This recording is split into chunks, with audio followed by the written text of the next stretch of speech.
live, and I should probably also go to the stream and actually mute it, unless we want to have some terrible reverb. Alright everybody, yeah, welcome to the stream. Unfortunately, Vesper apparently has some moles in his backyard which are specifically only targeting the upload cables, so he's unfortunately unable to stream. But I, Simply the Onion, have taken over for now, and I will be streaming the RAM event now. With me I have two NWE members and also tournament organizer Lost Geek, first of all. Hi, everyone. Do you have anything to do with those moles? In like, what is a yes, this is a secret mole takeover of Nisei. All right. And on the other hand, we also have Per Comis, who once again chose to join us for commentating. Hello. And yeah, cable chewing moles in Barcelona are a bane. Alright, so people are already creating their tables, and we can have a look at those tables over here on Cobra Random Access Memory 4. So what do we actually have here? We have, in general, a bunch of Jinteki.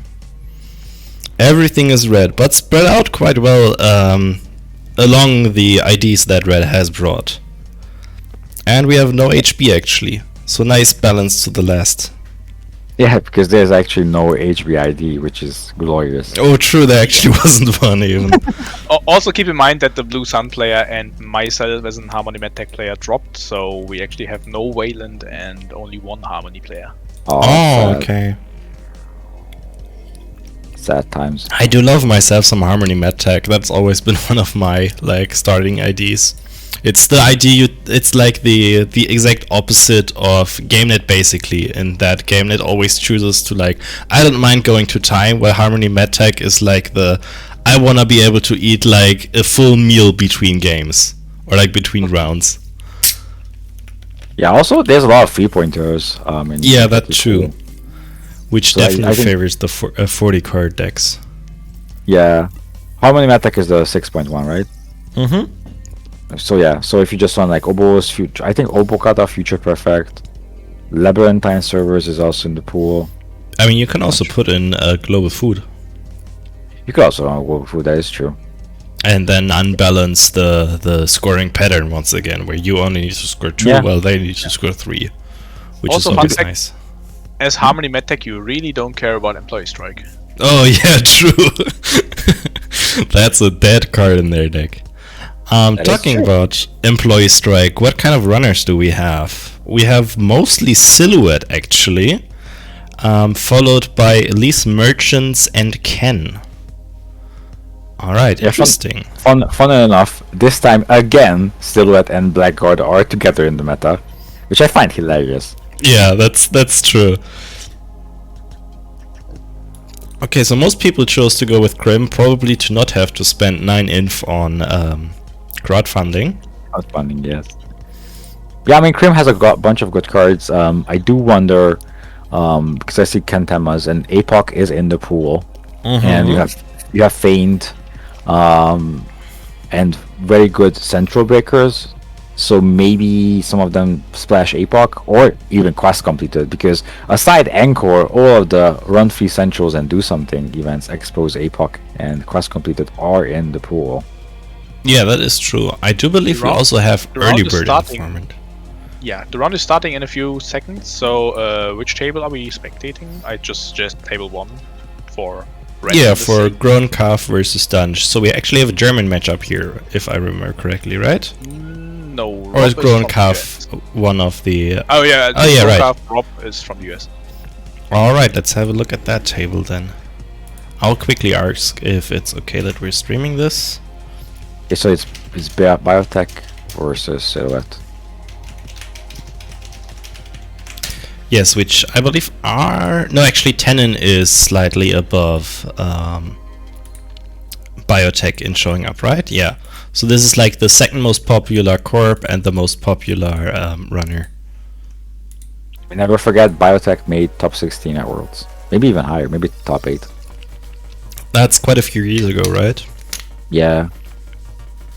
I know one of the Hungarians made top 16 with Biotech. Not sure how far he got afterwards.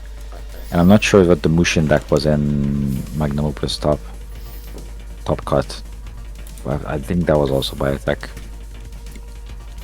Alright, looks like we have a triple install on the board from the Biotech. Icing up HQ and putting out 2 free servers. Not bothering to protect them. Yeah, will be very interesting what they're putting down here.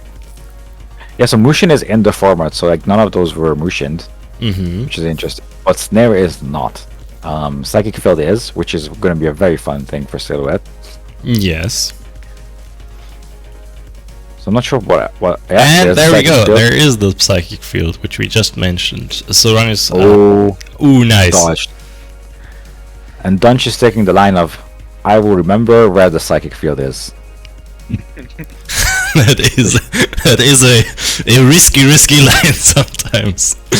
Yeah, I mean with Jinteki, the JNet log, it's easier, right? But otherwise, that concept has bitten runners through the years. Yeah, definitely. Also, Dunch writing in the chat, OMG, I get streamed. So, Dunch, if you're hearing us, please mute yourself just for tournament integrity's sake or something like that. Yes, Dunch is usually someone who is very diligent about that. He also shows up frequently when I stream, so he's probably aware of that. Oh, cool. Yeah. But yeah. Sorry, go ahead. Yeah, I was just about to say we did see another install here and 2 draws, which is interesting. Dunch just keeps running, right? I mean, why not? I don't know. What kind of traps do we even have aside? Do we have any traps aside Psychic Field that are not advanced? Like, do anything not advanced? I actually don't remember. I didn't really look at the traps that deeply. Fair. We have New Steam. Not sure. Like, you can't splash New Steam and Scorch. That's true. That's true. Because why not? Shikyu is a thing. Right. Although that doesn't quite work out here since Grunkov is so low on credits. Yeah. Actually interesting that the runner doesn't bother going after this Astro Bar, or rather launch campaign. Should be pretty cheap to trash actually. Oh, there's a Wampoa. Oh, yeah, that's quite the power card, which has been banned in quite a few formats, or at least, and heavily pointed in Eternal as well. Yeah, when it's good, it's very good. And the thing is, it doesn't shuffle, right? So you just straight up put something on the bottom of the deck. Yeah, most of the time this is used to shuffle back agendas, if I remember correctly, to just completely put them out of reach for the runner. Yeah, well, the classic situation is for a lot of decks that want to put their agendas away because they have an alternative win con. So maybe that's the case here. There's some kind of, I don't know, Show of Force, Mushin, elaborate setup. We see Panchachantra and Gingerbread. Ah, nice. The board. That's a very classic combo. Goranka fighting in chat. I forgot how Wampoa works. Yes, like Wampoa is a card you definitely need to read.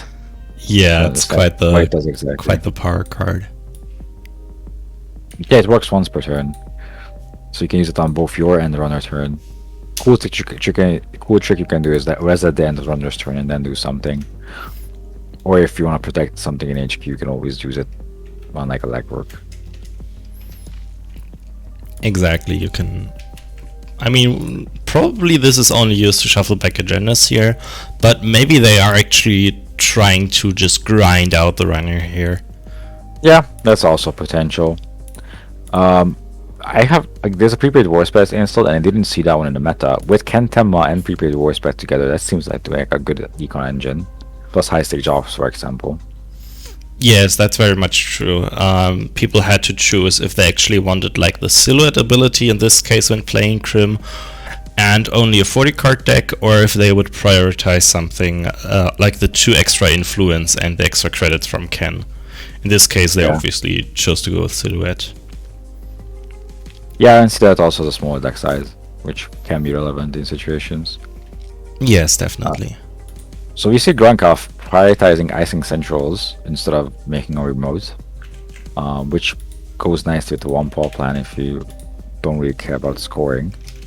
There's a bunch of good assets in the format as well for Jindeki. I know we have Turtlebacks, I know we have Hostile, Mental Health Clinic as well.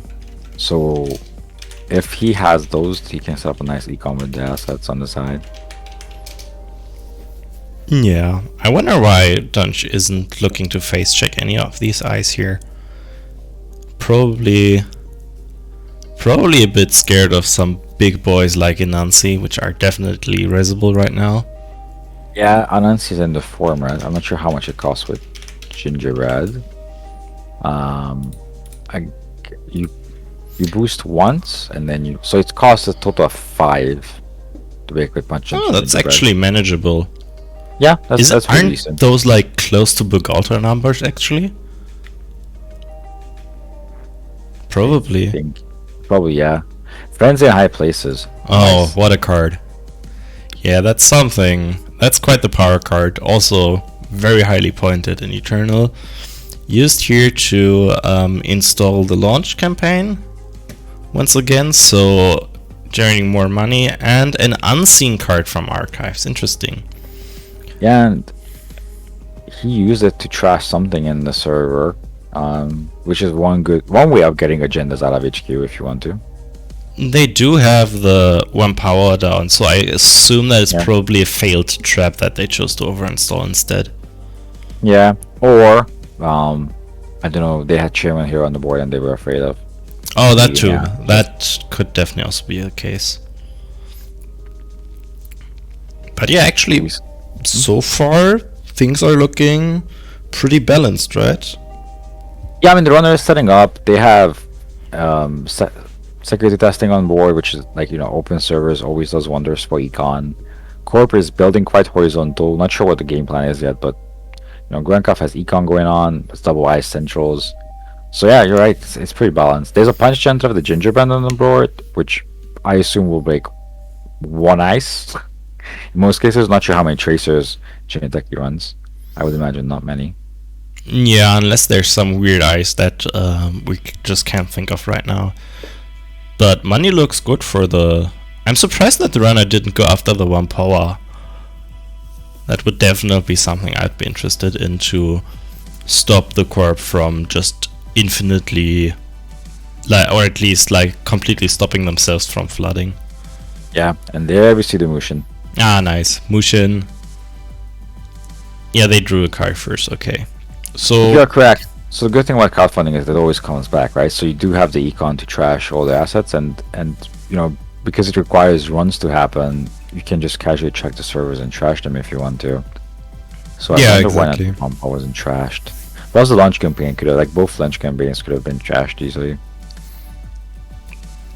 yes, Dunch is probably prioritizing keeping up their money over trying to get to the Corp's money. Yeah.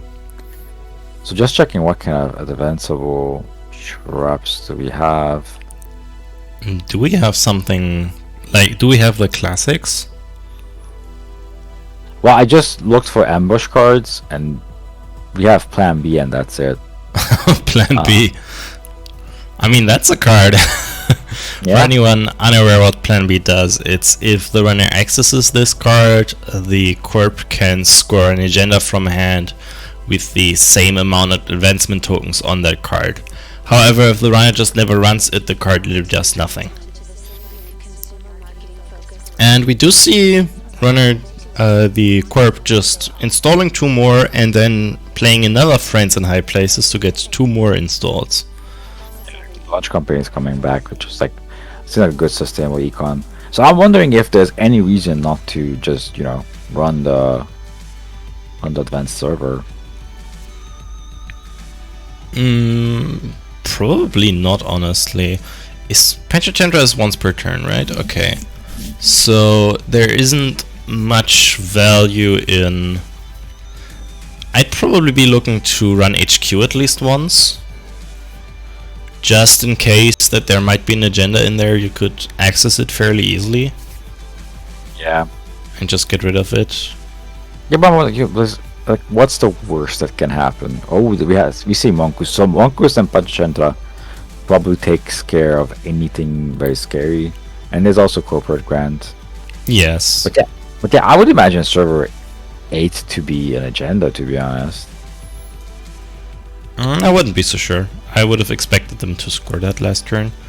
However, runner just keeps setting up, not bothering here. The runner probably is going the route where you actually just don't care about what the corp does. They have 24 credits, so they're probably just looking to set up for a big... Ooh, we see executive.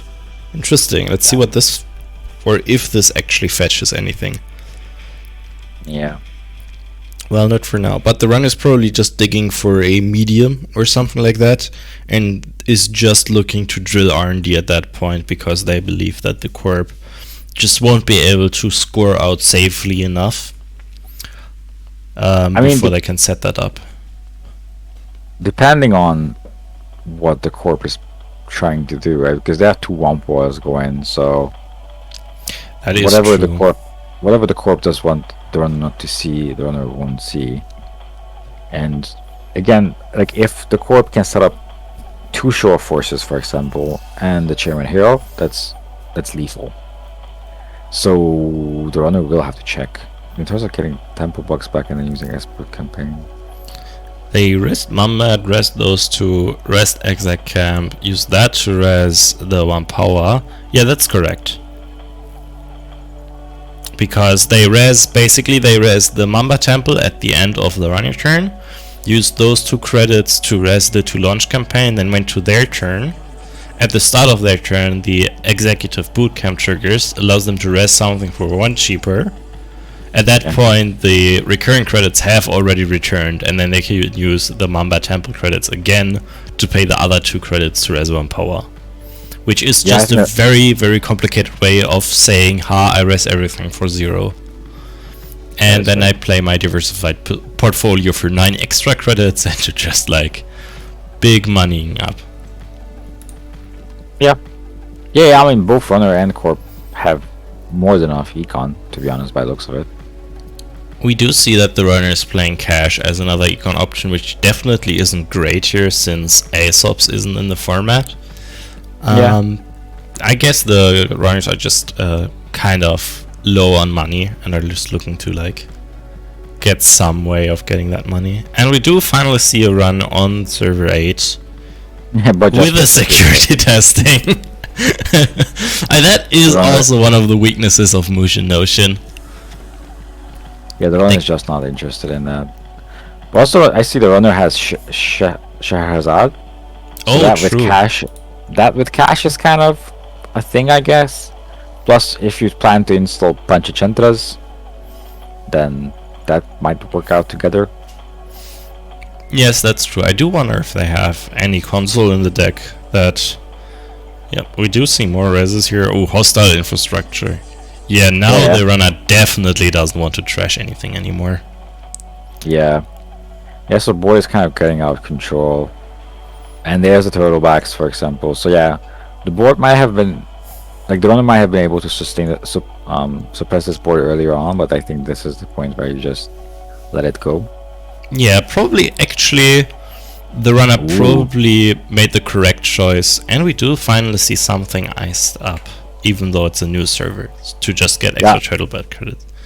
Yeah, I wanted to say I love the fact that you have 15 remotes, but you ice the one that has nothing in it. That's true. That's quite interesting. I do have to say it might actually have been the right decision from the runner to not bother in actually like trying to control the board, since we now can see that the corp had triple friends in high places, which generally makes attempts of controlling the board just not work out in your favor. Yeah, that's absolutely true. I do still very curious what server 8 is. Also, interesting thing, the corp's hand is empty. Yes, they did choose to use 1 power when the runner was running archives.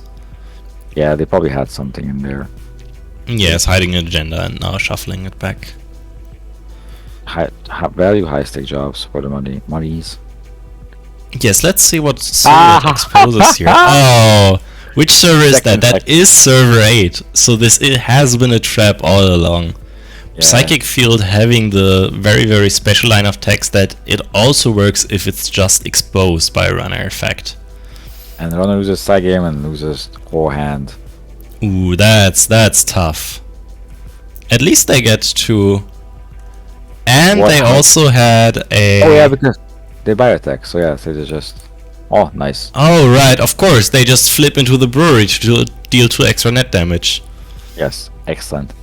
Of course, just flip into brewery. Nice, that was a nice game though.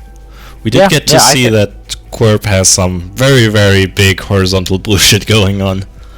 Yeah, and that's the legit plan, right? Just grinding them down off cards and then getting them with brewery. Do we want to check out the flip side of table 1? Yeah, let's check out the flip side. I don't actually know what the flip side is on. It will be a Ken against another biotech. Very interesting to see what Dunch came up with for biotech though. We'll just quickly have to wait for them to create said table. They did. They did? Is that already the new table? Oh, it is. Nice. It is kind of a mirror matchup, although they favored Ken over Silhouette, which is interesting. Yeah, it's, you know, extra influence if you're playing high stake jobs, and I know what else the run events are, indexing for example, maybe then you gain a credit here and there. But of course you need 5 more cards in the deck. And we do see some very friendly behavior from the Corp here in Medical Research Fundraiser, raising everyone's funds here. Yeah, I haven't realized that medical research fundraiser is the format. That's good econ if you're trying to murder. Yeah, definitely. There was a fun RAM sometime earlier where some of the premier econ options for Corp and Runner were Medical Research Fundraiser and Peace in Our Time. So it was like a very cooperative game state most of the time, which was very amusing. Yeah, and if you add path tap to this equation, that just makes everything a bit more funnier. Definitely. That wasn't legal, but that would have been great. Yeah. Imagine playing that and being as Mario, and then just everyone gets money for everything. Oh, that's true. That's infinite money for everyone. So we do see that the Corp does keep playing fairly conservatively here, just icing everything up, solid money, just sitting back. And we do see that the runner has brought some tech here in the form of No One Home, which is there to prevent, just any amount of net damage. Yeah, so the format has both No One Home and On the Lam as protection. On the Lam is legal too, interesting. Yeah. So I don't remember if there was anything else, but those 2 cards are pretty excellent if you're playing Criminal. No One Home might be a bit more catch-all. Like, I guess it's cheaper to install and less specific. It also helps against the tag threats, yeah. Yeah, but On the Lam also does prevent free tags or free net damage. So they're very similar, just one of them is harder to install, but I think helps more at the actual protection. I do not remember actually if On the Lam prevents meat or net damage or any type of damage. So that might have been the distinction which made Grown Calf go for No One Home.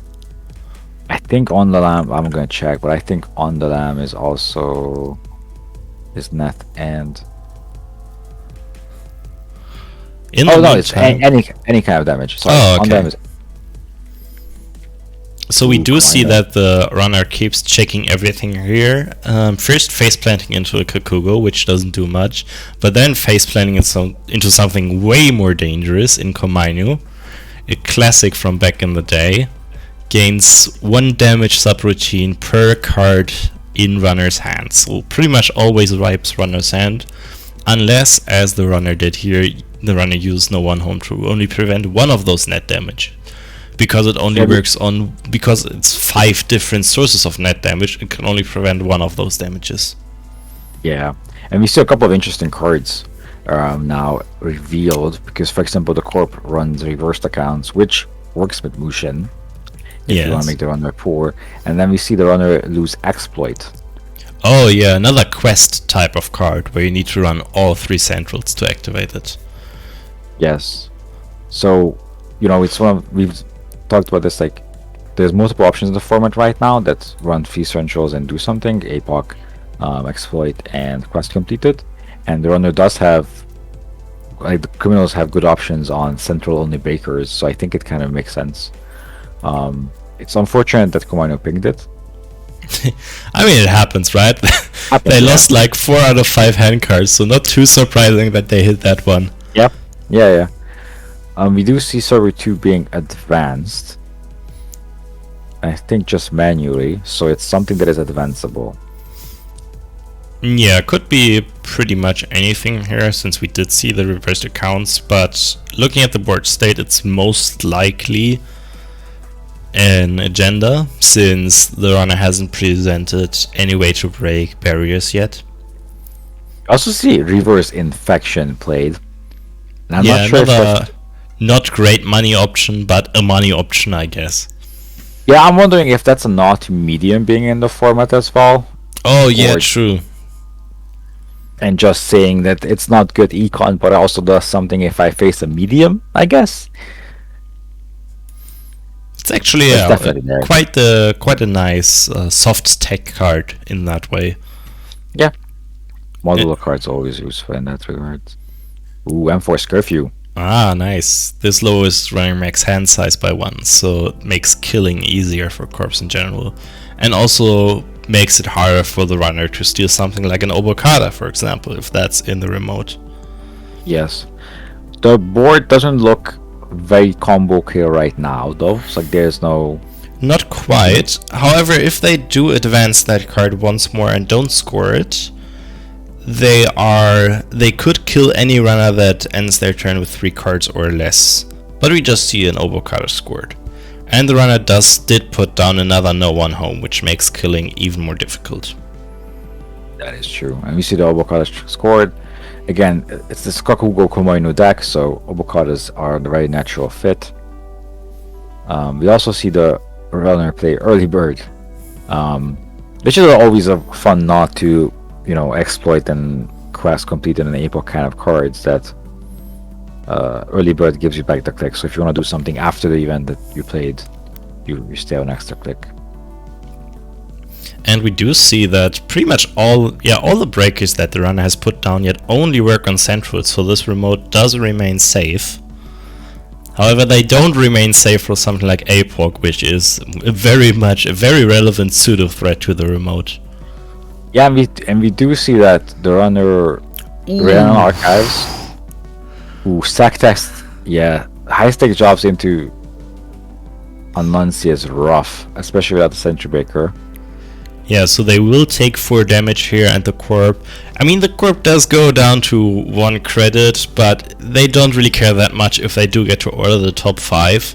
So they can just put any of the cheap money options, of which they probably have some more medical research fundraisers or reverse affections.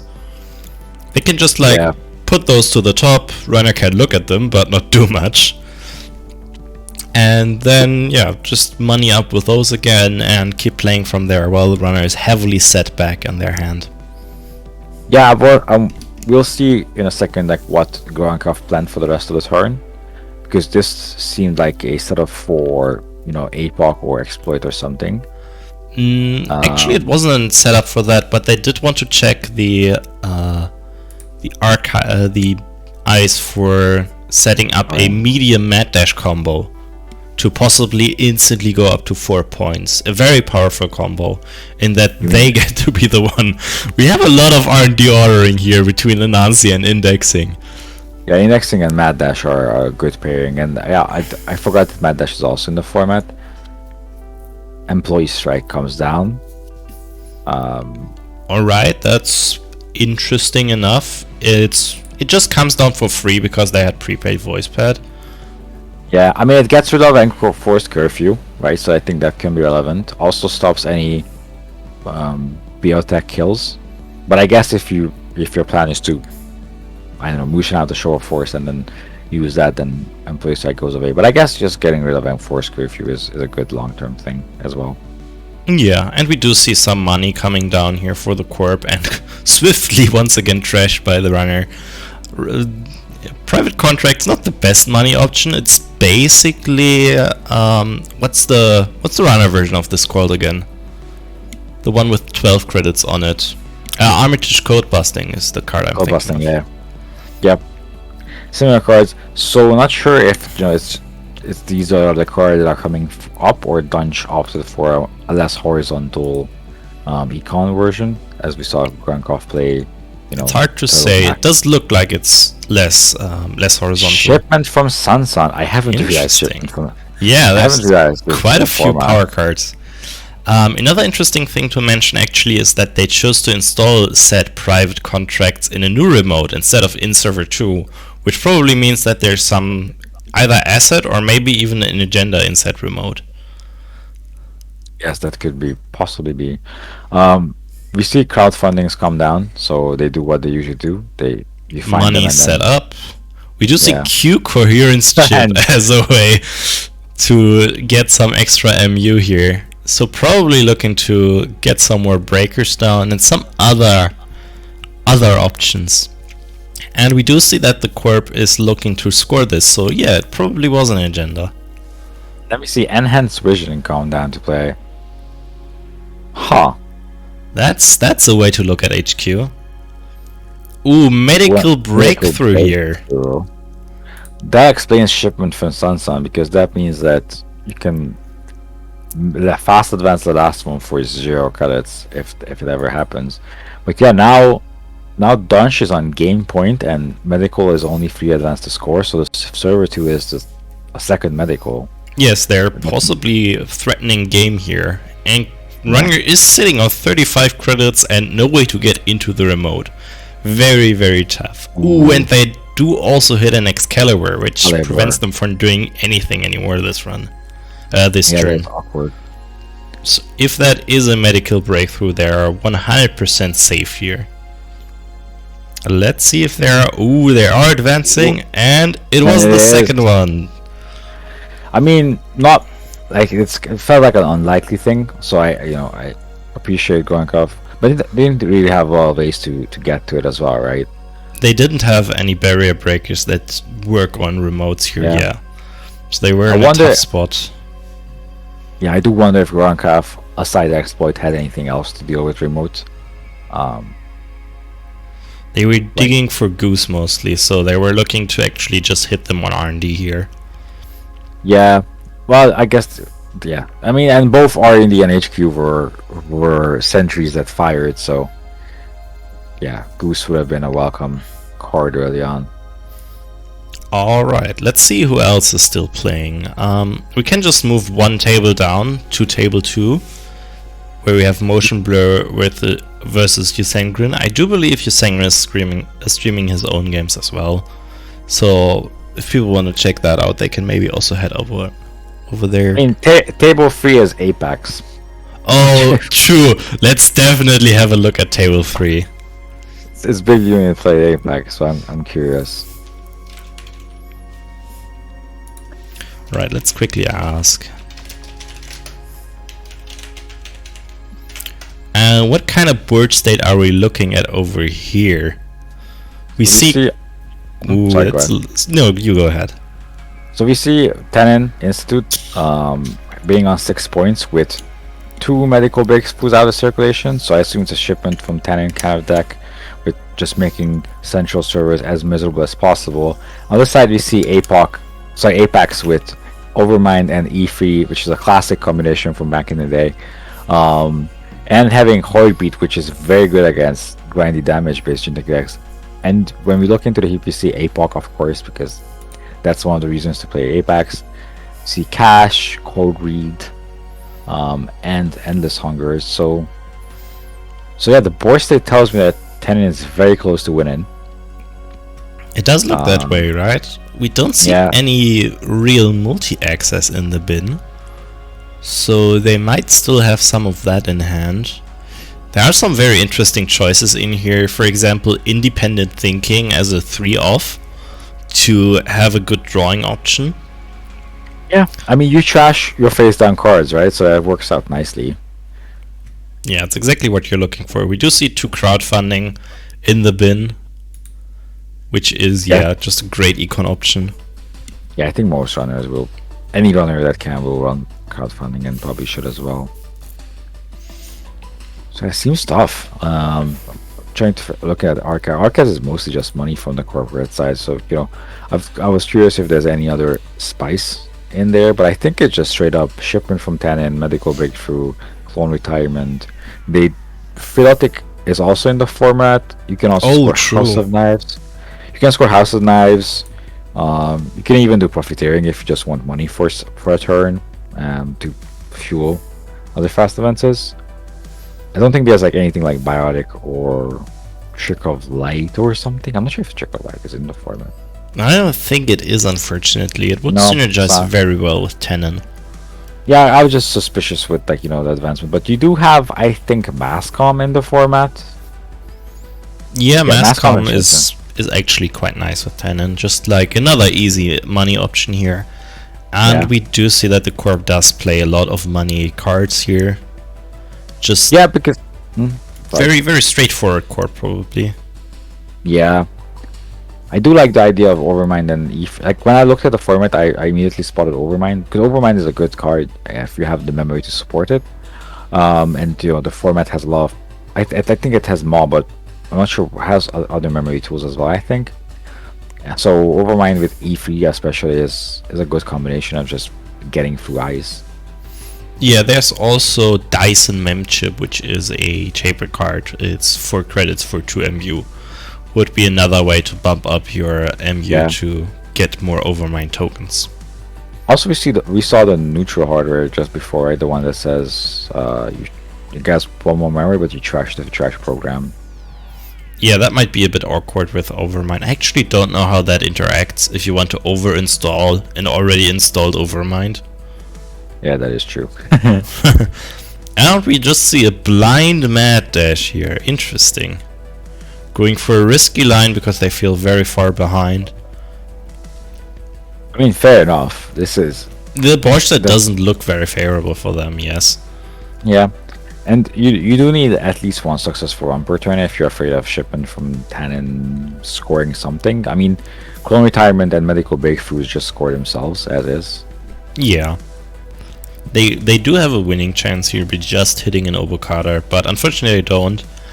They do have Heartbeat to prevent the damage from Mad Dash. That's a very fun combination, to be honest. Like, yeah. No downside, Mad Dash. The nice dodging your own damage interaction there. And it combos nicely with Wasteland, for example, and whatever effect in Reaver in this case. So yeah, Mad Dash did make them 2 credits here, basically. Yeah. I mean, best case you win the game in an Obokata. Worst case you get a couple of credits and a draw. Yeah, there are worse things to happen to you, I guess. Board state still looks very tough for them, as the Corp is just hiding behind some big piles of ice. Your Overmind is empty now. I do hope that you have drawn another one. Actually, there is one in the bin. So there's most likely only one left. We also see that they did lose all 3 Endless Hungers. Yeah.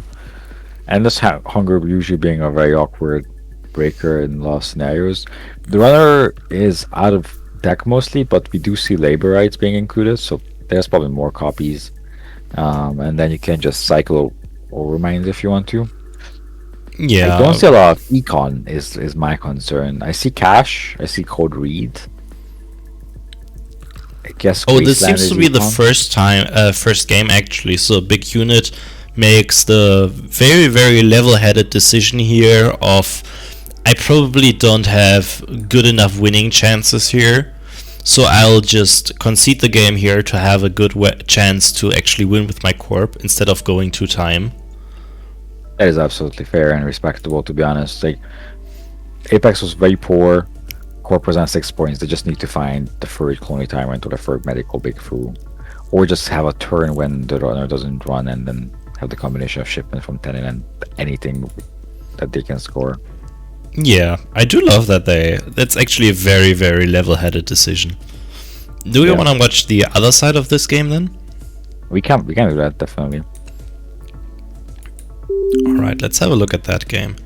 And in the meantime, I'll actually check how much time is there left in the round. There seems to be Yeah, about 30 minutes left. So about half the time gone. That's a very level-headed decision. Yeah, because I'm not sure how fast. We don't know how fast the format is right now, right? But again, maybe spending 10 more minutes here to try to get some kind of access while the corp is not winning the game is not the best. Usually Maybe it's the corp anyways who is dictating the speed of the game. And maybe Big Unit just has a slow corp. That is also true. Alright, Armin is still digging for his deck. Probably has like 300 plus decks in his deck builder and needs to dig deep to find the RAM deck. Most likely also made like... I do know that they did a build in a team with Deer. So it's not unlikely that they made multiple versions of decks. And needs to find the one that they actually submitted. That is true, and the casual legal pile as well, just to make it a bit more specific. And it did look like they did end up on an Elise Merchant list. Very, very powerful AD if you can get it to trigger often enough. I think that was the only Anarch ID in the pool. That is true. Wasn't there a Nat? Maybe I'm misremembering. Let me check, but I think there was only one. Yeah, it's just Alice. That's all the Anarch IDs that you have in the meta. So if you want to play Anarch, you play Alice. But Alice is not bad. It's 50 cards, but it has a relevant effect. And for example, sec testing and crowdfunding kind of entice you to run anyhow. So just putting a sec testing on archives, for example. Oh yeah, that's big value if you get that run off each turn. Yeah. And yeah, we see the classic Jinteki Biotech mind game early on, like which ID do I pick? Most of the time it's Brewer. I remember. I know the one that's shuffled back the archives into. I've seen that one at least once or twice back when Noise was a deck being used, not very heavily, but that's one's option. And I think the third one is advancing something 4 times. I think that was the third one, right? I don't even remember the names of them. Yeah, I don't remember the names either. But Brewery is definitely the most popular option. I think people go for it like 80% of the time. Yeah, I mean, if you're not murdering people, why are we here, right, with Jinteki? But yeah, Brewer is the net damage one. The tank is the one where you flip this side and shuffle cards in archives into R&D. And then the greenhouse is when you flip this side and place 4 advancements counters on 1 install card that you can advance. So it has to be an advanceable card, for example. Yeah, I mean, that's reasonable enough. I'm not sure actually why. That's something that's always interesting in Netrunner, when they decide to put that on a card or leave it off. Sometimes they just forget about that text. And you can put advancement counters wherever you want, and sometimes you have to put it on something that's advanceable. Yeah, I mean, if the action itself is relatively light, then maybe saying it's advanceable or not is relevant, because you can just use it on tricks if you want to.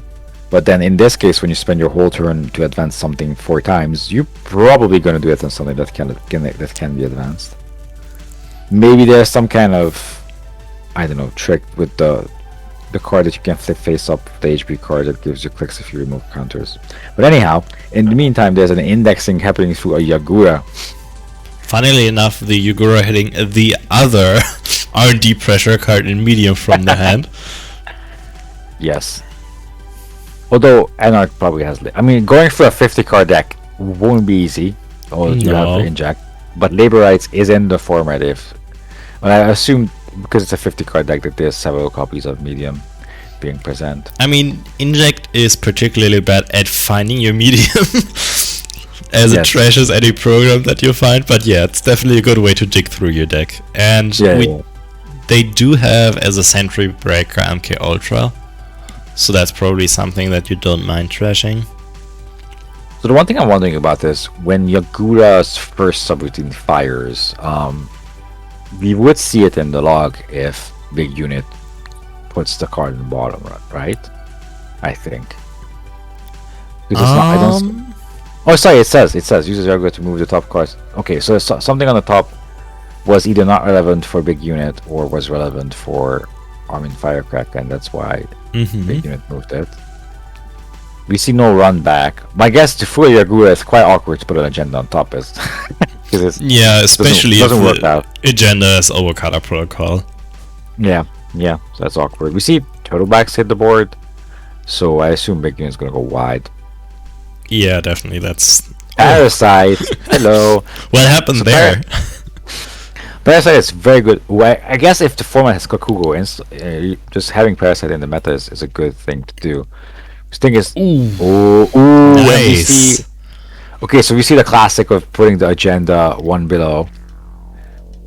And Labor Rights, Run Amok, MK Ultra prepaid voice patch. So MK Ultra is in the bin, so that's the choice of Sentry Breaker for Armin Firecracker. But also we see a copy of Labor Rights being lost. Yeah, we do get to see a lot of Armin's plan here, I think. They do seem to be on a big Ice Smash Your Ice plan here, with both Parasite and Run Amok hitting the bin. Yes. Well, there's no support cards for Parasite, right? We see Blackmail. Wow. Okay, that's very interesting. Is there a way to give Corpse Bath Pub in this format from the runners? I don't remember. They might actually be banking on some corps giving themselves that. They might also just have... Oh, actually, there's the Archivist. Oh. And they might have just looked at the pool and decided that there just are enough. Like, Obokada is one. Actually, no, Obokada doesn't work. Obokada is an ambush, not a security or something else. It's the security and the initiative, I think. And an initiative, okay. So yeah, I think Global Food is an initiative, as the name implies. Yes. Heck I'm yeah. really curious. Because we don't have the current that gives Bad Pub. There's Arcurus. Oh that's- yeah, okay. So that's the plan. plan is- Possibly, yeah. Trashing Ice, and then if you do end up with a Bad Pub, Blackmail. That sounds pretty nice. And we also see Passport to also once again pressure centrals even more. Yeah, and again, and for example, Quest Completed is in the format, so I guess if you trash Central Ice and then they build a remote, you can use Quest Completed as a pseudo blackmail, and then you can still use actual blackmail if you have the ability to get in. We do see also a Synth DNA modification, right? So that will make AP Ice that more painful. And every single ice we've seen so far was AP. True. Oh, just nice. Just put Parasite on Kakugo, let it tick. Corp can't do Yep. anything about it. Nice. In the meanwhile, Corp did set up some very, very powerful econ here, though. Having Mamba Tempo is always nice, but having 2 Turtlebacks rest, now that's easy money. Yeah, it's good econ if the remotes start flowing. But yeah, that Parasites represents Alice Merchant triggers and whatever else Alice wants to. And we see a House of Knife scores, which does trigger the Archivist. And Dunge did mention in chat that they're like half of the Jinteki agendas all trigger the Archivist. There's the Future Perfect also works for it. Phallotic works for it. As we can now see, House of Knives obviously works for it, and a bunch more probably as well. And we see Armin Firecracker, like we see money being spent in the trace. So yeah, big unit push the trace to free Armin Firecracker. Of course, pays for it because that just turns on blackmail. And yeah, now we have blackmail. Yeah, very nice. Ooh, and we see some... They did lose the second Run Amok. I'd assume that there's a third one in the deck. And we see that the Corp also discarded 2 Friends in High Places. Not necessarily a card I'd be very interested in discarding. They probably did it because they feel like Runner won't trash their stuff. Yes, also we don't know what else is in the Corp's hand, right? Maybe That's other true. cards are more relevant. We see Labor Rights being just used as is to put back Parasites and indexing into the deck. Yeah, that's We also reasonable. know there's a blackmail. We know from the indexing that there's a blackmail in hand. So that remote is never safe. I guess you can blackmail centrals, but that doesn't usually give you as much value.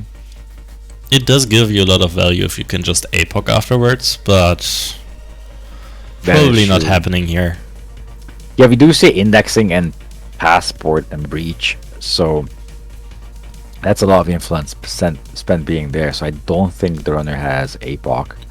I think the plan simply is, yeah, just destroy ice on centrals and then blackmail the remote if you can. Otherwise, probably quest completed and indexing and medium just get you there. You see a second blackmail hit hand and Maw.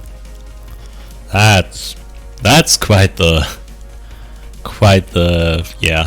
money spent here. Probably not seeing that come down anytime soon. Yeah, runner is quite a bit poor. I do wonder what econ options they've included in the deck. We do see a Shahrazad in the bin. Yeah, so Shahrazad also probably means cash is in maybe included as well. See for turtlebacks coming down the corpse side in the meantime. Wow. Yeah, that Yeah, should like fix all their money problems forever now. Yeah, they just swim in money. I guess Lucky Find is in a format, and with prepaid voice pad, that's always just a good combo of money. So that can probably be something on the runner's side that will eventually happen. Yeah. The thing that the runner does have here in their advantage is honestly just time. The Corp does have very, very strong money. You see a hostile infrastructure here, just another reason to never ever trash anything. Yeah. The thing is, how does Corp score out here? Well, so in general, I would imagine you build something with Kakugos and Obakadas, for example, and just make their lives miserable with House of Knives. But again, with blackmail being Exactly. in hand. And there are two Also- blackmails in hand now, so you need to bait the Yeah. runner twice into your server. You're only on one agenda point, so quite hard to it will take quite a longer time to score out here actually. So one of the interesting things that I always wonder about is when to use House of Knife tokens, because the runner has two blackmails in hand, so I'm not sure if this is the point to use it to maybe get rid of those. Ooh, Armin asking an interesting question here. Does Parasite trigger off House of Hostile Infrastructure? And the big unit does confirm that it does, since it's technically a runner that trashes the card, since it's a runner effect which trashes the ice. Yes, because it's written on the runner's card, right? So I'm not sure by heart which effects are where the Corp trashes something, but I know that both Parasite and Stargate, for example, Yes. scores. We see a Philtic score, and that pings out one of the blackmails. But nice for Philtic them. Philtic also triggers the Archivist. And big unit chooses to overpay here to stop them from getting that. Now only on 1 credit, so the centrals do look quite open. Yeah, I mean, big unit still has the Mumba Temple. Not sure what is relevant up to 3 cadets. Kakugo not, but you can still raise your Gura if Yeah. you want. Although Passport is on the board, so your are not that scary. Alliance doesn't happen, and I'm not sure what else is more cheap. It might be a format. But I can respect big unit pushing the trace, because big unit's econ on the board seems way better than Armin Firecrackers, so putting money into the trace makes more sense for him. Yeah, there's to circle back on hostile infrastructure, what triggers and what doesn't trigger it. We actually do have a great counter example here in Alice themselves, because Alice effect says that the Corp trashes a card from hand. Ooh, so that is true. Alice effect wouldn't trigger it, and Maw is similar in that it also doesn't trigger hostile infrastructure. That is true. On the flip side, by the way, which is a fun story which happened to me once, Clan Vengeance triggers hostile infrastructure, which is very important to know.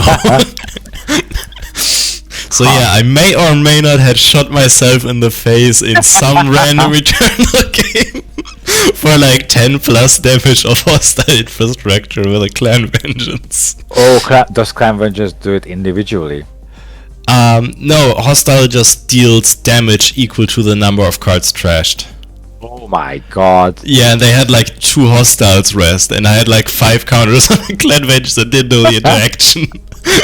So I just shotgun myself in the face so hard. You see Museum of History being included. Oh god, that's big grind out here. We did see the Maw coming down though.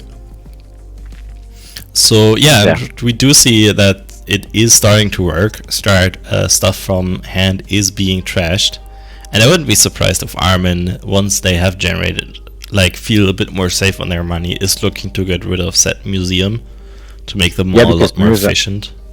Yeah, museum like counteracts anything that you do with Maw and LS, so I would imagine that we'll get off the board as soon as possible. But again, Armin not looking that strong economically. No, definitely not. The corp does look way better set up. And I'm looking through the cards, like the NR card pool. And I don't see a lot of econ, to be honest. No, they also seem quite limited on influence, honestly. I wonder if they have enough space to include crowdfunding, which is probably the best money option for runners in the format. Yeah. How much is crowdfunding each? I think it's It's two. 3 actually. Oh, it's three. It's 3 influence. It's not cheap, but it's good. So we do see 3 in the indexing in the bin, and 2 more in the breach, and 2 more in the passport. So 7 inf already spent here, just revealed, and there are still like quite a few more cards left in the deck. So maybe Yeah, they so- aren't on that. Yeah, there's no free crowdfunding then in the deck at least. We In the see meantime- some happen. Corp, yep, creating more servers, installing a bunch of cards, friends in high places to get the hostile back. In, I believe, the new remote? Yeah, the new remote is hostile. Yeah, you know what is hostile? And the other server is something that was face down. Like it was an unknown card in the archives. New remote's making free credits every time, so that's, I imagine, friends of in high places will. Well, all 3 friends in high places are in the bin, but I guess they will get museum back. Yeah, that's quite the annoying interaction. These 2 cards being legal at the same time is very, very hard for runners to break unless they have infinite econ. And Armin, unfortunately, very much isn't in that position right now. Yeah, he does have 1 back up to his name. That kind of helps trash assets because it's it's kind of recurring. I imagine if Armin could get like another Batbob, trashing assets would be way more realistic. But as it stands, it's not that much. There is also 1 big black card in the format which really helps with fighting horizontal game plans. I wonder if they have that one in deck. I mean, including APOC would be an interesting choice. I'm gonna say that their board state looks too permanent for a deck that would run APOC, because I won't. Yeah, imagine you would that's play why you run APOC, right? they Because it don't doesn't think look about like you run APOC. It's the classic ruse of nah, I'm totally not an APOC. Whoosh goes the board. Ooh, we see Cortex Lock. What about MKO Trace in the heap? Well, Not enough money. Not enough Not money enough though, money. but it reduces the damage, so still a reasonable install. Yeah, but you get 4. Wait, runner's acting. What is the runner acting on? They probably it's want to 4 say damage. they're probably like auto-clicked on installing and didn't math it through, and they maybe are considering whether or not they want to actually undo this action of installing. Oh, they actually installed a second MK here and are waiting for like the thing. Oh moving yeah, it to because grip and putting it away. Okay, yeah, that's reasonable. that further reduces damage by 1, but spends all your money. Sadly. Yeah, You they still will get probably some really damage. want to hold on to that. Unfortunately, second blackmail does leave their hand. Also, another copy of indexing, and we see This is Striker. probably their decoder of choice, yeah. yeah, as you mentioned before, not a lot of good decoder options, right, in the format. Mm-hmm. Yeah, GS Striker is probably the best, quote-unquote, generic one. There is Passport, which they do have on the table, but only working on Centrals is a big restriction, obviously. Yeah. Not sure if is there any way to get yourself a link in the format. No idea, honestly. Don't. What do you want the link for? Just to get like the Striker not costing MU? Yeah, maybe. That was most of my thinking. Maybe then- there because then you is. Because then you could build on Overmind and a Cloudbreaker. Like, I do know See, a great black- way of us. Oh, they are blackmailing. This is the third blackmail. They do get to Yes, get in here yeah. for free. they do have labor rights, so I imagine. Oh, and they do find an agenda. Ooh. 5 points now. Maybe you just take a few Cortex Lock hits on the chin and find the correct agenda. Yeah, that could definitely happen. Museum of History, by the way, is an interesting thing that kind of counterbalances indexing if they don't go back on the same turn. And that's true.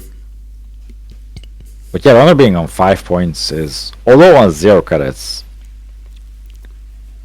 Oh, they score a clone. Actually, clone retire. This is so stupid. Clone retirement versus archivist. Lose one, gain one. Lose one, gain one. Obviously, they glorious. can pump the trace here, unfortunately. it's glorious. It's glorious because the Runner played the last copy of Blackmail, although they have labor rights, so he probably wanted to get those back. Yeah. But yeah, clone retirement initiative itself so triggers the archivist, but removes the Bapop, and the corp was richer than the Runner. So very sad turn of events. Still glorious, to be honest. Dunge also mentioning archivists themselves have one link. Ooh, that's a good point. And I do think there's a great way for us to find out what other link cards are in the format by just going next round to the Sunny player and watching their game. Ooh, 6 points versus 5 now. This is getting tense.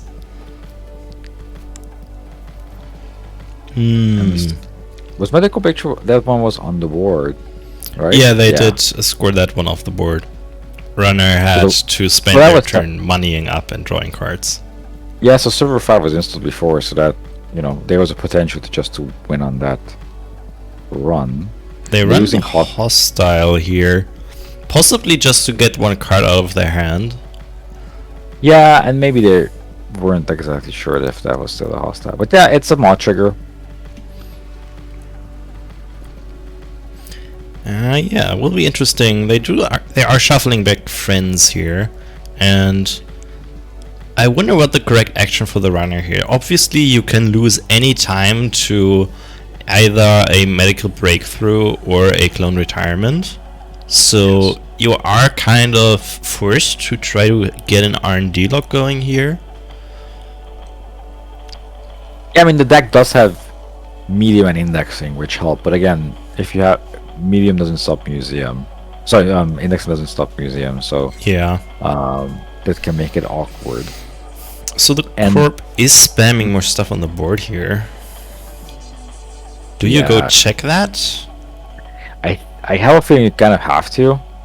Yeah, you don't want to, but you have to, right?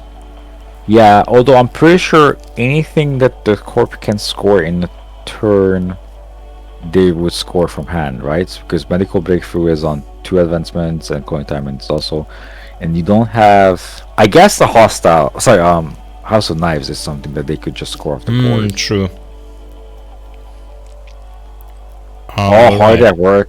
Okay, so we're now fully aware of the runner econ options. One is Shahrazad and Technical Writer, and just making money on the installs with Parasites, and not sure what else is there with maybe the Breakers. Maybe they even have cash in there somewhere. Now we see Hard at Work as well, and I imagine Hard at Work is paired with Chronotype in a 50 card deck Yeah, I'd expect that as well. to build your own Blue Moose. They did Yeah, we're lose just another parasite here, which is quite annoying. That would have really helped in like breaking through this Cortex lock possibly. And they Yeah. are choosing to run last click, but I mean it's not that dangerous in this format, I think. Unless you're against Sync or like some other NBN. I mean, on the remote with the Psychic Field, it won a game. But yeah, on the Centrals, I think you're mostly fine. Using House of Knives so the Obokata Steel is not a thing that's gonna happen.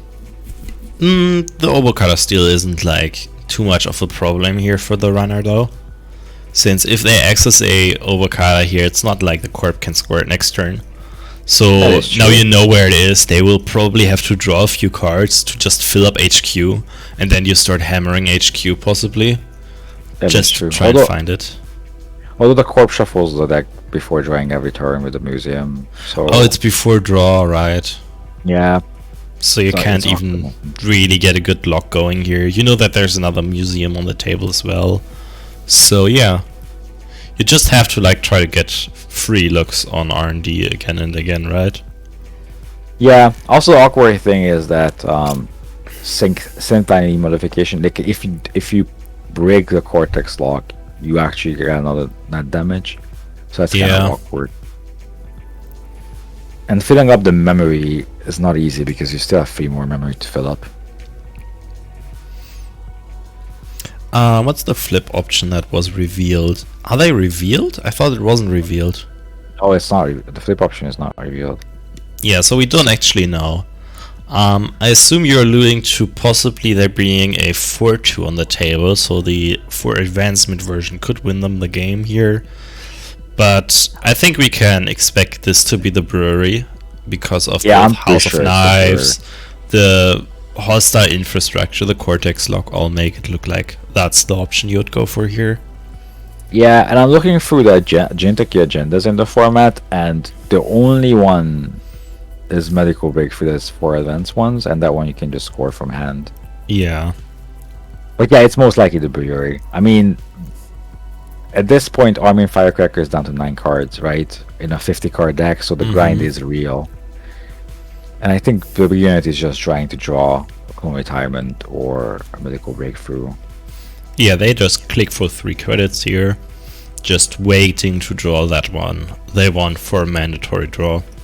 Otherwise, they probably just don't see much of a way to get anywhere.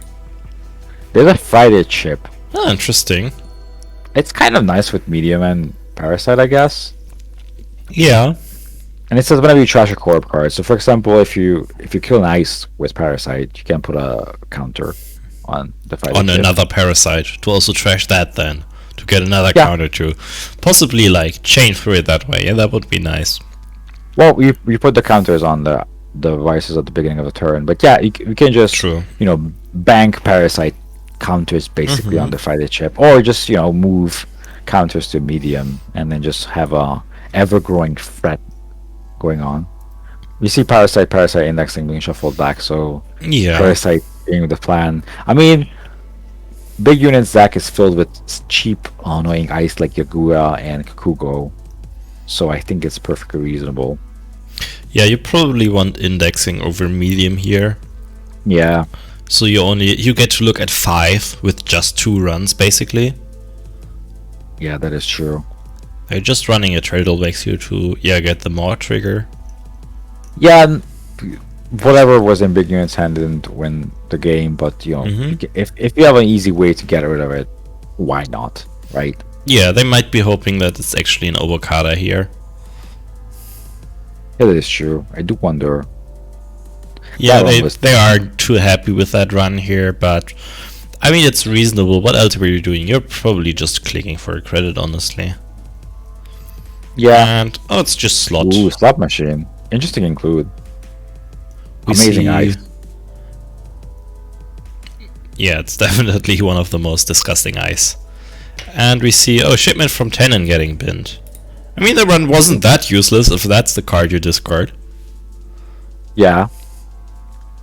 I guess it is, but I think between you either just run the remote or run archives, and then they have to trash it anyhow. So wasn't that beneficial in this scenario. Shaman Fontana is an interesting include in this deck. I wouldn't think that it's something you play, but I guess there's a lot of turns when the runner just sits back, and then I guess you can always double Shitman than Obokata. Yeah, I If it's think that's probably what they were actually looking at for including this. Yeah. It has to be on the board for it to happen, but it's something you can do. Or if you want to shipment the first medical and then just get that ball rolling in that way. It is a asset spam Jinteki, so it's not unlikely that you can just like hide an Obo as a face down between like a bunch of other face downs and just have it That is cooking true. for like 10 turns or something like that. Yeah. Zinchling mentioning, that it's correct that the run was completely useless because Alice would have done the Moss job on the Archives run. Yep. That is. And that we is the did case. see that the runner revealed a parasite as second from the top. So they are probably looking to draw twice here to find said parasite to, yeah. Oh, actually, that's also a card. Yeah, I guess multi-feather, if you're running Shahrazad and Technical Riders, we see quest completed in the deck. Ah, nice. So that is a card that they're running. Using Slot Machine here to get to get another look at the top of the deck is always nice. To know if Yes. drawing even does anything for you. And then running R&D with 0 credits on last click. I mean, what's the worst thing that can happen? Oh, it's just Ar- Arc. Yeah, okay. I mean, Architect is probably the worst thing that can happen. Oh isn't it? god. Oh god. That's really not the ice you were expecting. Yeah. I mean, there was one trashed on the LS run. Oh, there was. I didn't actually see that. Yeah. Oh But my then, god. you know, yeah. but then as a runner, like, what are the chances, of the other one being there? Yeah, Zinschling in chat is mentioning that that's probably game, and I have to agree. They probably just Yeah. find an agenda in the top 5, install it. Yeah. Also, even icing that up, because why not? Sure. Well, maybe they only found an oboe. Possibly. And then, do you go through the Cortex lock? Yeah, you probably do, even though it doesn't do anything. You kind of... Time is called this second, but... yeah. Actually, I think we ended up... This is a... Oh, it was a medical breakthrough. Very important to mention here, Big Unit in the other game did make the very level-headed decision to scoop early to possibly have time to play their corp game, and they did win their corp game. And it took time. I mean, They went exactly to time, so yeah, perfect decision by them there actually. Very, very level-headed. that is true. But yeah, that was a close game. I'm not sure if it was a close game, but yeah, it was an interesting game, definitely. The corp was definitely had, but runner being on 5 points always has a chance to just like get the game from random R&D accesses. Yeah, that is true. I wish we have seen the runner deck flourish a bit more on econ sides, of maybe finding the technical writers early on, maybe Yes. having Shahrazad as well early on, and then just having a bit more econ to do something during the game, because Alice is definitely an interesting choice for the meta. Yeah, the whole Parasite run amok trashing plan actually looks fairly strong if a lot of people are going for like the Turtlebacks, Museum of History, Hostile Infrastructure, like these very, very wide Jinteki decks with probably not that much ice and also probably fairly porous ice. Yeah. So Super interesting deck idea. Also, I love the Archivist plus Blackmail. yeah, that's really nice. With like pretty much every Jinteki agenda triggering that. That must feel very, very good. Okay, so with those games planned, let's have a look at how that round concluded. We see mostly corpse splits, and we also see some sweeps. We see both Deer and Motion Blur were able to sweep their games. Actually, the Sunny sweeping the game. Very, very nice. And otherwise mostly corpse splits, so it does look very corp dominated so far. Not very surprising to me, but we only had one round played so far. So what do we want to see for round 2? Do you want to go for table 1 again? And hopefully catch a look at what the Sunny is doing and possibly what other link cards are in the format? Yeah, we can do that. I'm curious to see. Okay, I guess Sunny is good because you have good breakers. Also, a side note, we are on round 3 right now, right? That's just because round 1 is the round for people with a buy. Ah, okay.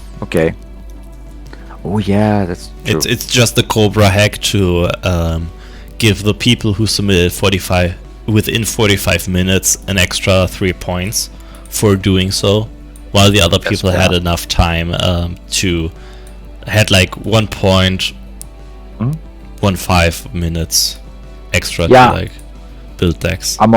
I'm aware of the condition. I was just not aware that that's how it's done. You unfortunately can't just like give people 3 points. But this is the hack to fix that, basically. Nice. But yeah, you're correct. There were a lot of core splits than round 1.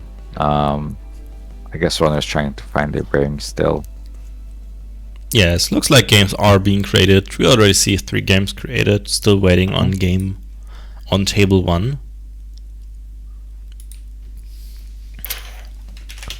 Just need to wait for, I think it's Deer's job.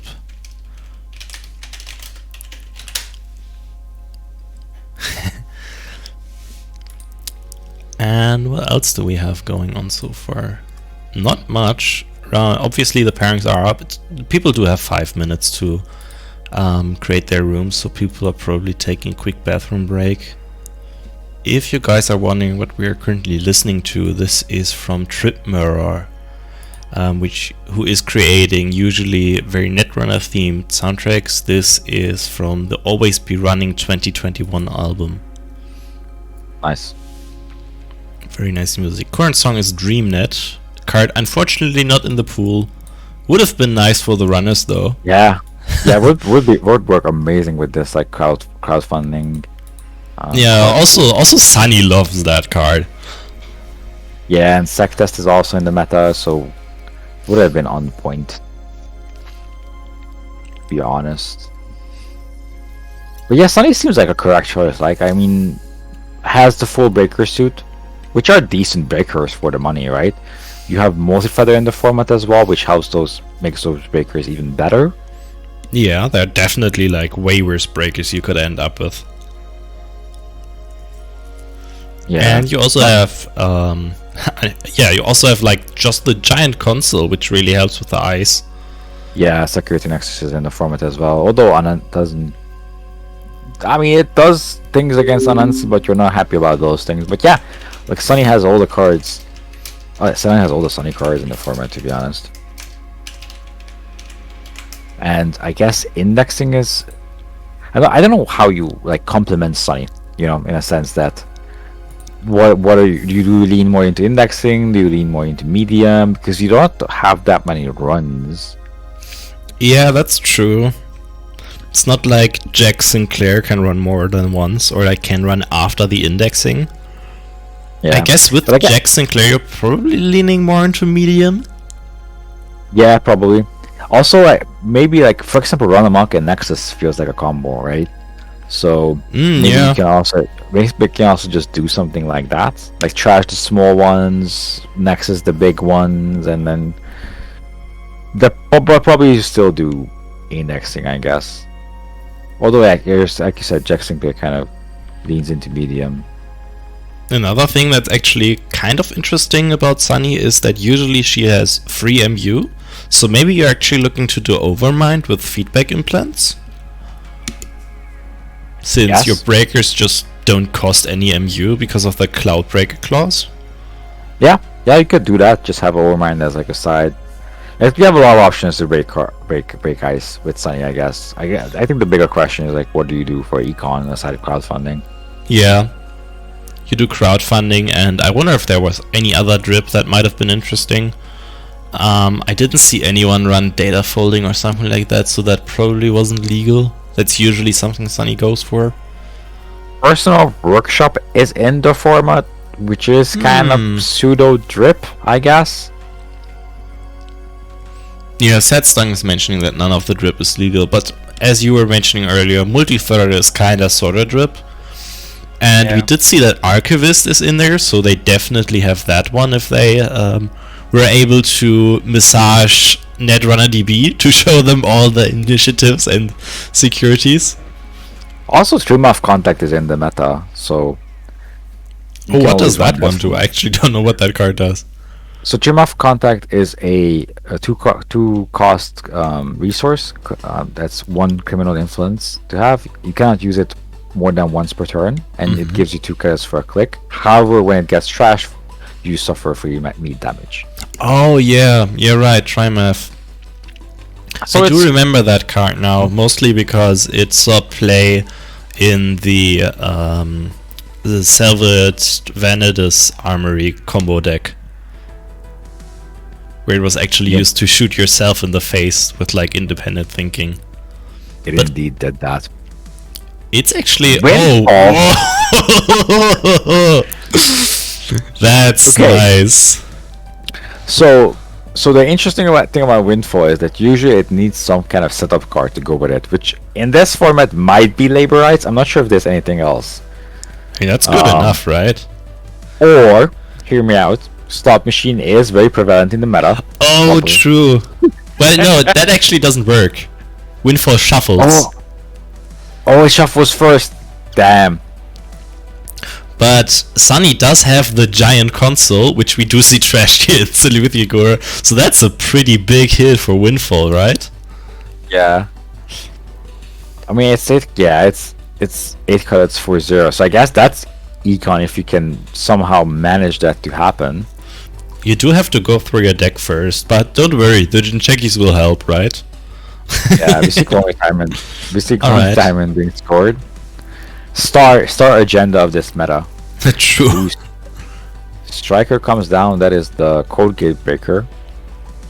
So Yakura. Yeah, we can easily walk through Yagura here now for 2 credits, but Oh, and seeing on the corner, such efficient run. Using the nice. multi-feather credits to get through, stealing on Clone retirement. Excellent.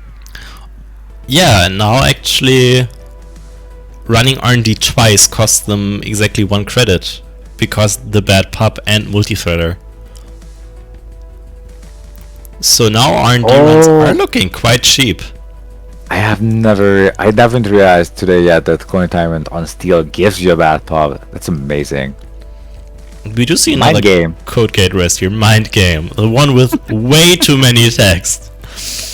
It's you play a Psy game. If you succeed in Psy game, you can make the runner run a different server. However, we see that both paid 0 here.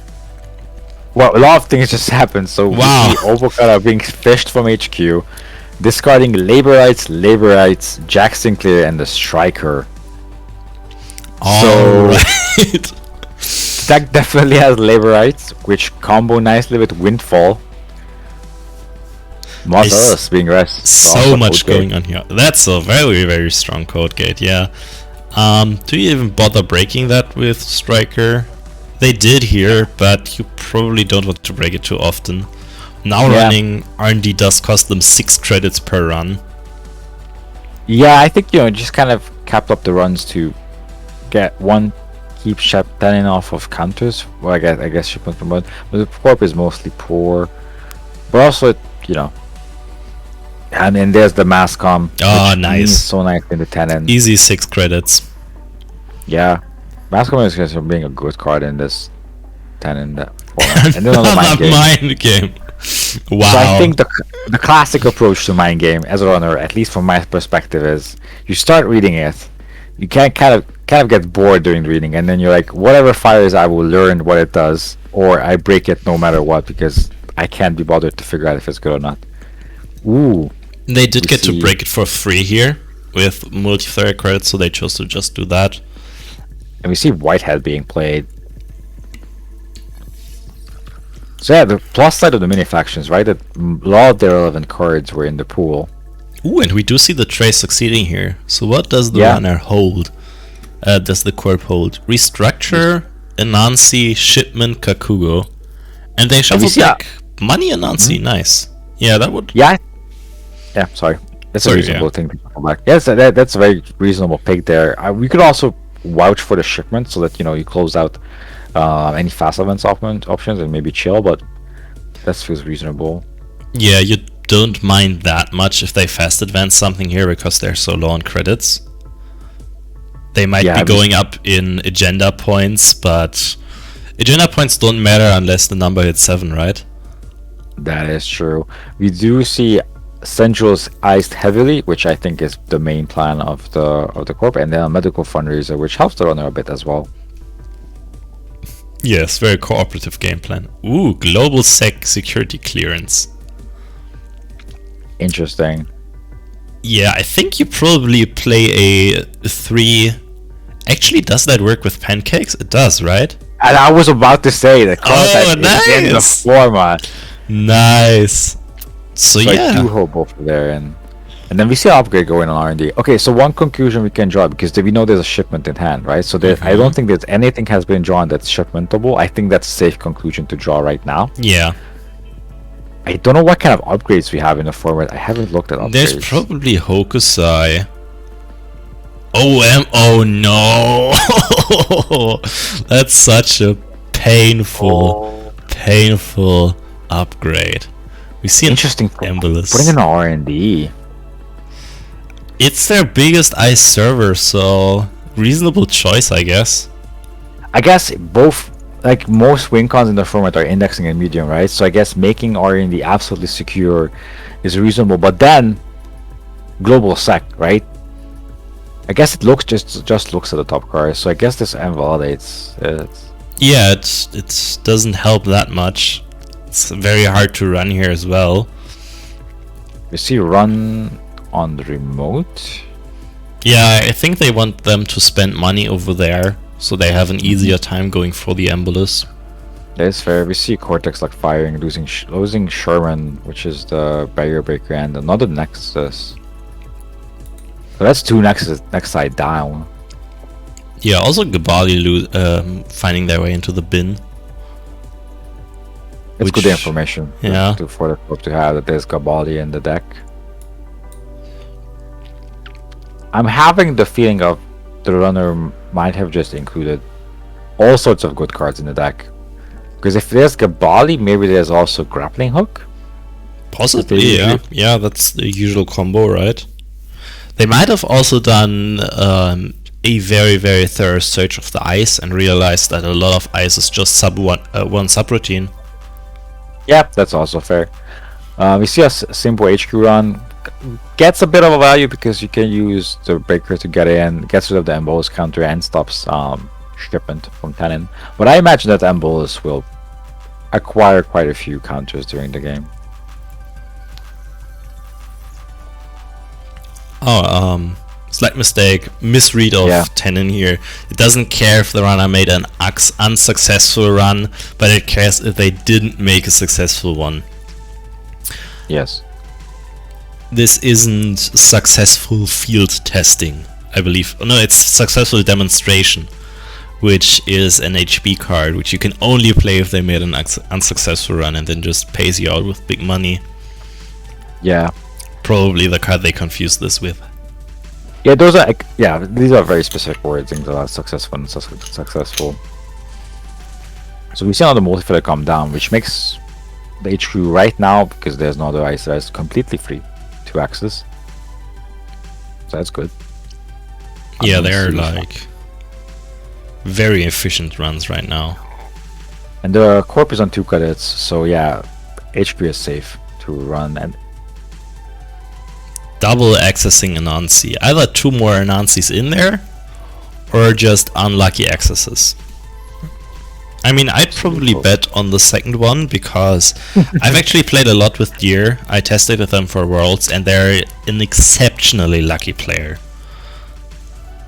fair enough, their hand might just hold all the Anansis in the world. Nah, I can guarantee you they're sitting on 3 agendas and 1 Anansi here. I know them.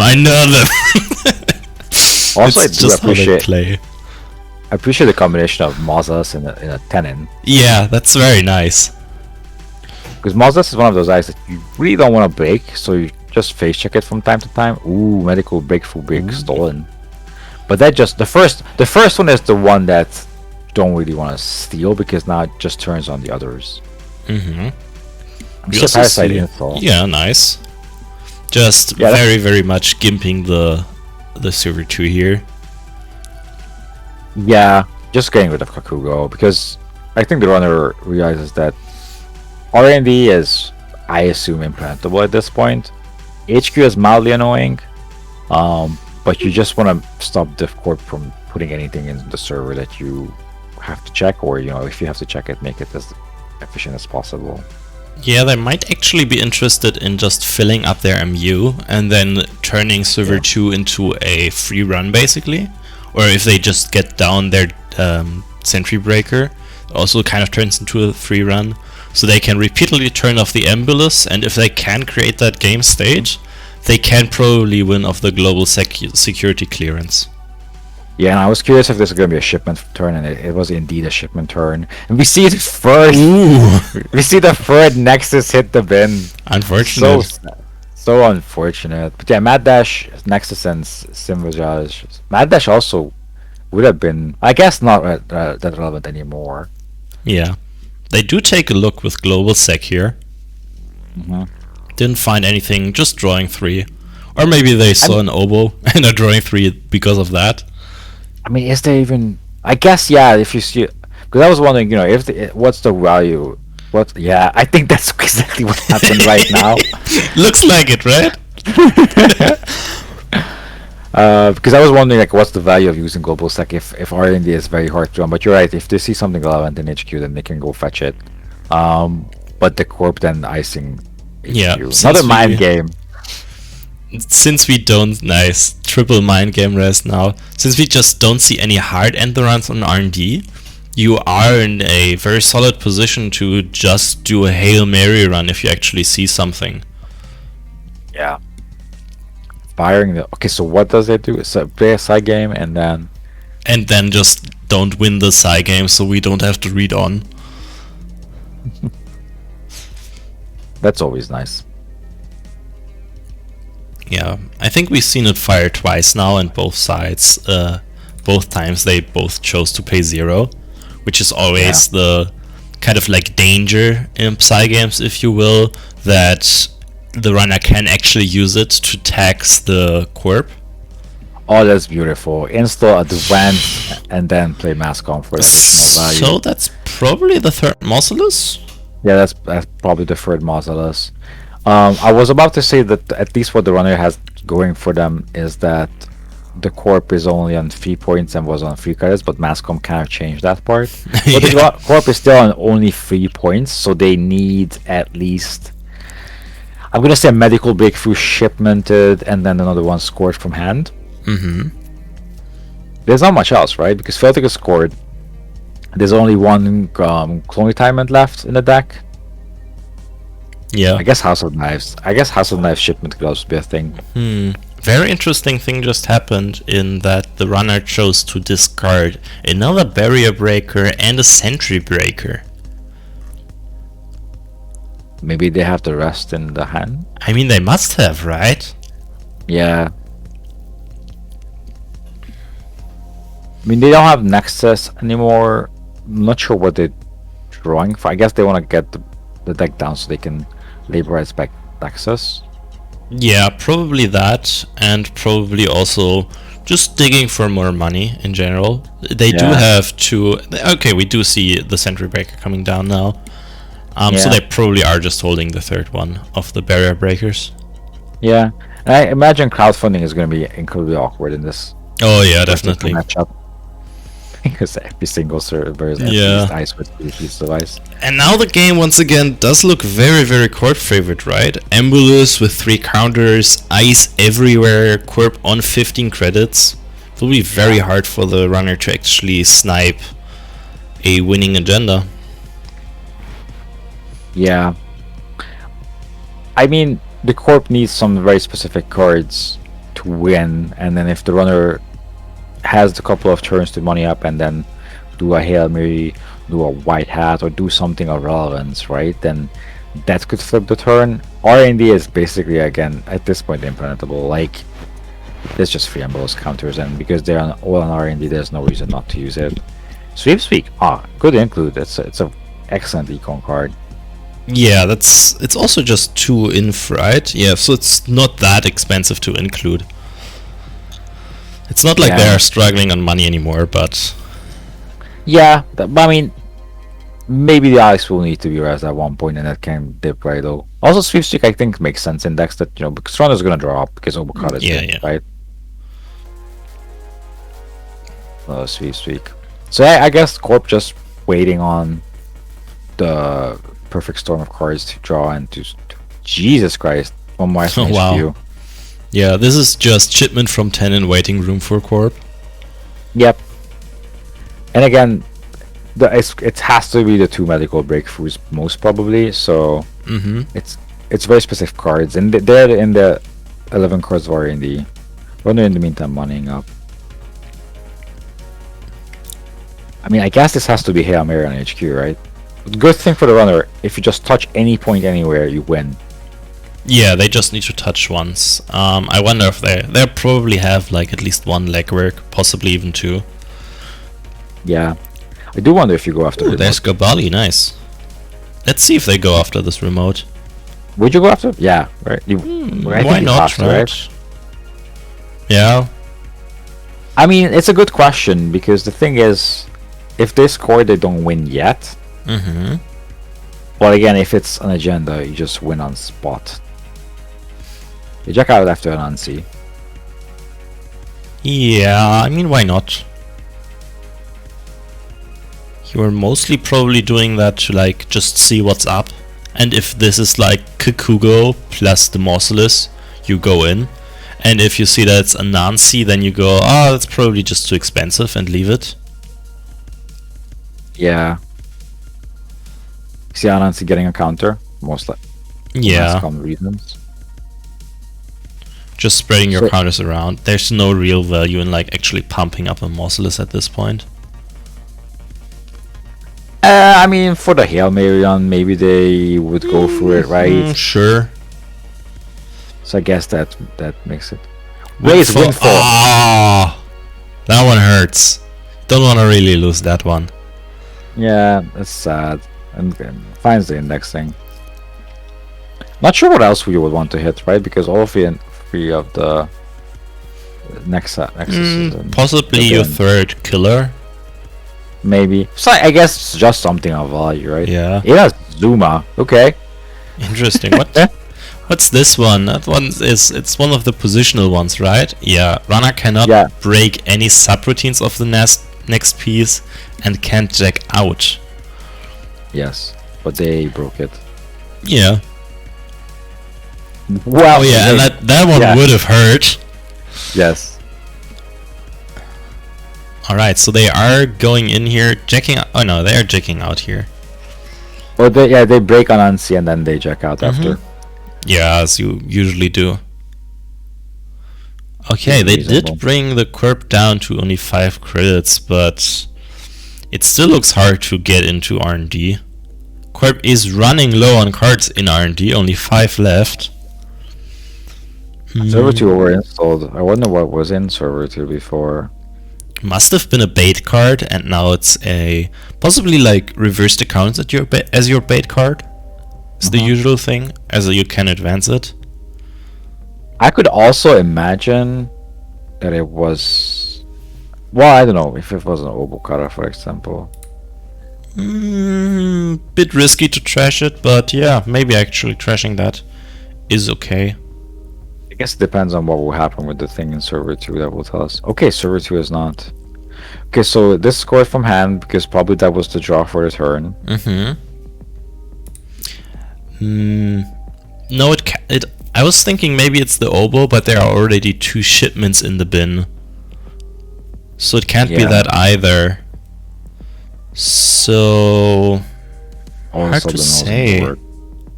Maybe they play Global Food or something. Maybe it's just oboe anyways because they feel like it's Wow. safer over there. Wow, There's a just corporate- keeps digging here. Well, that was a mandatory draw. Oh, The two- true. yeah. It's just Yeah, the the subliminal just make it subliminal. look that big. Yeah, so it makes it look very confusing. Mascom. Sweep, sweep. Okay, so the win is not there. As a runner, you can't really run a R&D, so I guess you have to check archives, is what the runner is doing right now. It's like to guess correctly Yeah. because whatever was over-installed might have been on agenda the corp couldn't score. But yeah, there's Anansi everywhere. There's a running joke of, everything is Anansi. Yeah, the MTI joke. Yeah. So it's literally happening here as well. Every ice the runner just wants to casually face check becomes the Nancy. It's a good question what you do here. Yeah, you're probably So hard to say, right? Do you actually Yeah. try to go into server 2? You try R&D. Why would you? Good question. It's not like you can like pressure the corp's money here. Yeah. So the weird thing for the corp is though that they need to score 2 agendas or like 1 oboe somehow in, well, I guess 4 turns. 1, 2. Yeah, I guess 4 turns. Or So 3. they No, no, probably 3. have the time to do that. Yeah. Okay, so they keep going here, just taking a bit of damage. Interesting. This is a very ambitious run, and I'm not sure why it's happening. They will just get embolused here. Yeah. I mean, there's literally no reason not to embolus, right? We also did see Whitehead in hand. That doesn't actually do much though, right? Yeah. You could have like shuffled back, if you see agendas in hand, you shuffle back the non-agendas to increase chance of hitting agendas in HQ. Okay, so we see the third shipment on the medical, and now they just need Okay. to find the last medical breakthrough. Mm-hmm. Again, I'm really curious what server 2 and the card over installs were, because I have a feeling one of them has to win agenda, right? Like either the one that's in the remote now or the one that was trashed. Yeah, maybe Deer actually wants us to think that it's that way, and they just did a double bluff. That could also be a case, to be honest. But I mean, R&D is no go, right? Yeah. Don't think the win is in HQ, because it doesn't feel like that. Or maybe there were 2 medical breakthroughs in HQ and the corp was just waiting on the first shipment. I don't know. Why would you? I honestly feel like the win is in HQ. Because they were afraid of, like, because there are no other defensive upgrades, they were afraid of jamming anything into the remote. So What they are were we- trying to double bait them in the remote. Honestly, what are we missing? Like, why does Motion Blade keep running R&D? I don't know. I guess that's the only server without Anansi. The spider It is has- scary, but Yeah, it has a plethora of Embolus counters. I'd probably be looking to either go Hail Mary HQ or actually check server 2.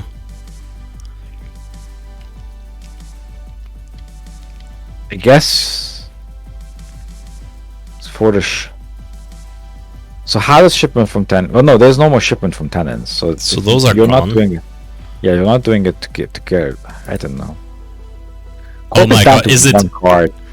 Oh my, is it actually the medical breakthrough as last card? So sad. We do see like all 3 clone retirements are either scored or stolen. How many points? Like they're already like 12 points removed, right?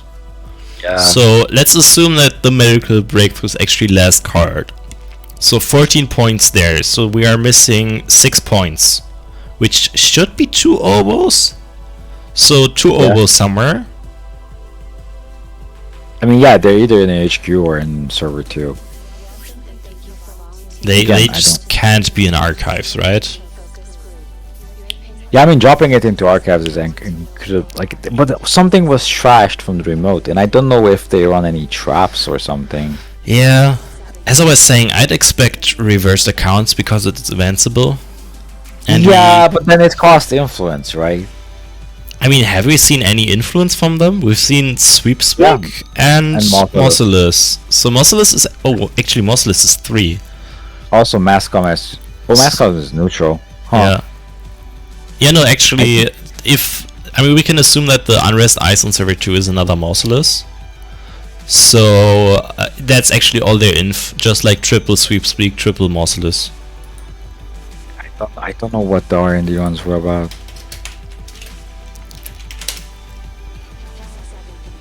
Wow. But yeah. Medical breakthrough, actual last card in the deck. Yeah. That's Nice. ridiculous. I mean, it had to be, right? Otherwise, it would have been scored earlier. Yeah, of course. Yeah, the runs on R&D were very perplexing to me. Everything else, I mean, they were probably just a bit too scared of the spider. I would have tried to Yeah. check everything else. Maybe they also misread Embolus and thought it could end run on any server. But then Yeah. you're still not accomplishing anything. Yeah. Because the problem is, the runner made 1 run per turn, and then Embolus gets 1 counter, so it didn't do much. Oh, actually, Embolus might have been the card installed in server 2. And they just never rezzed it, because why? Yeah, could have also been, to be honest. They didn't want to give up their R&D protection. But then what did you trash? I don't know. I feel like checking archives, just like getting to archives would have been, would have told what remote is, right? Because it's either on agenda and you win on spot, or it's not agenda, but then you know that maybe server 2 is an agenda. I don't know.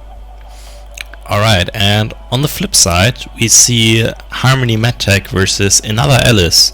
I do know that Deer and Armin built together, so we can probably expect a similar list here. Yeah, sorry, Alice being the choice Anarch ID. So we see Trash Breach, Quest Completed, Dronamok, and Labor Rights. None of those give money, sadly. And yeah, just abusing Ooh. Alice. Cold Read, Mamba Temple. Well, not too bad actually, it's kind of dirty laundry, right? Yeah. Run, gain 3 credits? Not bad. I've seen worse.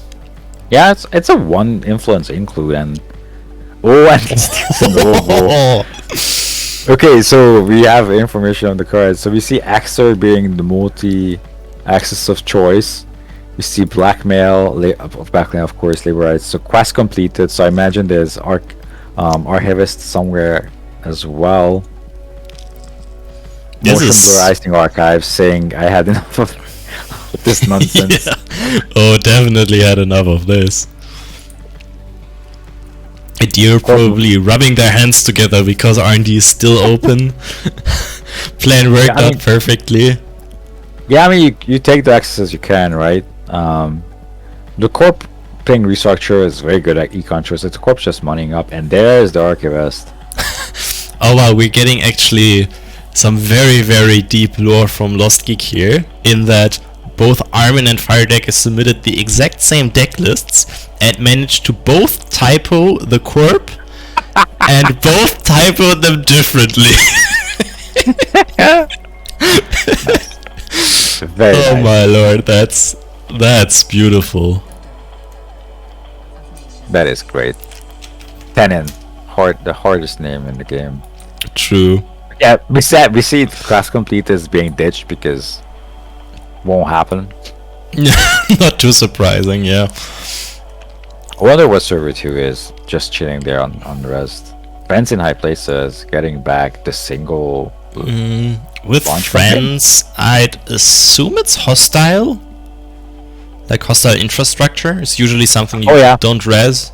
Just sit That's on it. We see Tally Perrault. That's a pretty fancy name, but what do you actually do? Whenever a It triggers on Grey Ops and Black Ops and gives the Corp a bad pub.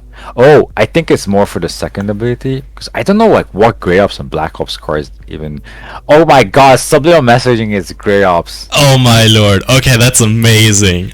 Blackmail officially live. Yeah, but you also get a tag. Who cares? Who cares about That's a- tags? I mean, you lose the Tally whatever, and then you lose the Archivist as well. Who cares? Yeah, fair enough, We fair got enough. them a bad pop. I mean, until... I'm not sure if Harmony Mattech probably doesn't play Clone Retirement, right? Yeah, Lost I Geek do- raising the very interesting point of how did they come up with this while sticking to 45 minutes? Playing both Yeah. Architist and Tally Perrault and playing Blackmail. I mean, this is amazing. I mean, it could have also been just a case of I need 50 cards and I'm playing Anarch. True, true. Oh man, I didn't imagine Bad Pup playing this much of a effect on on the format. But I guess you could also just, be like, hey, you look in the card pool, you see blackmail, and then you think for yourself, okay, what gives Brat Pub? And then Yeah. you see Archivist, and you're like, huh. Ooh, we see reversed accounts just making the runner exceptionally poor. Yeah, they're definitely suffering on the money front now.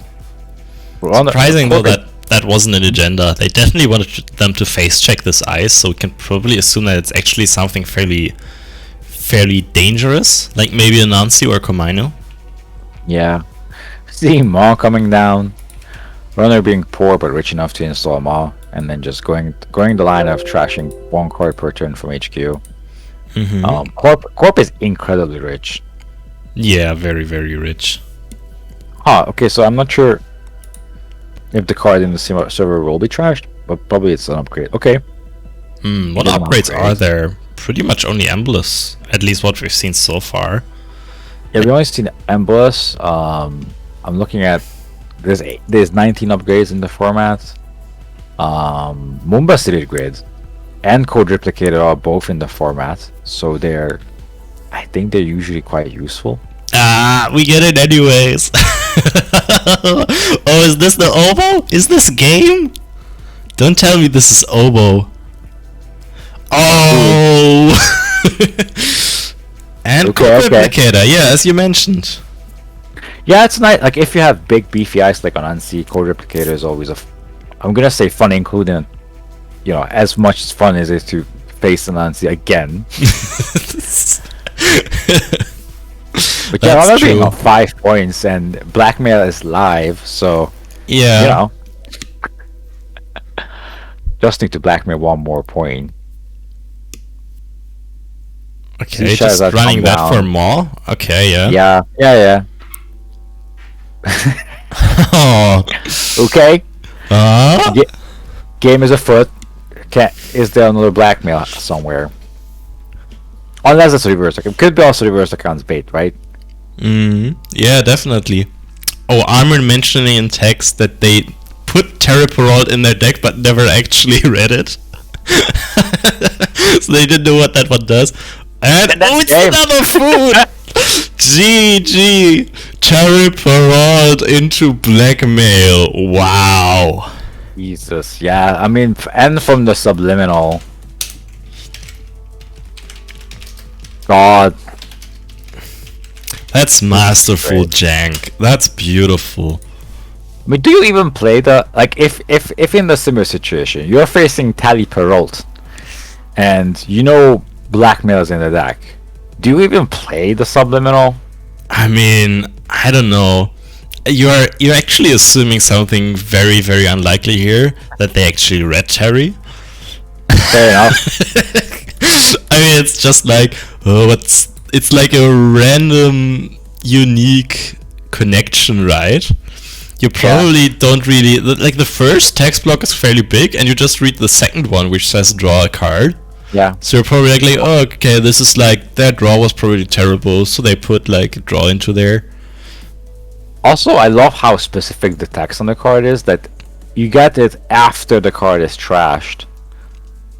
Right? Because I Yeah. imagine if it would set when played, then you would just die to a Scorch? I'm not sure how that works. Well, you can't play the Scorched. Because it needs to be tagged. Yeah. So, I think... But the stupid thing, if there's like some sort of gray or black up that RFGs itself, if it's played, it doesn't trigger. Yeah. So like if there's like, I don't know, Friends and I plays it doesn't RFG itself, but should. So if that was the case, it wouldn't trigger and stuff like that. So it's weird why sure. it isn't just when played. Yeah, it's very specific. I'm pretty sure that there has to be some kind of combination of cards that if you play it, you don't want the tag. It's also trashed after resolving, not just trashed, so you can't even imp to trigger a tally or something like that. Yeah. It's so weird. This is like they found a real gem in this one. I'm pretty sure that the after resolving part is because they tested with something specific, and I They think must it's have, more right? about it's more about they, like, for example, if the runner has one tag and then you play Scorch, then maybe they get 2 and then you can play traffic accident after or something. I don't know. Probably that, but it's a Mei ability, so like, you know, you just don't need to get the tag if you would die from it. Yeah, there's probably something like Under the Bus, which is destroy something unless they remove a bad pup. Maybe. I don't know. Anyhow, do we want to... Yeah, let's look at something else. Sorry, we went very high on telly there. Yeah, no, I mean, both of us were fascinated by this game. The cards did what they were meant to do. We have table 4 here. We can jump into that. Yeah, let's check. Let's have a look at this one.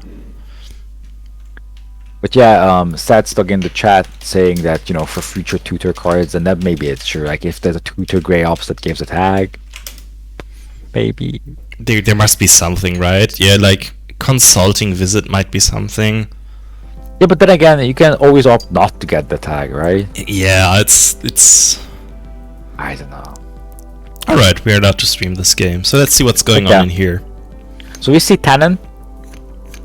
Slightly less ice on the board so far, but there's still time in the round and probably time to install some more ice. Yeah, we see House of Knives, Philotic, so it seems, I'm gonna say standard in that regards. Embossed as well. So yeah, the cards that kind of just naturally lean into this this matchup. They do mention this game is going to be a slog, which yeah, games that very much looks that way. So one thing I wonder about is that there's 1 pawn on the board. I'm always curious if do corps have a way to shuffle? Yeah, I mean, the obvious way to shuffle is museum. Oh, there's fast track, which is important to mention, yeah. Since you're also a shipment from Tannen list most likely, that's actually interesting to like get your medical breakthroughs once one is scored, or like your House of Knives. Yeah, I mean, getting a medical breakthrough, just like fast tracking for medical breakthrough early on, is a very good power move, right? Because the runners don't want to steal it, but then you just put out something and it might be a medical breakthrough. Yeah, and then if they do steal it, you don't really care because it just makes the better water ones better. So medical adjourned, yeah, just let those stupid slot machines fire, just walk through. Runner also having I want to say a very impressive board. Also breakers down, 2 of them are central though, but there's medium in play and there's 2 technical writers with money on it, so yeah, you don't need breakers for the remote at this point, right? Just medium them. Yeah, we see it's a blackguard silhouette deck. True. With Gingerbread, spicy, and Parasite and Snitch. Snitch and Blackguard. Yeah, that's Snitch interesting. And Blackguard. It's interesting. So how does it work? So you expose the ice. The corp has to run it if they can, and then you can still check out. Then you leave anyways. That's pretty nice. Probably also playing what's the one you need to run HQ for to spin to turn an ice face down again? The one with the dog on it? Emergency shutdown. Yeah, exactly. They're definitely playing that. I saw that being legal. Yeah, I mean that's just also natural in the deck. Plus, I imagine they was play exploit, right? So just do it as all ice and then expose them again, and then you make the corpse life miserable. Lost Geek has a found. We have witness tampering, which is as an additional cost to play this operation, spend a click. Remove up to 2 bad publicity. So Terry triggers afterwards so that they can't use witness tampering to remove said tag. Nice. Not tag, bad pub, but nice find. That's amazing.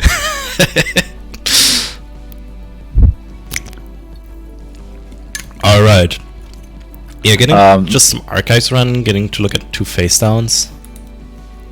Anya, not sure if you saw Ishwar that I think your mic's a bit gainy. So sorry. I haven't heard it that much. Maybe it's different on the stream. Turn it away a bit. Alright, let's keep it like this. Okay, yeah, so we have good old Jinteki proverb still ringing true. Everything is an Anansi, yes. Yeah. Yeah, I always love putting an Anansi in archives. If it's relevant, if it's not relevant, then of course not. But if it's in this scenario where you're 10 in deck, for example, then the proverb of, like, they wouldn't put an Anansi on archives, would they? But they definitely would. Yeah. So yeah, the game is looking to be one of those where, they're just waiting for the correct cards to show up. Yeah, especially with Wampo on the table, they can just sit on the board state for as long as they want to. And I guess they do subliminal this turn. And just moneying up. Like, there's no reason not to.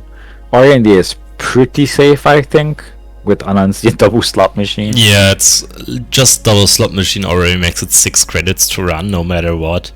And Anansi with Mongoose to break is 2, 4, 5, 6 credits. So it's a 12 credit run. Yeah.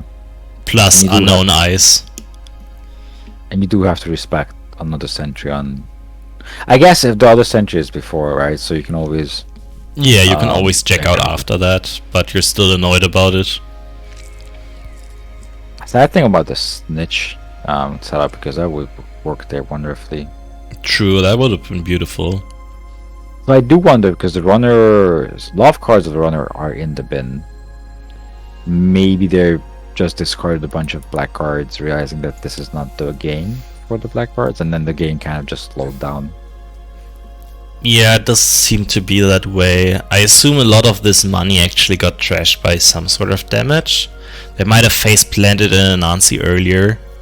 Oh, that's true. And maybe they kept running, or they ran multiple times for Yokakugo. That I guess also could be a thing. Also, Philtic was... Well, Philtic doesn't do damage. Oh yeah, and there's a House of Knife that... yeah, they probably got quite a few of these money cards pinged out of hand and played some of them. I wouldn't be surprised if the high stakes drop hit in Anansi at some point. Yeah, that could be a thing. It's very unfortunate for all the Crims that Tenin seems to be the most popular ID when all of them are sitting on crowdfunding. Yeah. I mean, I guess that might be also like a cause for the Tenins to be popular, right? Because runners kind of obviously want to run, and if you're able to stop them, that kind of breaks their game plan. And nicely complements your game plan. We see Lady come down and trashing Passport. Is that the correct trash? I guess you're never... Actually, yeah. What code gates are you breaking here? It's not like you'll ever break a slot machine, right? Yeah, but mind game, I guess. And then there's a Viper. Ha. Well, speak of the devil, right?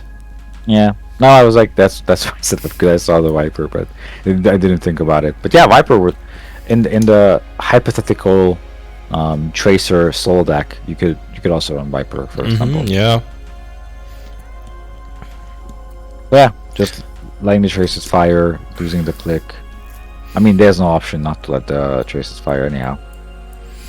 Going after the Wampoa. I guess if you get rid of the Wampoa, HQ is more risky for the Corp. Yeah, HQ becomes more risky. They can't go infinite on R&D. Well, I mean, they don't go infinite anyways, but they can't just, like, stack R&D for, like, way too long. Yeah. I mean, if the game goes long enough, right? Wampoa is a weird DBS in a sense that you can stack up your cards in order and then eventually just draw the cards you want to and win. We see, yes, again, push the Trace. Alright, so they do... Sengren pumped a bit into the Trace. Yeah, just a bit. Yeah, reasonable. And yeah, nah, doesn't want any more of this. You're saying would agree. It's like, I don't even want anymore. This is, yeah. Yeah, it's, I mean, it's understandable. And there's Oh, okay, they bottomed like 13 points. This is... I can understand this reaction. Yeah, but also there's 24 minutes on the clock, so like, you know, it's the hard position to come back from with the runner, I guess. I mean, I guess. Oh, this is game 1. Yeah. Okay, I didn't realize this was game 1. This is, yeah. Yeah, meeting on Jordan, I think, wrote that if there's only 15 minutes on the clock, he will concede, and then, you know, it's 24, so I guess it's reasonable. But the thing is, this matchup seems very specific, and I guess the way the runner can win it is if they at least get a couple of points early on. Because as the game goes longer, it's more horrible for the runner, right? So if you have some kind of points early on to lean on to the end of the game, then you have a chance. But if you have 0 points and the corp just puts 4 ice on in the end, then one pole has HQ every single opportunity to get, there's not much to do there. Yeah, let's quickly join the other side and see what's going on the other side. Yeah. Since we did see the Viper Rest, I think there was actually a fairly interesting archetype that was possible to explore, in that it was also something that was available last RAM, and I talked about it, in that all the decoders were very, very bad. So heavily leaning into that as Corp and putting a bunch of code gates into your deck might have been an option if the code gate pool would have been deep enough. I didn't look at it though. Yeah.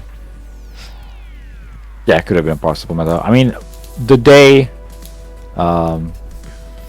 there's the Jinteki agenda that you score, it just makes the ice. There's something that makes them unbreakable for turn, right? You unorthodox something. I mean, there's a bunch of Jinteki stuff that modifies stuff. In that there's Yagi Uda, which puts, I think, a sub on it and they can't check out. There's Labyrinthine Servers, which is actually legal to send them back. Yeah. Stuff like a couple that. of interesting things happening in the same meantime. One, Corp is on Spark Agency, which I applaud as a choice. Oh yeah, nice. Two, indexing. Let's have a look. Dermatoglyphic actually mentioning that they thought that the killer pool was actually weaker. I think Mongoose is like close to good enough to just like shore up that weakness in a big way. Can be awkward to use though. Yeah. I don't know. I don't know which breakers are more awkward. I personally maybe will lean into like some kind of Overmind based E3 rig and just call it a day. True. Okay, branding. They find the power card. Oh, SSG advertisements. Aww. It would have been amazing to score that. That kind of implies to me that this is the asset heavy deck, and I'm gonna look up one card because there's some kind of blitz. Which one is that installs advertisements? It's their like Blitz ad campaign, I think, is a card. Media Blitz is mentioned, and it's in the format. Oh, nice. Okay.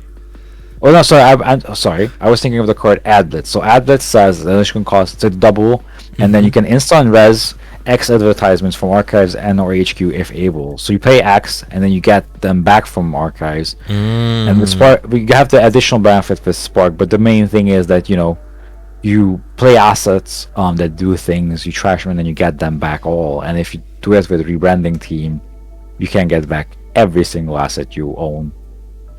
Yeah, we do see that they did res one of these launch campaigns here, advertising apparently Astro Bar, where you can buy burrito, I guess.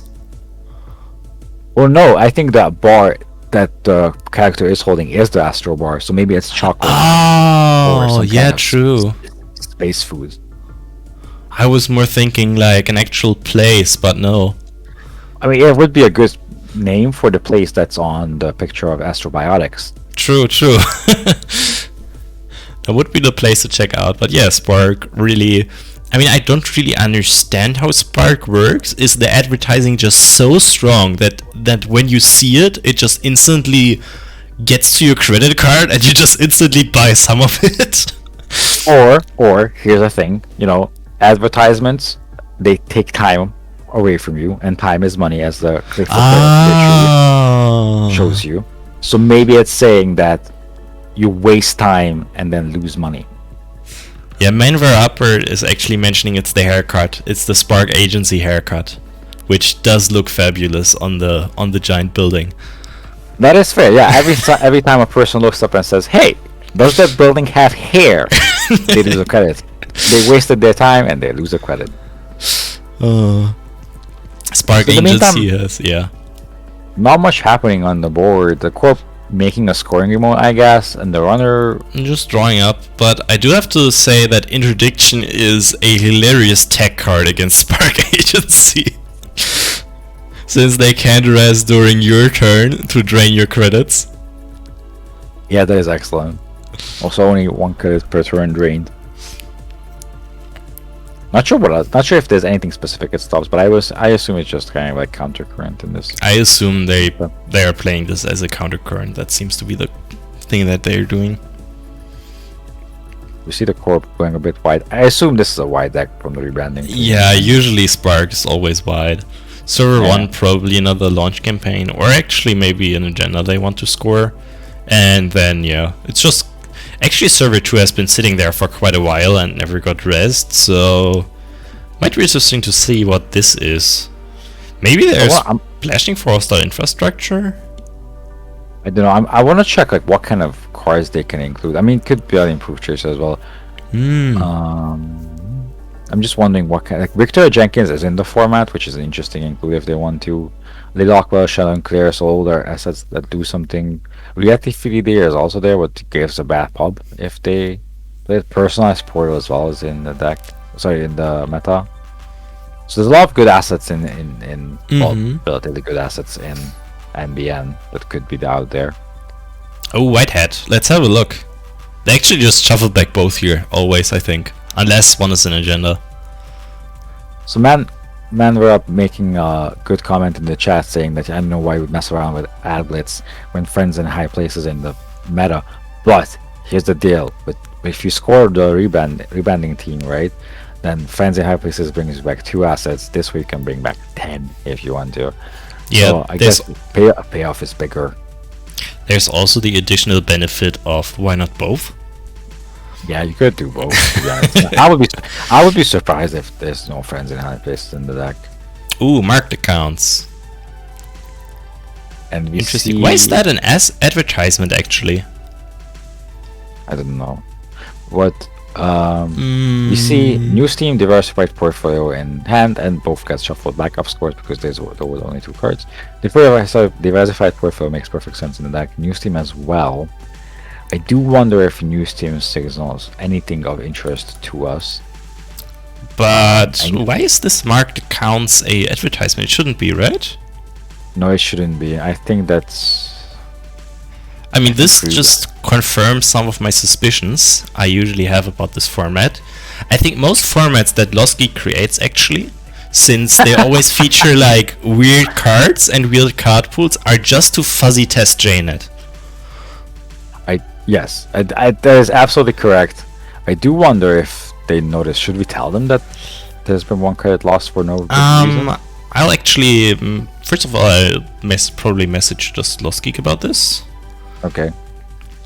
Let's go into Ram minus Judge.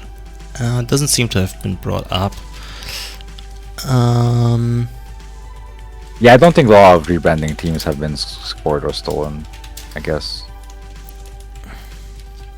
Yeah, rebranding is probably blocked, but yeah. There seems to be a... Yeah, I'll just quickly... Yeah, go ahead. In the meantime, I will entertain our viewers. So IP block being res box standard ice in NBN decks since it's been printed. Good ability, good numbers. We see second crowdfunding come down for Sunny, but of course IP block against Sunny with the base 2 link is not that impressive. Glosky said he's gonna jump in the game and tell them. Ah, okay. He has his eyes on it. Nice. Yeah, but again, you're absolutely correct. Glosky probably made this format just for us to test weird cards and interactions. I've already had that, feeling when they announced Eternal with like points list and stuff like that. People started coming out with like weird stuff. Yeah, with the ambition of just making JNet more robust. But yeah, also I appreciate there's just like the label being on top of the asset. Yeah. Advertisement. This is like a very nice feature, and it's been added to quite a few cards. I also believe like Chameleon, for example, says now which type you named. A very annoying card actually with this feature is Mother Goddess, because it can have like a massive block of stuff that it gets added to it. Yeah, that is true. But does it like? I never see. I remember Mother Goddess from earlier when I just listed the types with like abbreviations, not the actual types. I don't know. I haven't seen it in quite a while, because usually when you Yeah. include it, you don't include much else that has multiple subtypes. But I think it actually lists like all of the relevant ones, so it can actually get quite big. Yeah, would have been hilarious in this format because Excalibur is around. Yeah. There's also Panchatantra to just like put some extra text on it, because why not? I'm just Yes. jumping in shortly into this commentary to say, yeah, stuff changed, so now all the subtypes are shown completely. Because before it was just like a botch to make it look right, but now it actually there's like a whole bunch of code behind it that does that. So Nice. All right, nice. Thanks for your work on yeah. JNet. And no, I didn't create this format just to fuzzy test, but like it's a nice side effect, isn't it? It definitely is. Some very weird interactions come up. Like this format makes JNet and everyone's rules understanding better. Yeah, definitely. All Very right. specific format. Have Thank fun, you for two. jumping I'll in. jump off again. Yeah. Thank you. Thanks for jumping in for that. We see Three-Mouth Contact come down on the runner's side, which is like, again, decent econ option, and Jack Sinclair as well. Yeah. Wonder what server one is that it's advanced twice. There were a bunch of 5-3s, and there's also Global Food Initiative, so... Yeah, I think MBN has both Degree Mail and Re-Education in the format. Yeah. Re-Education, Yeah. probably not seeing a lot of play. Yeah, imagine if Neurospike was in there with it. You would have the whole deck. Oh, yeah. I do love But yeah. that deck, even though it's a bit... Yeah, a bit wonky to actually play. Yeah. Also, could be just also reversed accounts in the remote, to be quite honest. Yeah, actually reversed accounts shows up quite a lot in these formats, because it's in quite a few packs. It's in like, I think 2 core sets actually. It's only 1 inf, so it's easy to include it to bait people. Yeah. Also, it's a big swing. Exactly, that too. 'Cause And we see, yeah, Degree Mill. Degree Mail. Yep. The 3-pointer of choice for the deck. And trashes interdiction, so now actual advertisements can be rezzed on both turns. Problem with this Finally. We see Overmind in the heat, by the way. So the problem with going wide against crowdfunding decks is that they are incentivized to run, and this deck especially has Jack Sinclair in it as well. Oh yeah, that will be great for them. We also see Sec Chip. I wonder, do you think there are actually... Are there other ways to get Link? I mean, I'd expect Archivist probably. Security Nexus gives you a link, definitely. Yeah, true. You just I mean, put on its Nexus. So I think the thing is that you start with 2 by default, and that's not bad. And again, the deck has Overmind. So maybe it's just give 2 free strength through Overmind for the remainder of a run. Yeah. Yeah, Seems I like mean, good why value. not? Also, you're a 50 card deck, right? So like, and if you use it with your actual breakers, you can just pump it by 2 free for Chiefs and then just do a run. So I think it's just a good value card, even if you just have it for +2. Yeah, sometimes you just hit some nice breakpoints with it, right? Yeah. So we see a technical rezzed, which is Chef's Kiss with crowdfundings. Oh yeah. Just makes you money. It is quite the nice card. There are a few... actually, now that I'm thinking about it, we have like all the or like a lot of this RAM has been weird subtypes which usually don't matter actually mattering, right? With like Archivist, we had like, what was her name again? Miss Perrault. Now we have Technoco. Spark cares about advertisements. Yeah, part with rebanding team and assuming Ad Blitz or Media Blitz and both one or both of the deck. Yeah, And possibly also using all this econ pressure to hopefully land a Scourge at some point. Yeah, don't remember what the tagging solutions were, but I think it was just mostly ice, right? So I guess the thing is, you make the runner poor, they get tagged and they die, You hope for that, yeah. or you just make an important score out of remote. To be quite honest, Yeah, you can probably catch them on like a Hail Mary run. yeah. Yep, Triumph actually doing like a very nice, kinda sorta magnum opus impression here. If the runner gets tagged, though, that true math is. Yeah, true. Then it takes, then it starts to really hurt. You see Architect being rezzed, which is amazing, including acid decks. Oh yeah. Amazing ice in general, if it's face checked. Luckily, Shrike is already down, Yeah. so they do get through this here. I do wonder if okay, so yeah, so this is one of the values of Sec Chip, right? That small, you don't have to pump for small ice. Doesn't do much, but gives you 2 credit for a 0 credit. Yeah, sure. It's It's also- like just a 2 credit efficiency card in this case. Yeah. Not the best, but I mean, you take what you can get at this point. Yeah, I mean this is a very limited format. You have a 50 card deck, right? Mhm. So it's and finding the new steal on top. Ah, that's. Sometimes. I like newest team, but it's also so rude. I imagine you have to take the point here, right? Because if you leave one tag, you get Yeah. You get shot in the face by your own Triumph, and then you possibly just die to a Scorched. Again, assuming it's a scored deck, but might just fly you. True, true. But yeah, new steam being taken for the minus point. Mm-hmm. I could imagine that, if Isagian has still had like 2 clicks, he probably would have taken the tag. Yeah, and just yeah, removed yeah. the tags. But it's unfortunate. And I wonder if server 1 is an actual rewinding team. Yeah, Yes. there it is. So we fixed the bug. So now everything's an advertisement, finally.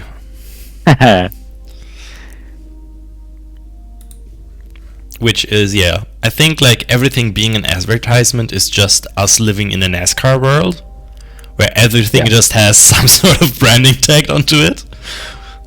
Yes. Yeah, that seems very correct. I'm just trying to figure out what kind. Like, imagine like a turtle backs in space and just has, I don't know, NBN logo on the back. Yeah, NBN logo on the back, HP logo in the front, I don't know. Logos everywhere, right? Yes. So we still haven't seen much. Like, I guess the course plan is basically just scoring, and now they are on 5 points.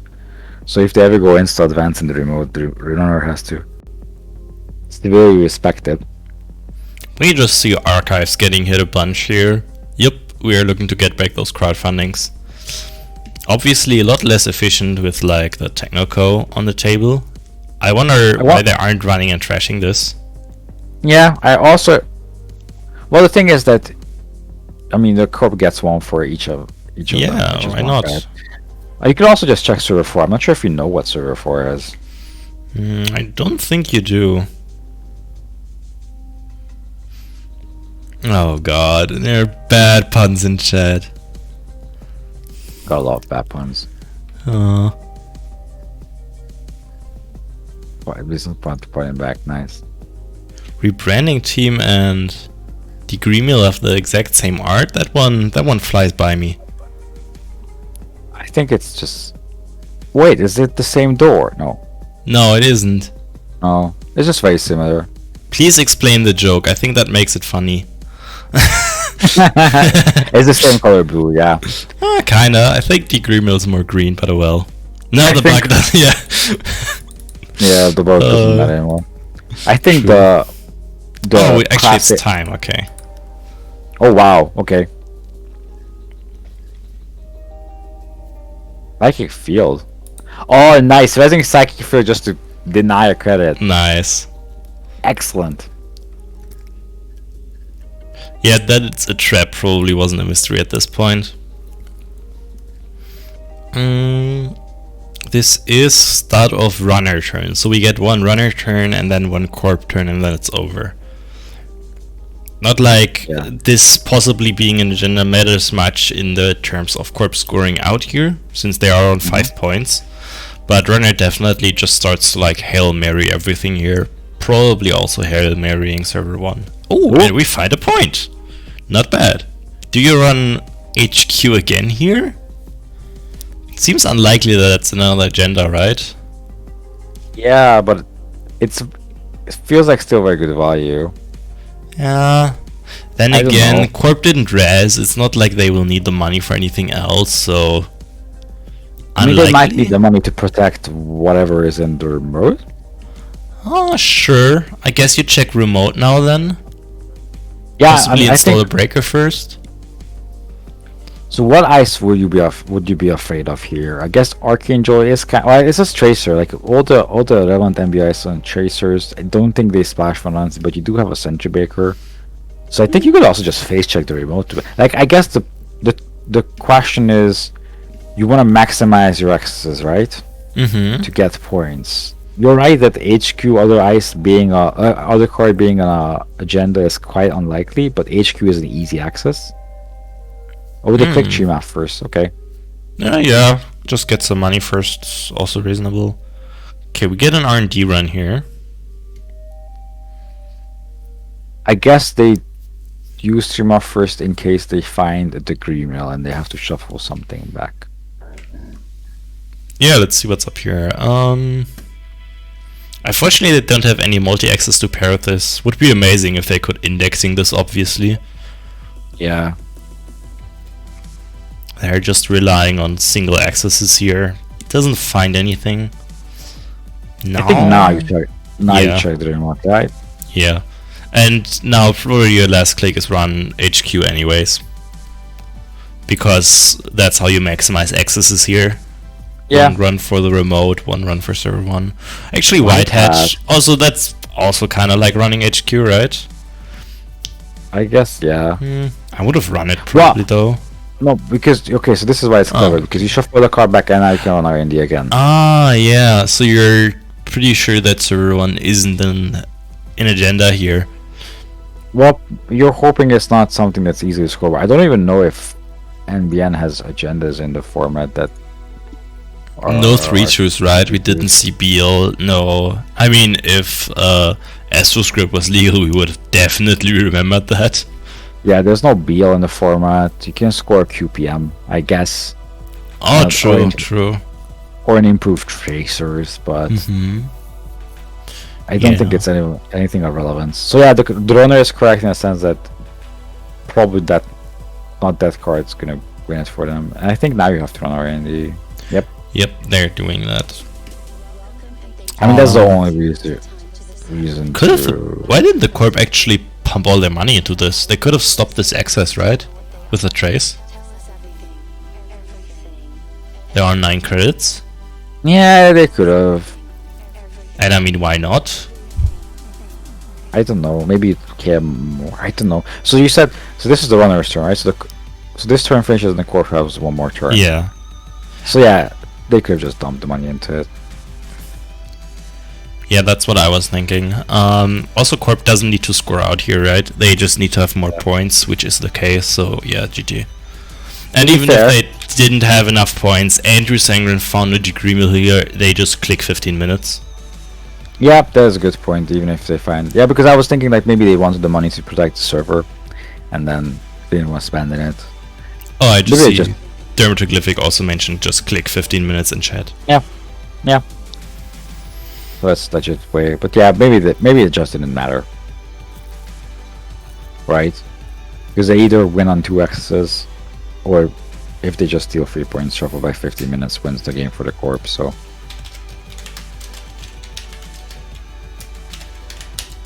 crashing a card in the server.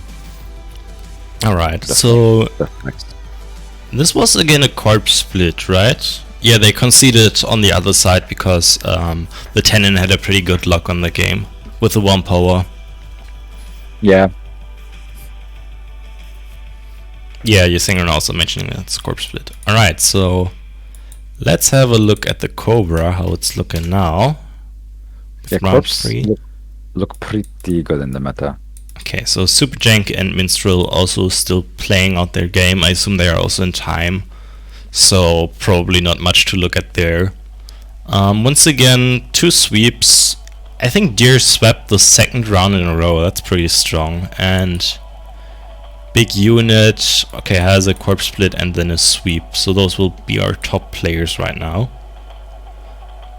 And otherwise, yeah, once again, corpse split. No runner splits so far, so definitely a corp dominated meta.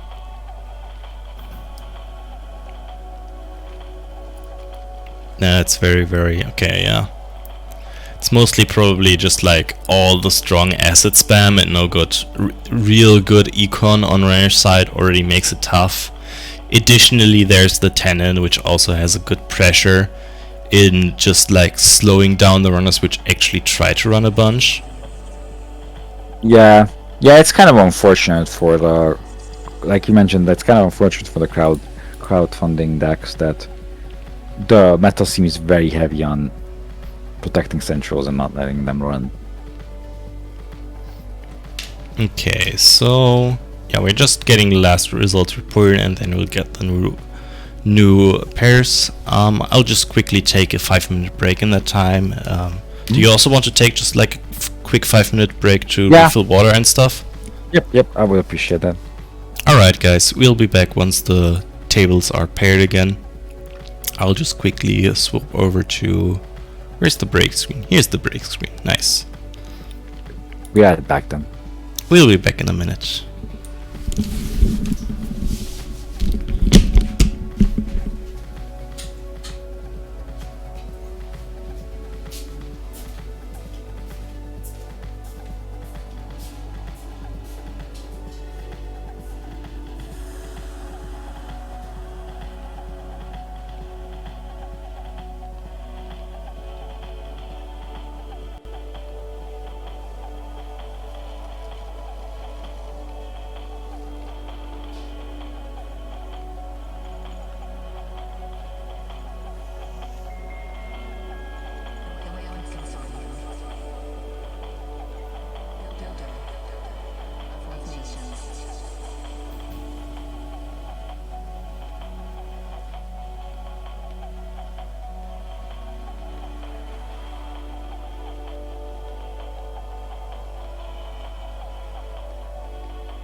All right. Hello, everybody.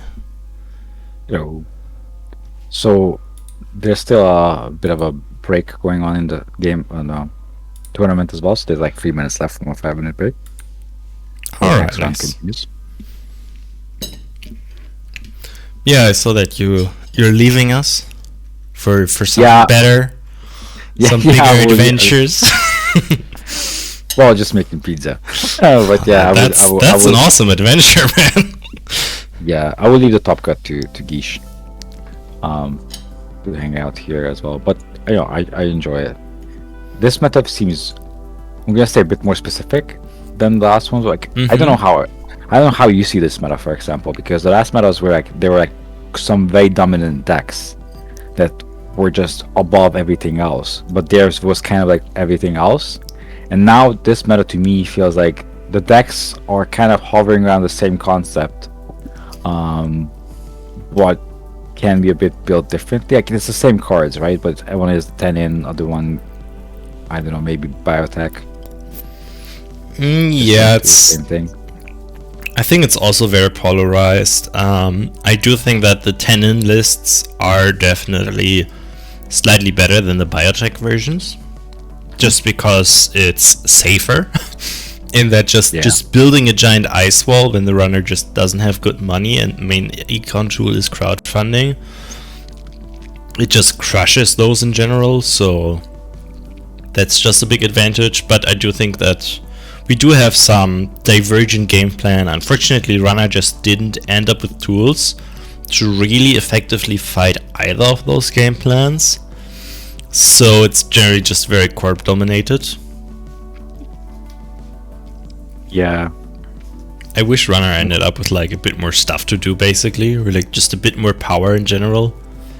I mean, you would imagine, right, that the crowdfunding is in the middle, right, and then hip hip hooray. But that's and medium and parasite. But yeah, all of them are not supported enough. Like they just need something extra to like glue it all together.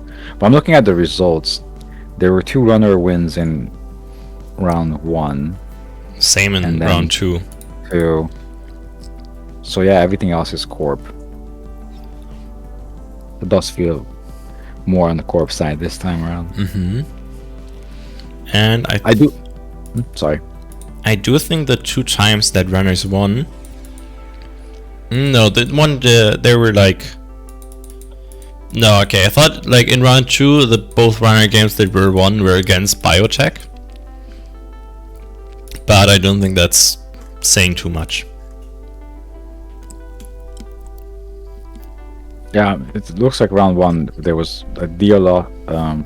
Asmari was beaten, but another one was Tenon. So there is a Tenon loss in the pool. But yeah, afterwards biotech, Harmony Medtech. I guess Harmony can lose if you just lose your 3-pointers. It'd be that way sometimes, right? Yeah. Sometimes you just get hit up on the 3-pointers and oof. And Gish is correct in the chat that this also means that seeding is very important for the top 3 god. Yeah. It's a bit unfortunate when it works out that way, but Yeah.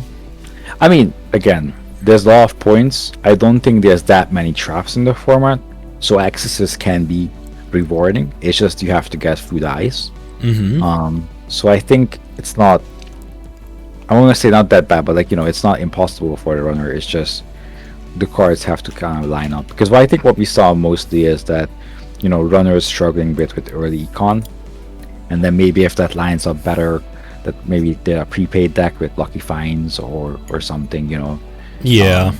or they find all the crowdfundings early on, or I know Tech Fighters and because we've seen, for example, multiple decks try to play Shahrazad with Tech Fighters, or if that kind of gets going in turn 1, then that gives them the plus.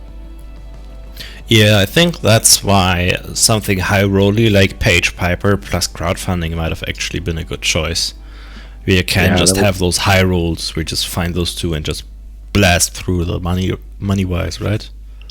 Yeah, and I think also just finding a good solution for Anansi's early on, because I think that this meta seems like the boogeyman of the meta seems to be Anansi, And we did see a lot of Anansi's being rezzed, and kind of naturally supported by slot machines. So the combination of two is like a very mean ice suit. Yeah, And, just very, very taxing. Yeah, and with like Mongoose being one of the best killers in the format, and I don't even know what the best decoder is, but you know the breakers are not fascinating. The econ is not amazing either. If not even, I would say maybe the econ is not even good. so I can see how it's hard for runners to just get through. Losgeek does mention as shaming us for not mentioning push your luck as the main way to actually high roll your credit pool here. Which yes is legal, but oh boy, that's quite a bit of risk to take on.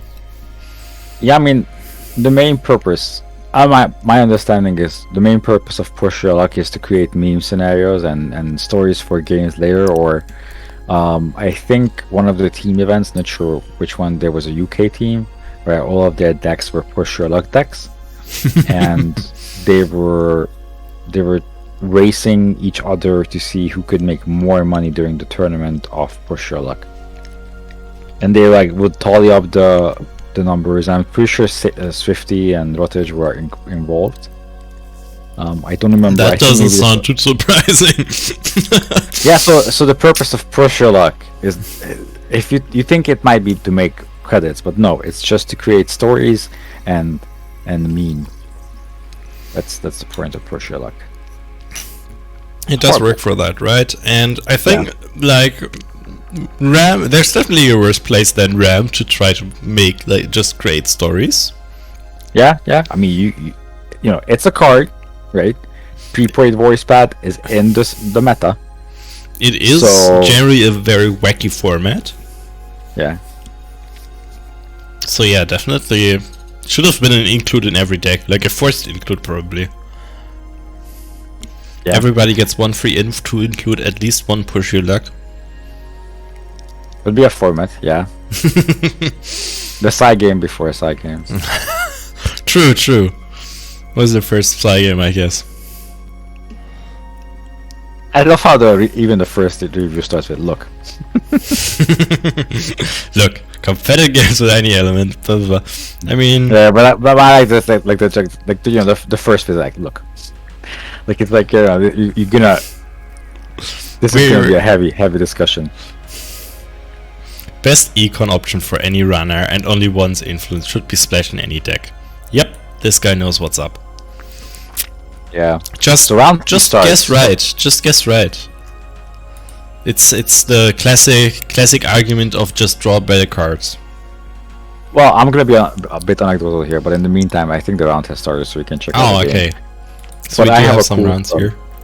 Back at one of the, I think, Euros events, there was an Eternal side event, and the guys from Czech Republic played, but they played with, I think, standard decks, I think, or not sure if System Gateway was a thing. No, there was just standard decks, and they were up against MT with Caprice Nice, and like all the side games, and this was Milan, and he asked like, what do I do? And we said, just win the side games, and he proceeded to win all the side games, and then won the game against an Eternal Corp deck with a standard runner. So winning side games is legit strategy. Alright, I jumped into the table of Larea versus here Dunge. Okay. This seems to be a very interesting game state. Dunge is set up and ready to go. Look at this. This is a beautiful breaker suite. Couldn't have built it better. 3 Panchachantras, gingerbread. Go. This is what we call mild efficiency in the business. Also, actually, double Trimath down, sec testing. This is actually some pretty good money on their side. Yeah, runners on 15 credits and can break any free ice server. I guess in this case, you know, gingerbread is more of a also convenience, right? It's not just like the numbers, because the numbers are not bad. They're not amazing, but they're decent, right?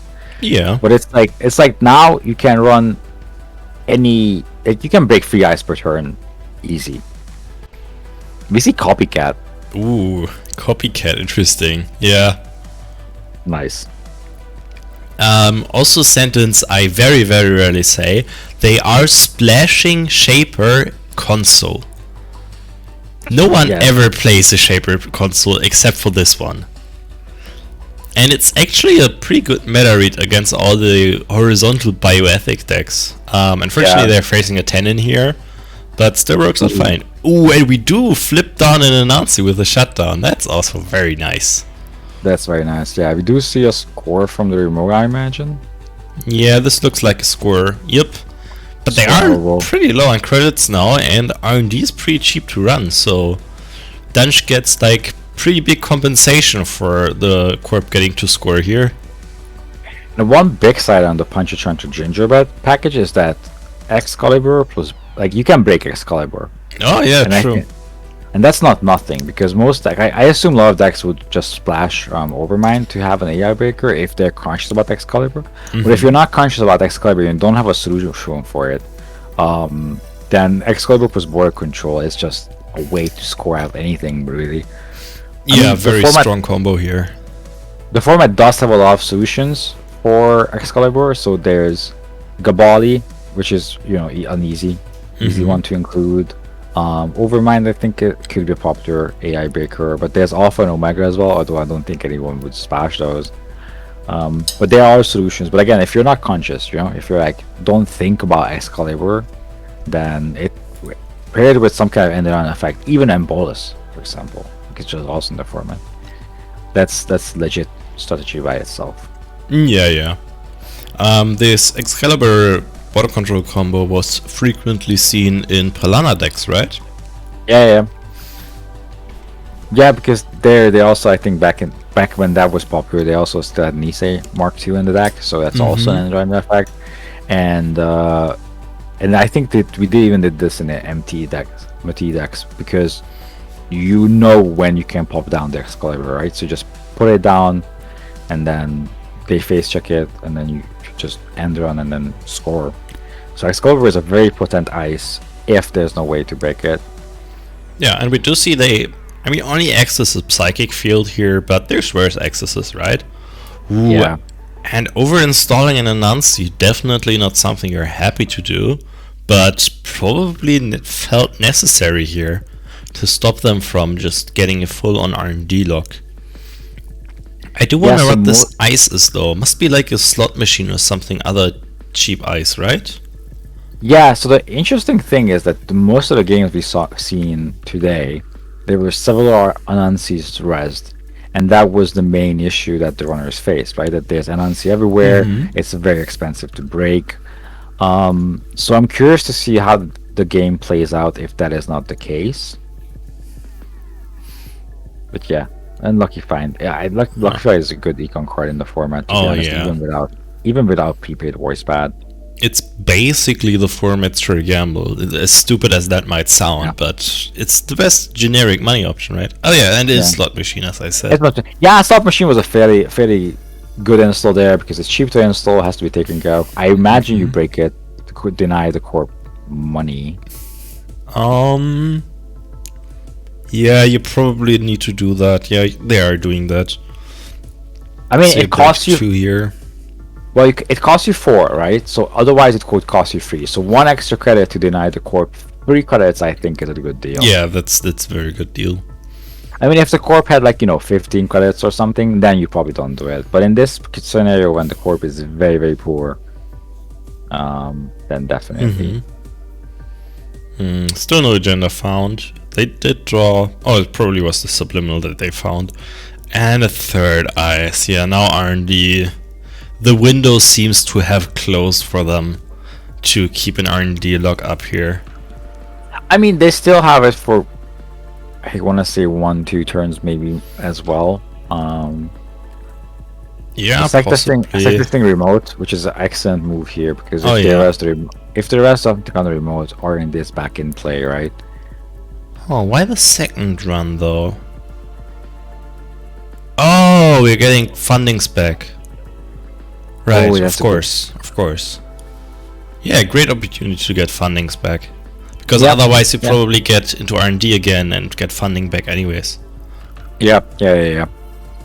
So nicely played. Corp is back in money. Medical research fundraiser is an excellent card in these scenarios. Yeah, now you probably don't bother. I mean, maybe you still bother breaking slot machines if they would gain money off it, but... Yeah. Yeah, if you just lose, you probably just lose 3 credits, right? Mhm, In that scenario. So I think the question here now is that how often do you run as runner and how much you need to respect shipment from Tannen. Yeah, you need to like think about the idea. I mean, right now there is no threat, so you could possibly just not run this turn. Yeah. Also, to be completely fair, HQ is not super expensive to run. Mm-hmm.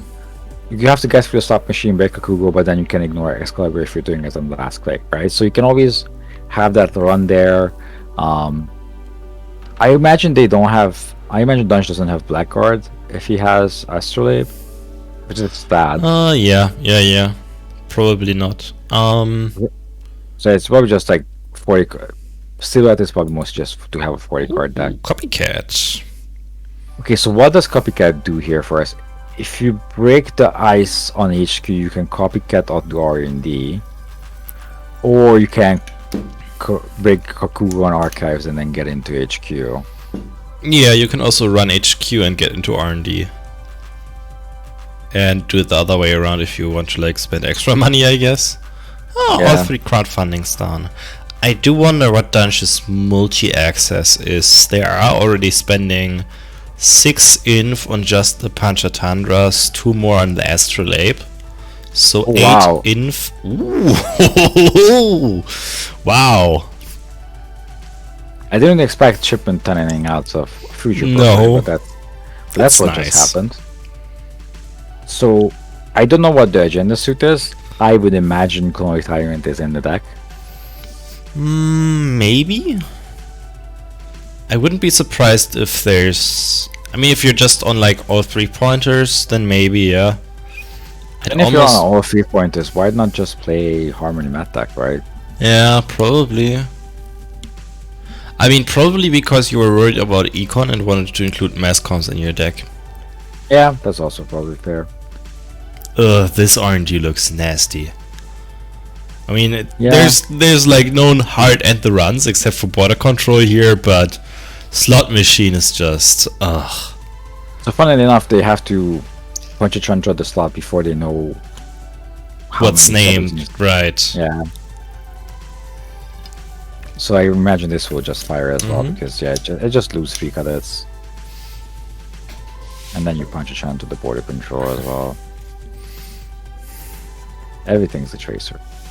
Everything's a tracer today, yeah. It would be funny to see this deck fare up against like a tracer based. Okay, so we see an Oboe stolen. There are worse things to find. Also, Yeah. no multi-access trashed. I wonder if they're on medium or on indexing. We see, I mean, if yeah, second Astrolabe gone and a lucky find. I count only 3 inf left. Actually, no, there's Shahrazad, so only 2 inf left. So it can't be either? maybe we don't have multi access. Oh, that's a risky choice. I mean, you know, Ram is about ramming cards into a deck. And then maybe True. Maybe they were like, I'm gonna build this combo. It's gonna work out fine. And then he didn't realize that, you know, maybe you need some kind of win con. Yeah, But yeah. maybe. I mean, it doesn't look too bad for them. Still quite a few points behind, obviously. It's a bit annoying. They do have legwork as multi-access.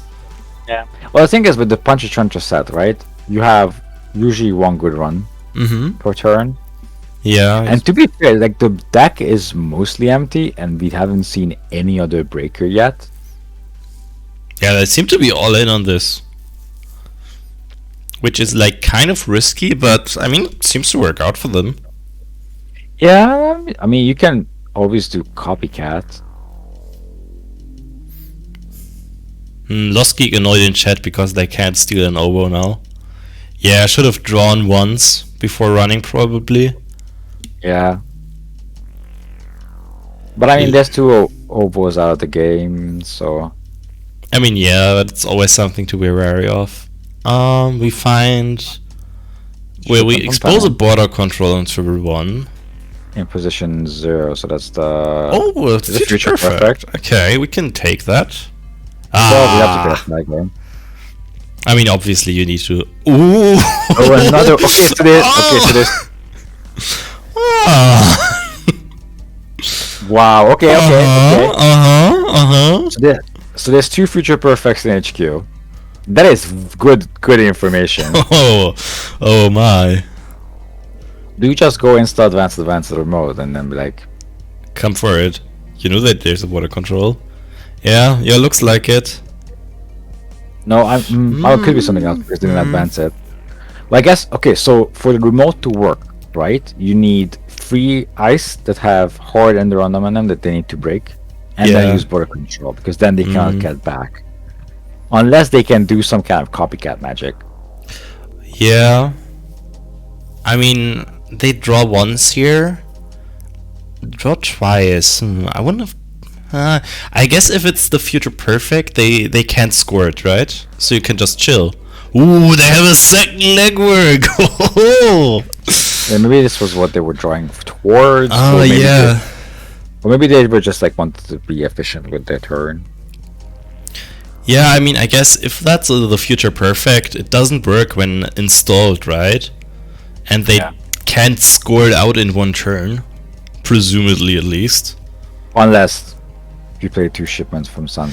Yeah, but they didn't see any in hand and they saw the whole hand, so that's impossible. Yeah, that's true. Unless so they like... Oh, okay. It's Omo in server 1, so there's still 2 TFP in the hand. Ooh, Larea really flooded here. Okay. There is a shipment. We do find the second TFP.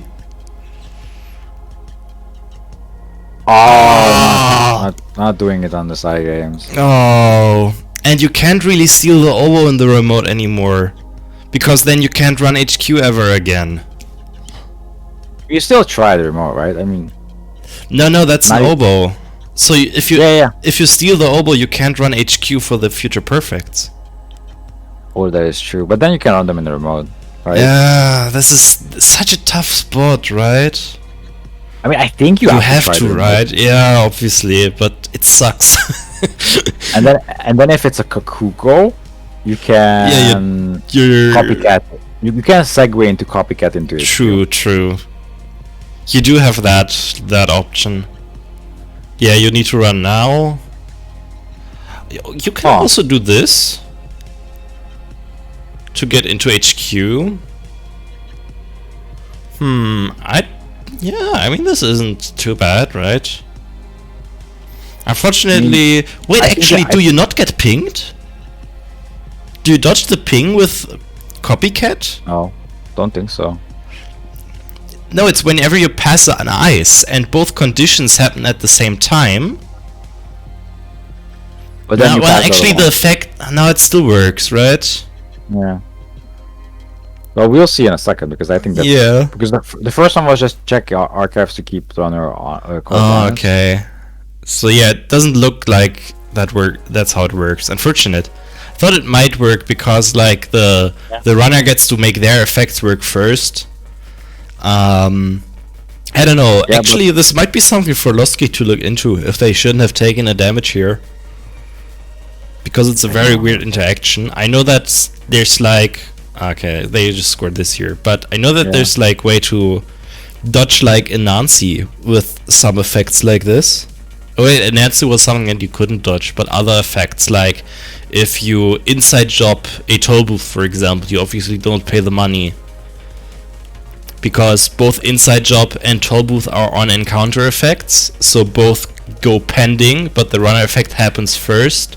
And then you're past the point where the toll booth effect can actually resolve. So it never happens. Nice. So I don't know if this actually also works that way with Copycat and Kakugo.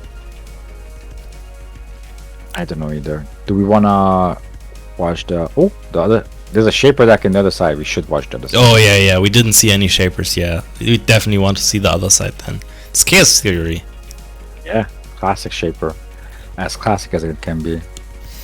Good old pirate dinosaur in the shoulder.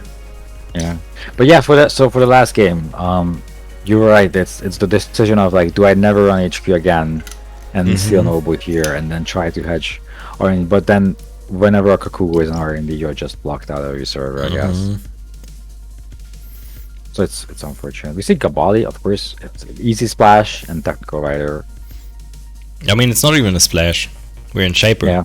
I mean, it's sorry. weird to see green card. I know, but It's an easy include. yeah. Looking like what kind of econ paper can I have? Was this intentional? This looks a bit weird. Just ice, install something outside of your double ice remote? I mean, unless we see undo click, then it was probably. Yeah, it looks intentional. You know, Reese's never had. I mean, something's gonna go eventually in that remote. Probably not that card. I was really hoping that this would be an agenda that they score because it looks so obviously like a psychic field. Would have been such a big brain play. Yeah, would have been very cool. So Runner is fairly broke right now. In the Corp. Corp looking Just good go- on money. And just going for something, which again could be reverse accounts, could be a score. Probably the score because Runner is on 0 credits. Yeah, really looks like a score. I I mean, mean, they can get if- through Slot Machine and Kakugo, right? But yeah, true. I was about to say that Kakugo is breakable here. Corp just, scoring a breakthrough. yeah, Personal Workshop probably one of the reasons to play. Yep. And voice pad as well. Yeah, this Well, looks you like a... This is what I'd expect shapers to be doing money-wise. Yeah. Also, I do wonder how. Well, I guess so. You can cold reads, right, and use Personal Workshop, and don't trash the program because you've been using the playability of Personal Workshop to install the card and not the card itself. I'm not sure how the wording of cold read is exactly. I'm gonna check this. I think it cares specifically about programs used, not cards used. Oh, used in a yeah. Well, I thought it might be a clever way to get around cold read. That would be nice, right? Reverse infection, doing Doing 2 Doing credits. doing money things. But they're just kicking for credits. I guess that's Yeah. the econ option. Ooh, there's test run format. I didn't know that there was test run. Yeah, there is. It's actually like the only real... Actually, I think Crims have express delivery, which is kind of a way to dig for stuff, but test run is your only real searcher on runner side. So if you see the Corp play restructure and then shipment from Sense and something in the remote. Wow, okay. I mean, this says a lot. I see you forgot logos. Oh no. This very much tells us a lot about this ice. I mean, tell me, Yeah. what kind of Jinteki ice requires exactly 16 credits to rest both of them? Well, you probably don't want to rest both to score, but yeah, there's probably an Anansi somewhere being involved in these tournament events. Runner opting not to run. What do you mean you don't want to rest both? You have the opportunity to rest 2 Anansis. Oh, to be fair, yeah, flatline kills faster than score, right? So, Yeah. so we see prepaid come into play. We see test run grabbing Mongoose. Okay, yeah. I feel like this something that should have been done last turn. But okay. I mean, it could just goes to the top, right?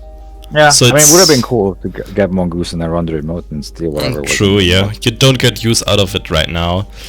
Test run is actually a pretty nice synergy with Technical Rider because you're kind of Yeah. installing it twice. Yep. So that's quite nice. I guess now you have to draw, install, and then run the remote. Ooh, run. Oh, Why are we not okay. running the remote? Because that remote could be just game. Okay, we're not running the remote. I mean, I guess they just don't feel ready right now. And yeah, actually, it looks like a Yeah. bait. Yeah, it was apparently a bait. So well done on calling it. It always looks like very uneventful if the runner just doesn't bother running something that could possibly be a win. But Yeah. it looks... I mean, sometimes you just kind of have to. You just say, nope, I'm far behind. If it is that way, then it is that way. But if I actually take my time here now and risk that this is just winning for them, then I think I have a way better shot at winning later. Yeah, that is correct. Yeah, you're right. Like saying, hey, if I lose now, I lose now, but next I won't be able to sustain this. I think is absolutely correct. Ooh, opting for the indexing and just going for the server. If they feel like it's double Anansi, forcing reses here with something very powerful like indexing, actually not bad. Yeah, Cortex lock kind of awkward there. Yeah, that's very unfortunate. How good does I Mongoose... it's not that great to break with Mongoose. Yeah, I imagine you just put it for the memory in this scenario. Mm-hmm. So you lose Mad Dash, just kind of sad. Oh yeah, that's a sad loss here. So no res on the second last, which I think kind of confirms our theory that there's a Anansi on the remote. Mm-hmm. But you can definitely break in Anansi if you just... but you probably don't have enough cards to steal an oboe. Oh, by the way, if you wanted to, you could have Gabalied the Cortex lock to be able to steal an oboe. Oh yeah, that would have been smarter. Oh, wow, indexing apparently is bugged. Oh, that's... I mean, they will probably allow an undo here and then just retry. I'm Yeah. not sure why indexing would be acting up. I think I played it like a week or two ago in Eternal and it was fine. Maybe something broke during the game, right? Maybe It's- they're... I mean, Personal Workshop might have caused something with like that interface interjecting itself somehow. Yeah, maybe just having triggers that happen with installs. Oh, it's just the menu. Okay. Okay. It's just menu acting weird. There's another one. Oh, who cares? And now they are using the Gabali. Okay. I mean that's absolutely reasonable play, right? Because the first one you're like, if I can steal it, I can steal it. If I can't, but now you just can steal it. Okay. Stone the magical breakthrough. Oh, wait a second. We're going in again? Interesting. There were two Gabalis. I mean, do they just have winning with the indexing here? They can't really run the remote anymore, right? Because Anansi No. just kills them. Ooh, shouldn't have said anything. Yeah, I mean, yeah. So how the turn played out, I think resing here makes absolutely sense. Oh yeah. Not just because the runner died, because otherwise, like, you're right, they were getting broker and broker. I think the technical writer should have been popped at some point during this turn, Yeah. just to give a padding on money. The runner is just dead, right? Yeah, they just die here. Yeah. Unfortunate. I'm pretty sure the corp would just score it out on the remote anyhow. Yeah, I mean, this probably wasn't their main game plan, and the indexing was just a very, very juicy indexing of like 2 agendas, or like 3 agendas possibly even, where they could Yeah. now just win on R&D. Yeah. I mean, they did have... Oh wait, they were like... One Yeah, it's right. credit... Okay, well, Ah, 'cause okay. I was curious if it's that code replicator, Mm-hmm. but it's really good, which is very nice with the brewery. Yeah. So yeah, Kog'Mainu into Kakugo. On the Oh, remote. okay. So no Anansi as we thought, but another Anansi on HQ, I see. Yeah, but Kakugo is very expensive. Yeah. I do wonder if the win was on the R&D. I guess 2 more 2-pointers, like Philotic and Medical, or not sure what else is in the agenda too. Yeah, we don't quite know the agenda suite. Yeah, but yeah, the runner also confirms just probably popping one of the tech providers, and then maybe checking the remote. Because funnily enough, the remote was totally breakable. Yeah, they could have easily walked in. Did it? And they didn't know, of course. Like you couldn't have known that. You never it's know. exactly a barrier and a commando. But I guess like between Mongoose and Lady, just like pop one of the riders, check the remote, and if they rest something that's big, they won't score out, right? So you can probably Yeah. get through the turn. If there are small things, you can probably get in. Or I know if there's a mind game, that makes things a bit weird. Yeah, Yeah, if they weren't GGs. on like this many points, you can also always do interesting thing with indexing, where you just like put agenda a second from the top when they have an agenda on the board. So you can like let them score the agenda, spend their whole turn doing that, and then going back next turn for the win on indexing. Yeah, it was a fun game though. Like I think. Oh yeah. Very interesting. Let's see what other games are happening right now. We still have Table 4, of which I think we didn't see either player so far. So let's see if they are willing to let us spectate.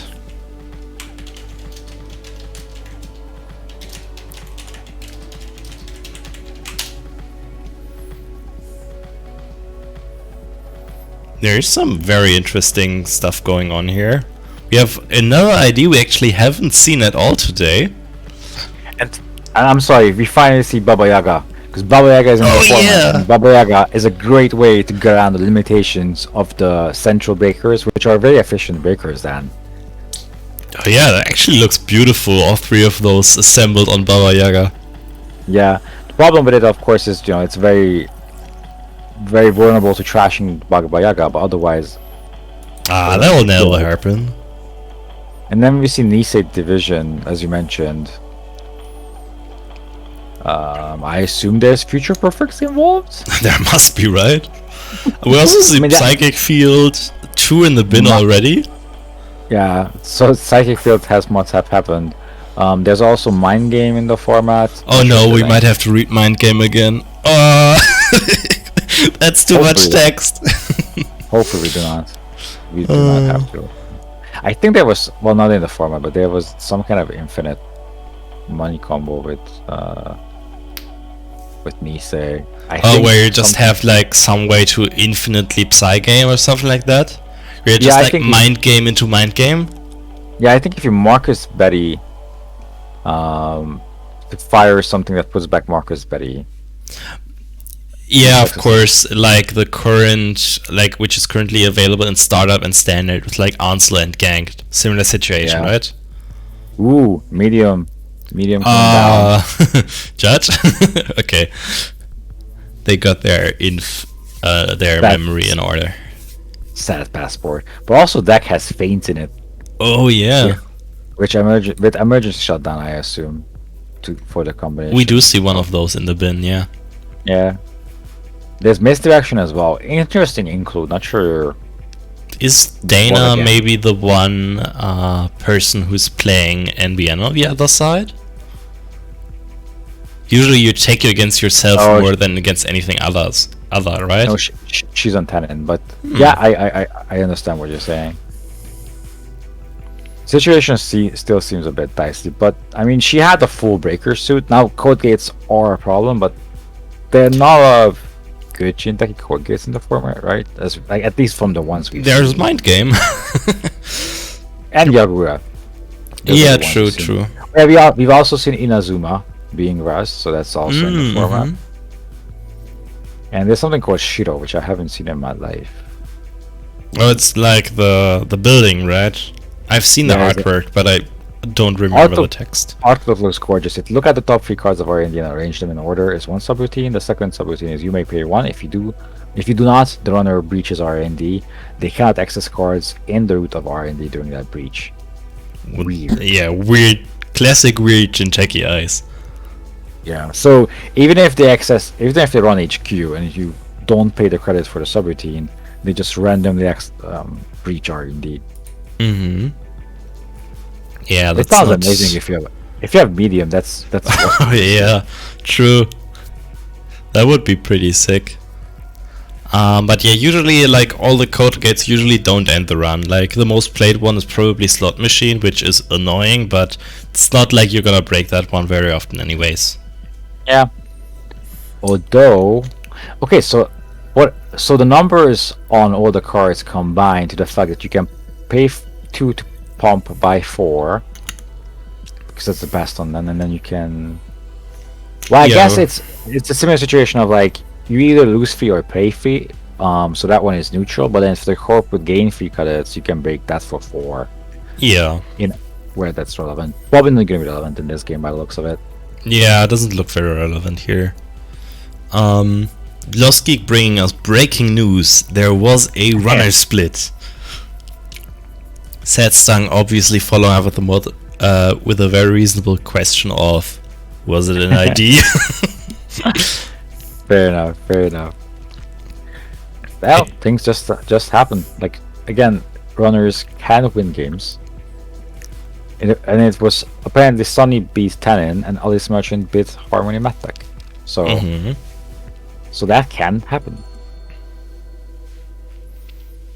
So yeah, we see install advance in the remote. Interesting. I think you have to I don't know. I am a big fan of respecting the winning scores. Doesn't seem to be a case in this RAM meta. I mean, we saw it once not happen now, so I think it was multiple too. But anyhow, I would check that remote. I mean, okay, interesting. I mean, money up, right? Oh, not even on it. Okay. Click, click, click. Yep. Yeah. Okay, that was. I would have definitely ran that one. That one. Yeah, especially because there's not many advanceable traps in the format. Sometimes right? you just psych yourself out, like, nah, it can't be right, nah. Yeah. And it always is in Dell's case, and you're going, ugh. So annoying, but it happens. But hey, Baba Yaga assembled. True. Very nice to see like the big Baba Yaga actually being assembled. Living the dream. Okay, do we have some other games going on still? There's actually still Table 1 going on with Apex on the board. We can jump into that one, see how Apex fares this time. Actually, I asked both of these players if they mind being streamed already. They'll definitely be fine with it, especially since those two are well-known competitive players that have frequently been streamed before. Deer definitely like a very, very new addition to the roster of well-known competitive players, but Big Unit being around for like a very long time, right? Yeah. So we're on turn 6, and the Corp has only scored a single Clone Tyrant. So I would say this game has gone slow. Yeah. And I guess the runner is building up. In this game, maybe we can play the classic. What ice does Endless Hunger break and not break? Oh, in this format, Kaku, and that's it. I mean, that's a relevant piece of ice, right? True. In this specific matchup, it's quite relevant. So, hey, Endless Hunger can be an inti, I guess. Yay. What else Enderon effects do they have it in Jinteki at all? Like, they have border control. It breaks border control as well, I do want to point out. So it's still an inti. It half breaks border control. They still gain money off it, which isn't the greatest, especially against this like big Tannen. That's fair enough. But yeah, I'm just wondering what else Enderon do the 10 index we've seen so far have? Like border control, Kakugo. That's it, right? Everything else just straight up tells you. Yeah. As far as I remember. If you consider Anansi's flatline to Enderon, which I guess technically it does, then that also happens. Overmind! Yes. Nice. I love Overmind. Back in the day, there was a deck that was called Anatomy of Anarchy, I think, that played... We had a console... Reina's console, I think it was called... Deep Red. Deep Red, yeah. You played Deep Red and Overmind. And you played plural Overminds, and that was your plan. just all the memory trash. I think it had the E3 as well. And then you went to places, and then Actually, I saw think this list at some point. It also had mem strips, which gives yeah. you MU only for viruses, but Overmind still counts that. Yeah, and I think you played Cutler and just trashed Eyesight. Mm-hmm. I think that was the thing. But yeah, Overmind is cool. Yeah, definitely. Especially since we also have E3 feedback. It's Yeah. very, very cool, this format. So yeah, I guess the Corp is not finding what they need. Mascom is great in this Titan format. Oh, yeah. Just costs- easy gain 10. Yeah, and I always thought it was a Wayland card, but it's just a neutral zero influence card, because I guess it's very specific. Yeah, it's weird that it isn't a Wayland card, right?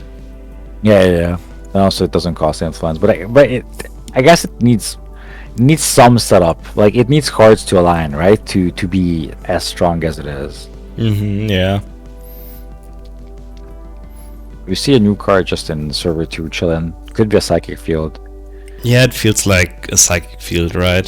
Just like a trap. Could be also Medical Breakthrough, to be honest. Just waiting for the runner to steal it. Yeah, I mean, the first one, again, you don't care, right, if they steal it, because that you just don't makes the really other care one that zero. much. It does give them points, though, which is kind of awkward. But yeah, probably just like you feel, because the Corp is just drawing mad. Mm-hmm. Restructure. Yeah, installing another thing. Now there are 2 20. medicals on board. Unlikely, but maybe.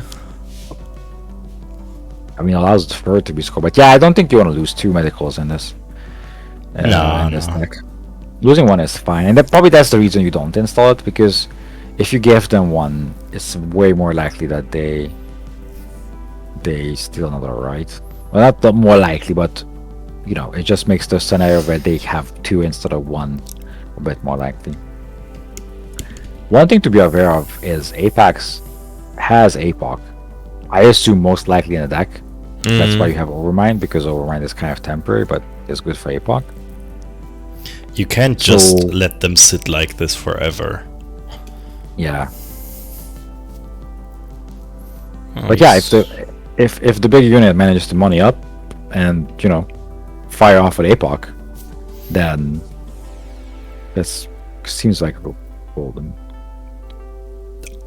They had it on the table. Yep, When just they ten in install that- it. Yeah, I forgot for a second. Like, yeah, you can do that with Tenon. You can just like never advance a medical. Yeah, that's pretty sick. And having the read on big units, like play patterns here, that they probably won't run it because it looks too obviously like a psychic field or another trap or maybe like a launch campaign or something that they just Yeah. don't care about. Yeah, I mean, I would imagine there's not a lot of things Tenon Institute installs in remotes because it kind of counteracts like launch campaign. Just Yeah, it's like I Blocks guess you slightly, need a right? money card is probably the reason to include it, but yeah, it's like one of those cards that you don't want to include but kind of have to sometimes. yeah. But again, maybe big unit is saying, I'm gonna money up, find my E3, and then maybe pull off on APOC, and then just set the game back enough to just win on centrals after, right? Is That this could another happen. agenda? Did they literally install a medical, not score it, installed another one, just to psych them out? Or could be they could, if they want infinite money, they could advance that card. Nope, they're scoring something else here. Okay. They want. Could be an Oh, they want this to look like Obo. Yeah, I was about to say could be an oval. My other guess was that if they advance the Isonar in the end, because that's like a Mausolus or something, they could have had like a way bigger mass comp if they wanted Yeah. to. Also, yeah, you're I saw right. that. But yeah, you're right. It just maybe they're just bluffing an oboe with the psychic field, I guess. Looks like a pretty strong. And we see a prey Right. coming down. Hey, Prey actually a very powerful card, but usually quite hard to use in most decks. Yeah, it does get around Kakugo though, right? So I think if Yeah, they play yeah, the yeah. Kakugo, Because the trashing happens before the... Well, passing and trashing happens at the same time, but Yeah. Kakugo is off the board before it can actually happen. oh, and they do not. Yeah, no, they do it. It just takes a bit to Okay, okay. resolve the effect. Ah, okay. Oh, and there's the spider. I was thinking that maybe they don't trash the Kakugo because it's like you have Heartbeat, right? So you just trash a card anyhow, and then you maybe wait for the Annunciaress to happen, and then you kill that one. Fire. Yeah. Oh yeah. They just I say guess you hit don't- me. Well, they have to, right? Because Overmind only has. Well, I guess with E3. You can break it. They're just saying heartbeat, I just trash half my board, I don't care. Well, it's more the. You have the know. face downs, I know. You just go for the No. face downs. No, but I'm saying that it's maybe just the fact that this way the corp can rearrange the deck and then you won't steal anything. Yeah. So if you would have used E3 and Overmind, right? So you pump Overmind by 5, and then you break one subroutine for counter, and then you play 2 more. So 7 total they could have broken. Oh, that's so I'm not expensive. It is very expensive. Mm. The other And thing then- is that Anansi gives you a draw, right? So they could have this just allowed the corp to look at 5 and possibly just put medical breakthrough in hand. Yeah. I still wonder what server 2 is. It's still probably a psychic field that they're just trying to make look like something of relevance. Yeah. I mean, And if he- it's an oboe, then kudos. Good job on the Jinteki bluffing game. Yeah. I love the fire like we're after Anansi because like, yeah, you know the top card already. Yeah. They still wanna look at it.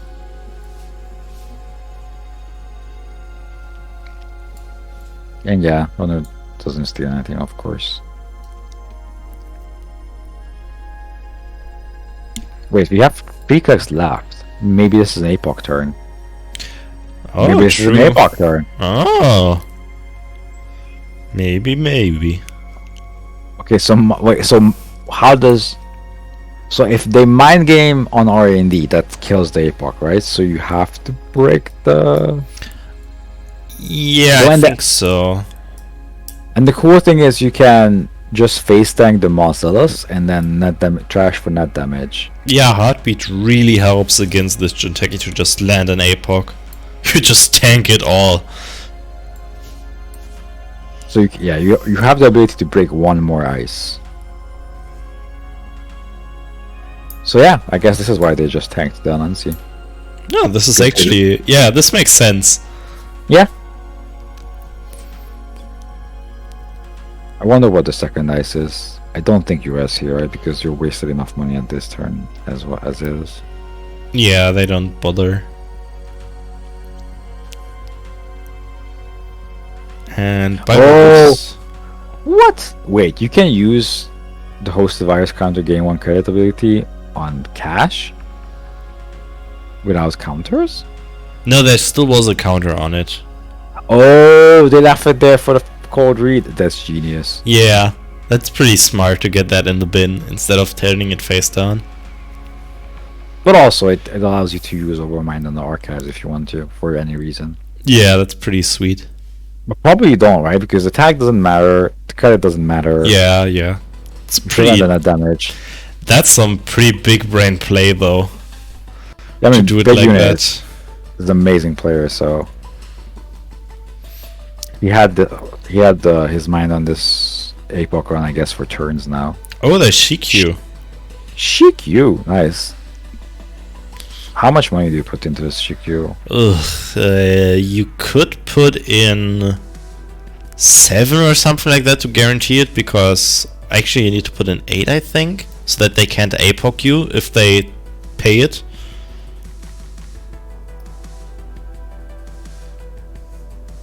No, it's damage.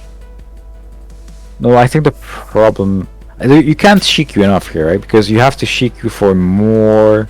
So there's 4 cards in hand. There's 6 cards on the board. So if you Shikyu for 7, that's what they would. Well, they can't just... There's a chance that you just hit the APOC out of hand always, right? Well, yeah, but they can prevent most of it, right? So you have to have more than they Yeah, have cards yeah, on the yeah. board. And they choose to just not pay into it, which Yeah, I mean, you don't want to pay a ton of Mhm. credits for not much value, to be honest, because then they would just take the minus point, right? And then you yeah. paid 7 credits for them to have -1 point. And yeah, the Corp had ice all along, so APOC sets back the board a bit, but not by that much. Mir also stats back the money, which is always a good part Yeah. of it. I wonder if you're just supposed to face check something here, because why not? Yeah, I think so as well. I I mean, mean, if it's an Anansi, right, then they're down to 3 credits, and then probably oh, this is also good. yeah. But now Shipment just wins if they have Shipment. They I don't. mean, Luckily they do- don't. do you care? Medical Breakthrough wins on its own. Yeah. Do they even care about shipment? They can't shipment anything, right? Only like an oboe with double shipment, which always seems very unlikely to just happen. I guess Philotic, the deck probably also. has Oh, some flat somewhere. Philotic. I forgot. Good point, actually. So yeah, what do you do as the runner now? You probably dig for... Oh yeah, Overmind is nice. I was about to say dig for Heartbeat, because you have so much life on the board. Yeah. And then you can just face check everything, but Overmind obviously does the same. Yeah, Big Unit is saying if you draw the win, you draw the win. But I Mhm. need a couple of turns to set up. I imagine the big running turn will be either this one or the one after when all the crowdfundings get trashed, because that draws you cards which you have to do something with anyhow, so you might as well just, run face first into Nancy. Yeah. I don't remember Obviously- what kind of upgrades we saw, but I imagine that could be an Embolus. Ah, Prey. Yeah, Prey is also a nice way to spend all your face downs. Yeah. And you don't have to actually break the ice as well, so if just pass and then Mm-hmm. it's all good. Yeah, Deer was also on Embolus, that's correct. I think this is the best Apex has ever looked. Yeah, I mean, it does have quite the pilot. It does make it look very, very strong. And it did get like all the tools at once. Crowdfunding, Overmind is awesome for it. E3 feedback. Got like all the things. Oh, I just realized E3 feedback with Endless Hunger is also like if the ice has Mhm. one Enderon, right, you can break the rest of it. So you can actually fully break border control. Yeah, unfortunately there's still just border control in Kakugo, so you probably still don't bother with installing it, but Yeah. Makes it slightly better. yeah, let's keep And the punk- mentioning that who knew that we just needed a card pool which completely makes all other runners terrible to be able to play Apex. Yeah, to make Apex playable, you need an excellent player piloting Apex in a very weird format where every runner is horrible. There you go. Yeah, Deer going into the tank while resing the Nancy. Yeah. Reasonably so. But yeah, this is 5 credits and 3 tokens. Or you just tank it. Not sure which one is better. I guess it's now some big unit to figure out what they want to do. Yeah, this is... I mean, you don't want them to get to set up their R&D again. Well, apparently you still do. Oh, okay. I guess you just don't have much of relevance in the hand. And don't mind your hand getting shot apart. And then you just like sack 5 of the face downs to just get rid of the Anansi, which is nice. Yeah. I wonder what the upgrade is, because we've seen Religrade Core Replicator today. We did see Deer play earlier, and then at that point it was Embolus. So I do wonder, if you play down Anansi, do you trash before the free net damage happens? No, right? It happens after because Anansi is when encounter ends, which I believe is before passing. yeah, that's my guess as well. But I guess we'll know for sure once Yeah, big unit actually passes. I'm like 99% sure, but we'll just This is see why- what happens to big unit's hand. Yeah, this is one of those cases where I would be like, I'm just gonna see what Jaina does and assume that's the correct way of doing it. Mm-hmm. Trusting Janet, I see. Yeah, they do take 3 here. Actually choosing to trash the crowdfundings. So they want to run twice more this turn at least. Did they? They lose Reaver Cash. Yeah, that's nice hits. Did they actually somehow keep a APOC in hand here? I don't know. Super interesting. If they kept an APOC, this would be amazing. Just wipe again? Okay, you have to. Yeah, you have to break the Cortex lock, so that's kind of makes it awkward. I guess the question is there any other ice they can use on Essentials? I mean, that could be another Cortex look. Yeah, I mean, Otherwise, no Kakugo. if big unit just runs, yeah, I was about to say if he runs HQ, this is. No!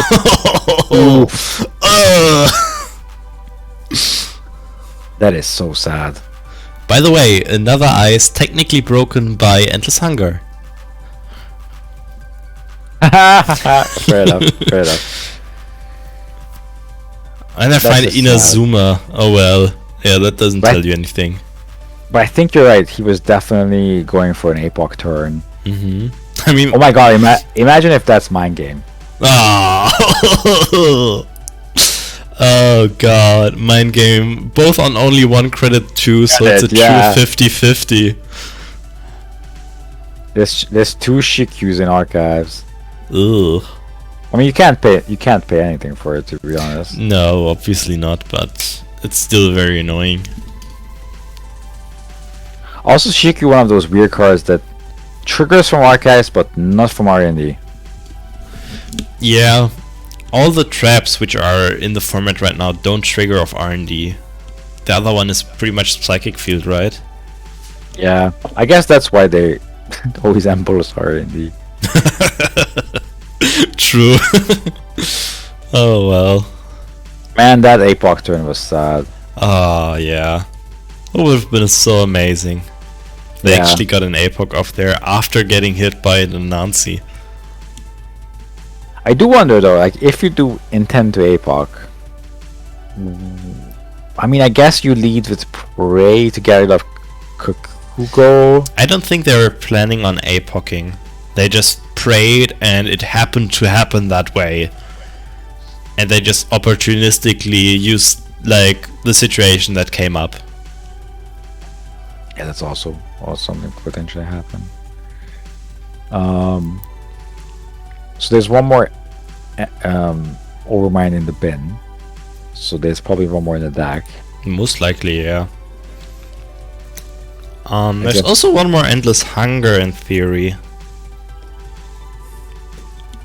I mean, you're right. Endless Hunger opens up all the Essentials.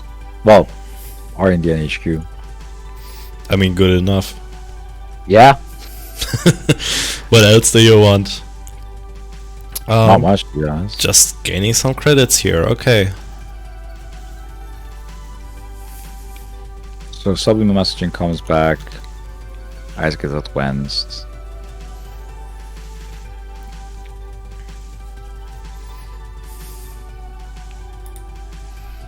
Alright. It's the win. Ah, it's the win. Unfortunate. Yeah. Oh no, Oh, no, never mind. Never mind. Everybody, even Big Unit is like, oh, game is over. Unfortunate. Yeah, Big Units had the same thoughts as we did, right?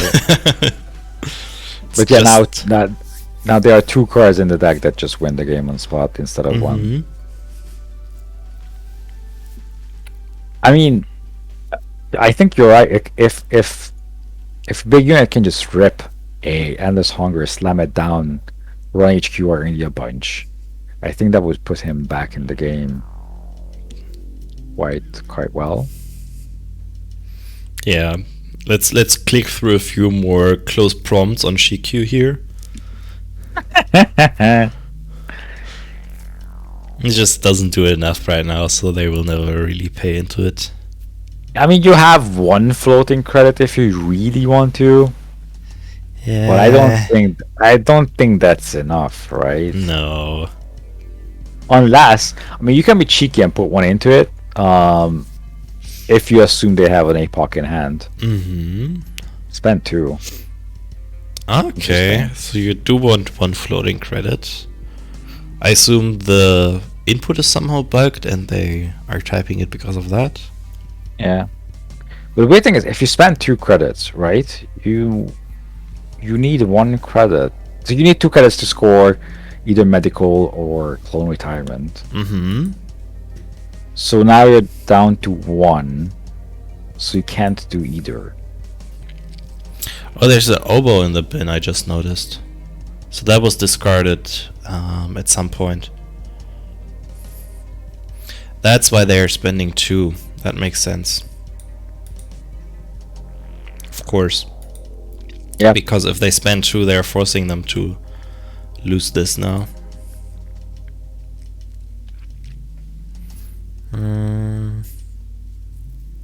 One of the things we learned today is that Shikyu is broken. How do they add it? I guess your RFGs it and big unit goes like manually goes an agenda point down. I wonder if you can just manually drag it to your score area. Oh, it works if Yep. you just okay. Yeah, they figured out. Okay, Yeah. you can still like say, "Oh, I take 0. I don't want to take 0." Lost Geek shows up. Yep, like that.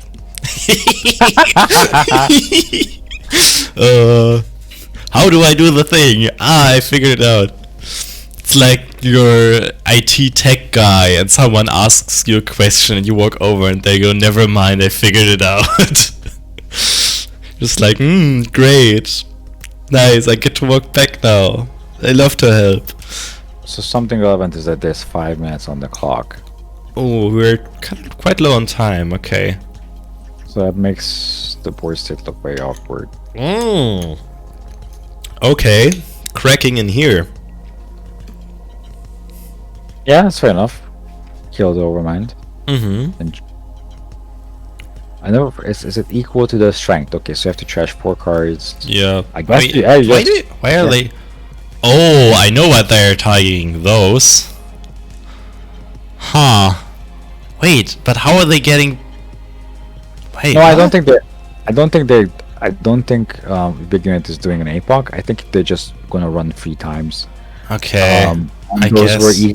those are cards that you can easily trash because you can get them back, right? Yeah. And then other ones you can't get back, so in a heartbeat or like whatever you want. I mean, I would have probably honestly preferred the draw of trashing those 3 next turn. Yeah, I don't know. I mean, he probably knows what's left in the deck, so the conclusion might be that I don't know. Maybe there's a heartbeat somewhere that's going to become up being relevant at one point. Oh yeah, yeah, totally possible. Yeah, Or to be fair, it might not matter that. I mean, if the big unit has like a baker in hand or something that they need true. money for, money could be relevant. This way, you don't have to refresh them on that specific turn. I don't know. Probably in the end doesn't really matter. But yeah, probably not. Definitely is a very interesting board state though. Like creates some very interesting problems with like crowdfunding being so powerful. Ah, there's the heartbeat we were talking about, yeah. Now Yeah. running becomes a lot easier. It's mind game. You're just at fire. And you just always bet 0 here probably to drain the money out of the corpse pocket if they want this to happen. Yeah. So the problem is that if the corp... Wait, so...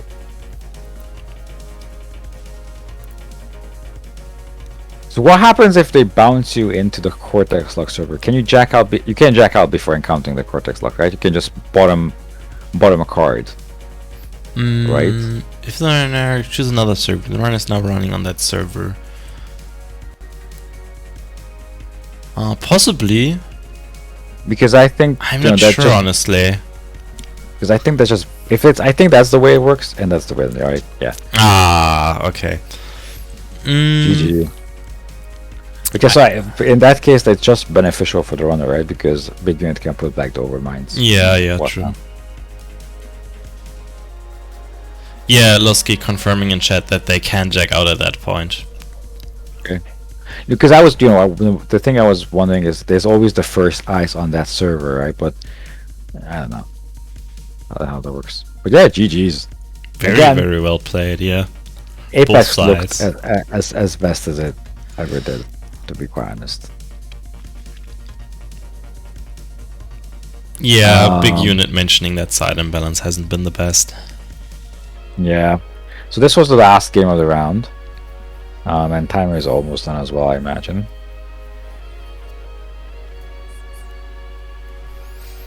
Yeah, let's see what happened on the Cobra. There have been actually 2 runner splits. Wow. Runners catching up. You just need the time to figure out what to do, right?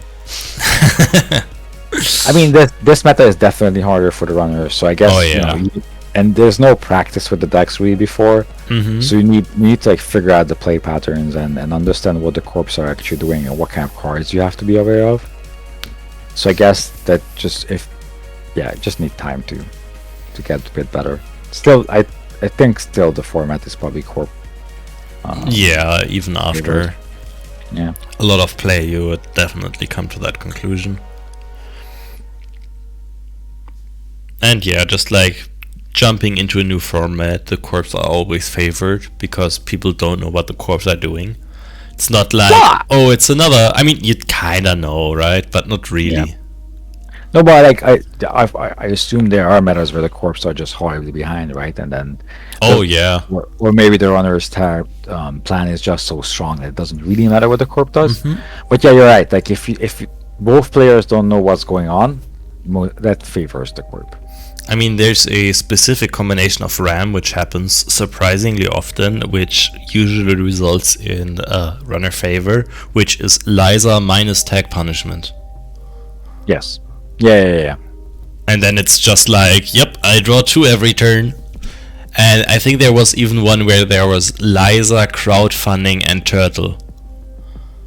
Yeah. Which was just disgusting on runner's side. Corp were like really struggling in that one. Yeah. So I assume there's like some combination of cards in the whole of Netrunner meta where one side just gets a deck that cannot be stopped in any way. Yeah, there's a lot of that going on, and there's also like sometimes there's some real power on runner's side and not the right corp answers. Like if there's, for example, Keyhole or Stargate and corp just doesn't have any Jackson spins or museums or something like that, you can sometimes just trash 7 points very easily. Yeah.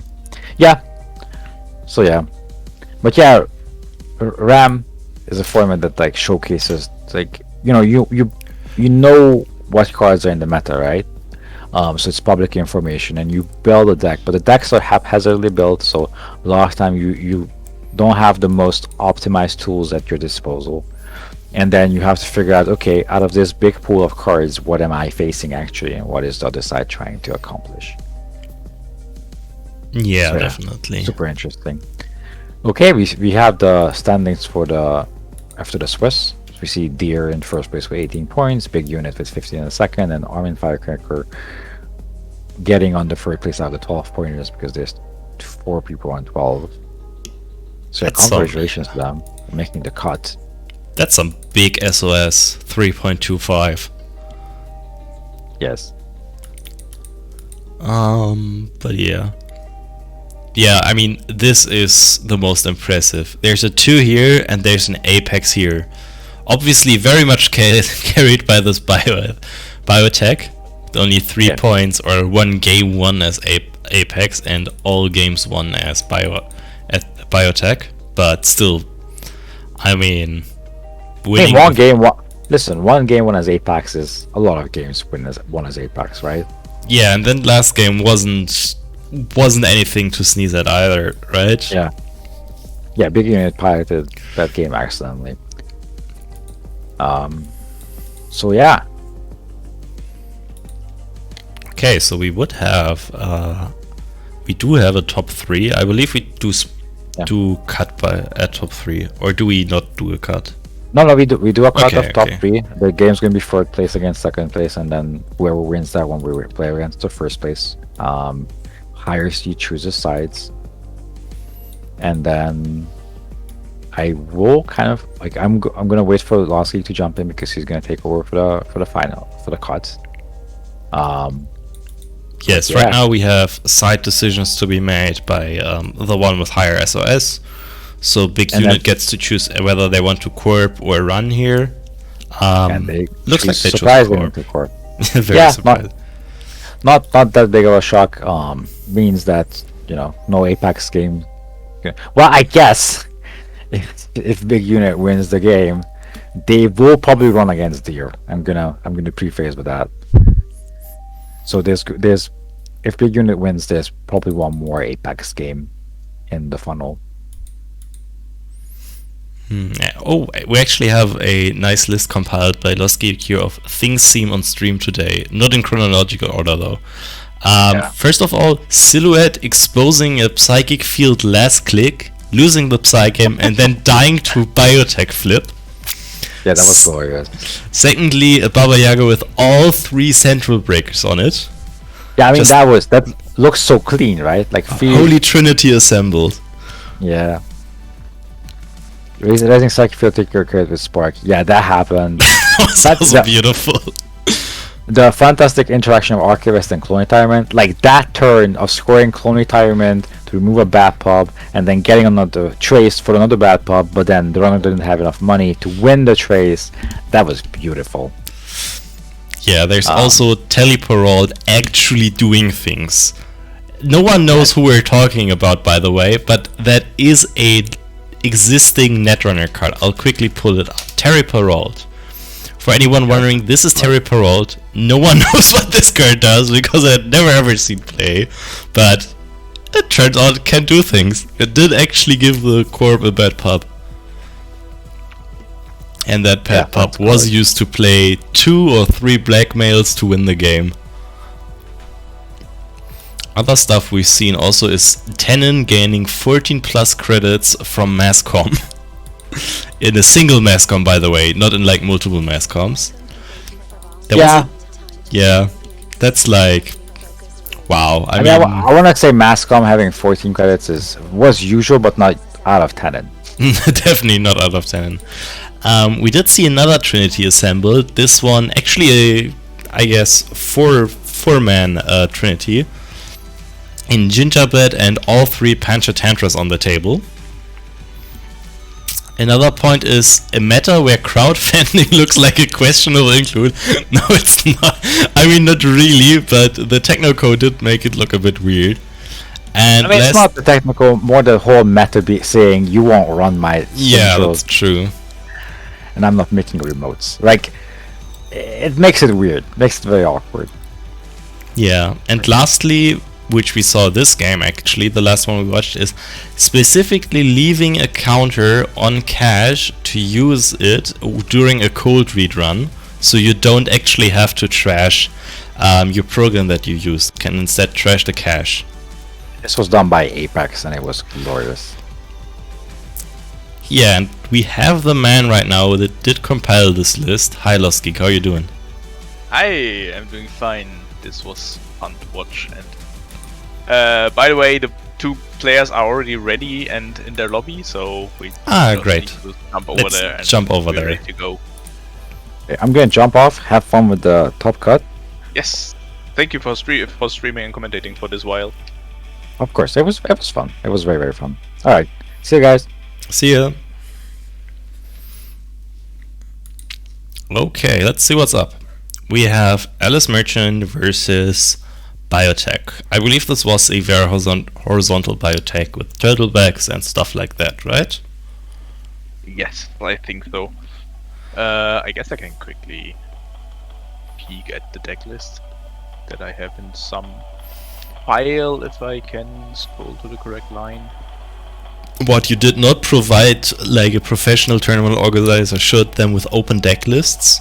No, but like this is a top 3 cut, which is kinda quick and dirty anyway, so I actually have never seen deck lists being exchanged in top 3 cut, so I'll take it as an excuse. Also funny that we see the first ice going on archives in this game. Yeah, it's not the first time we see that against Alice actually. We did see that one other time today as well. Yeah. And I guess with Friends and High Places, that's a card you don't want to miss from your hand, so... No, might really. as well ice archives. Yeah, seeing a launch campaign, not actually bothering to trash it because runner currency is more important in this situation than court money. Yeah. At least they feel that way. Ooh, yup, medium go brr. Let's go get him. Indeed. Unfortunately, nothing trashable it seems on top. Or nothing. One trashable credit, you hittable. probably don't even trash anything you access. And... Yeah, good question. Is there even anything you can trash? probably not. And big whiff. But no ice. Can we go again? Ooh, we can! Oh. Yup. This is a fun line to take. Armin realizing that runners are definitely not favored in this matter, so going for a high risk play and getting an early medium down. And yep, getting in there. Yeah. Just need to use the medium as long as you have the free accesses. Yeah, I mean, why not?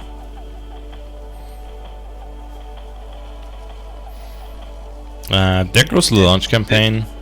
It's still whiffing. Like, imagine a single clone retirement at this point would turn this entire game quite a lot here. Yeah, probably. Okay, so there's finally some ice. Since it was installed just now after one draw, maybe Armin can actually guess what this ice is and possibly even face check it. So this could be, I don't know, what would you be inclined to face check here? Maybe a Yagura?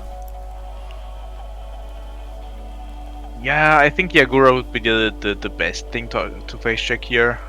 Especially if you know that the next card is not an agenda that they can bottom anyways. Mm-hmm. But I guess Slot Machine would be quite devastating. Not anymore, since you don't have any money now. Yeah. So I guess them not running R&D means there is something... Yeah, Slot big Machine would have carry on actually there. also been something I'd be totally fine with, just like seeing and then running through a bunch. Yes, exactly. Okay, so Yagura on Archives, I guess. Sure. Yep, they obviously have to let this fire.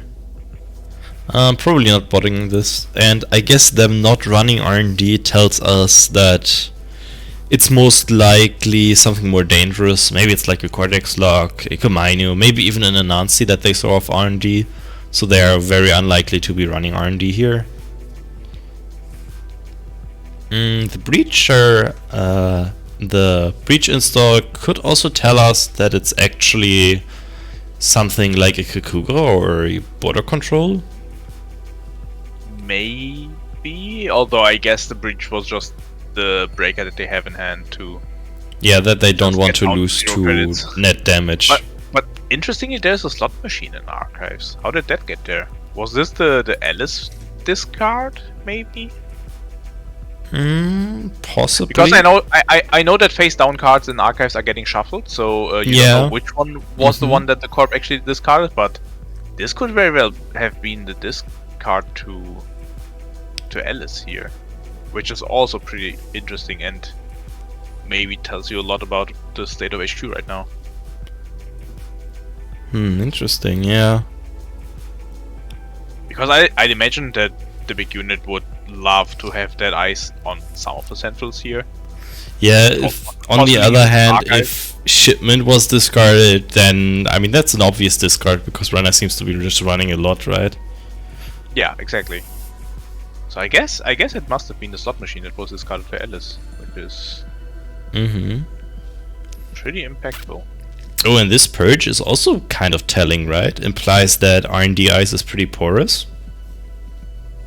Yeah, I guess so. Maybe I'm also just reading into it a bit much, but it kind of feels that way. Ooh. Archivist, inject, more, mad dash.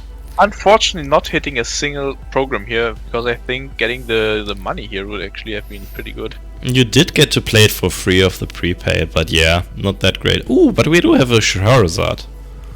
Yeah, at least something. Now you kind of don't want to trash it programs again with inject.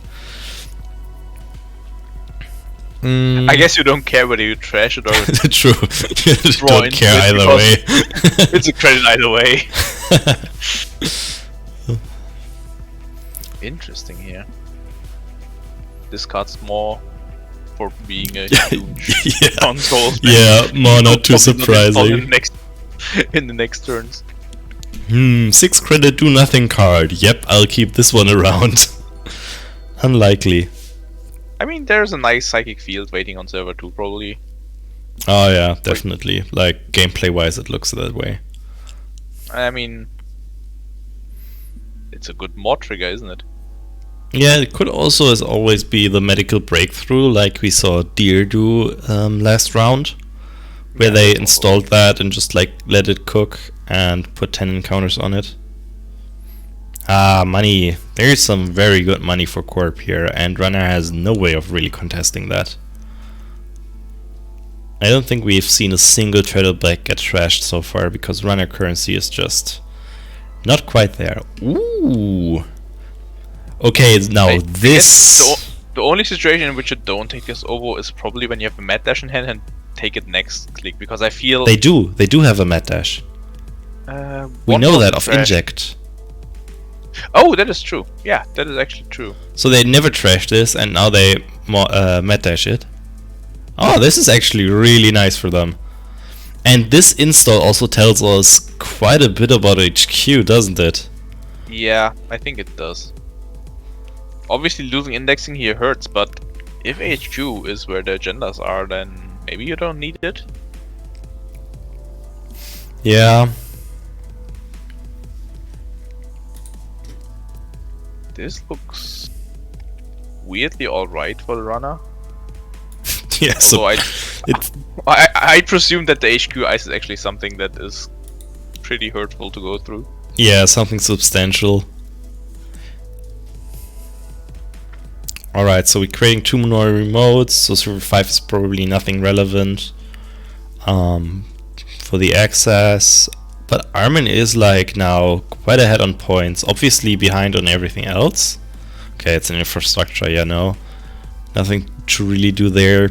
But now Armin has the time, right? Corp still on 0 points. Corp was incredibly set back actually by the medium, having to purge, I think, twice now, or yeah, twice. So 2 full turns lost.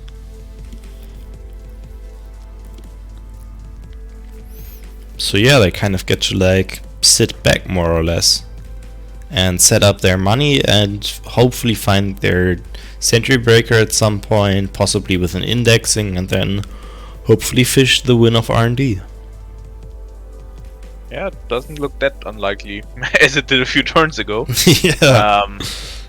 Also, I'd imagine that agendas, should they be in HQ, are pretty hard to deal with, because I guess total retirements will get scored, but like everything else needs to be installed naked on the board, probably. Yeah. Yeah, there's medical. There is a medical. So any agenda access now wins them the game. So do you check? Besides avocados, which are hard to steal, but still. Obviously, yeah. Do you check server 7 and 8 here? I guess you do for the House of Knives that it might be. Yeah. Who is that? So you don't check servers. Actually, you shouldn't check them because they just flip into brewery, and you could just get shot. So you probably shouldn't check server 7 here if it's like. That is very true. Wow. Opting to pay the 5 credits to trash the Sun here. Ooh, and even checking this. Okay, it's another hostile infrastructure. Which, to be honest, has been pretty, let's not say careless, but like pretty risky, because if that was a Psychic Field, that thing hits for sure on 0 credits. Yeah, so you're just dead at that point. That was definitely a bit risky. And I don't quite agree with thrashing the Sand because, I mean, they probably have a better guess on what's on R&D, but so far, by Armin's play pattern, I kind of feel like they suspect it to be Anansi. So them rezzing a Sand would be great, because then R&D opens up for them. Yeah, that is true, although I'd say that if the expectation was that agendas are in HQ, then the Cortex lock might, after 2 more program installs, be just blank, and at that point you can... Oh yeah, Friends is a card that exists, that is correct. Yep. And I think that at that point maybe the expectation was that HQ will be open and he'll be able to just waltz into there and access hopefully the 7th agenda point. Armin just playing value labor rights here.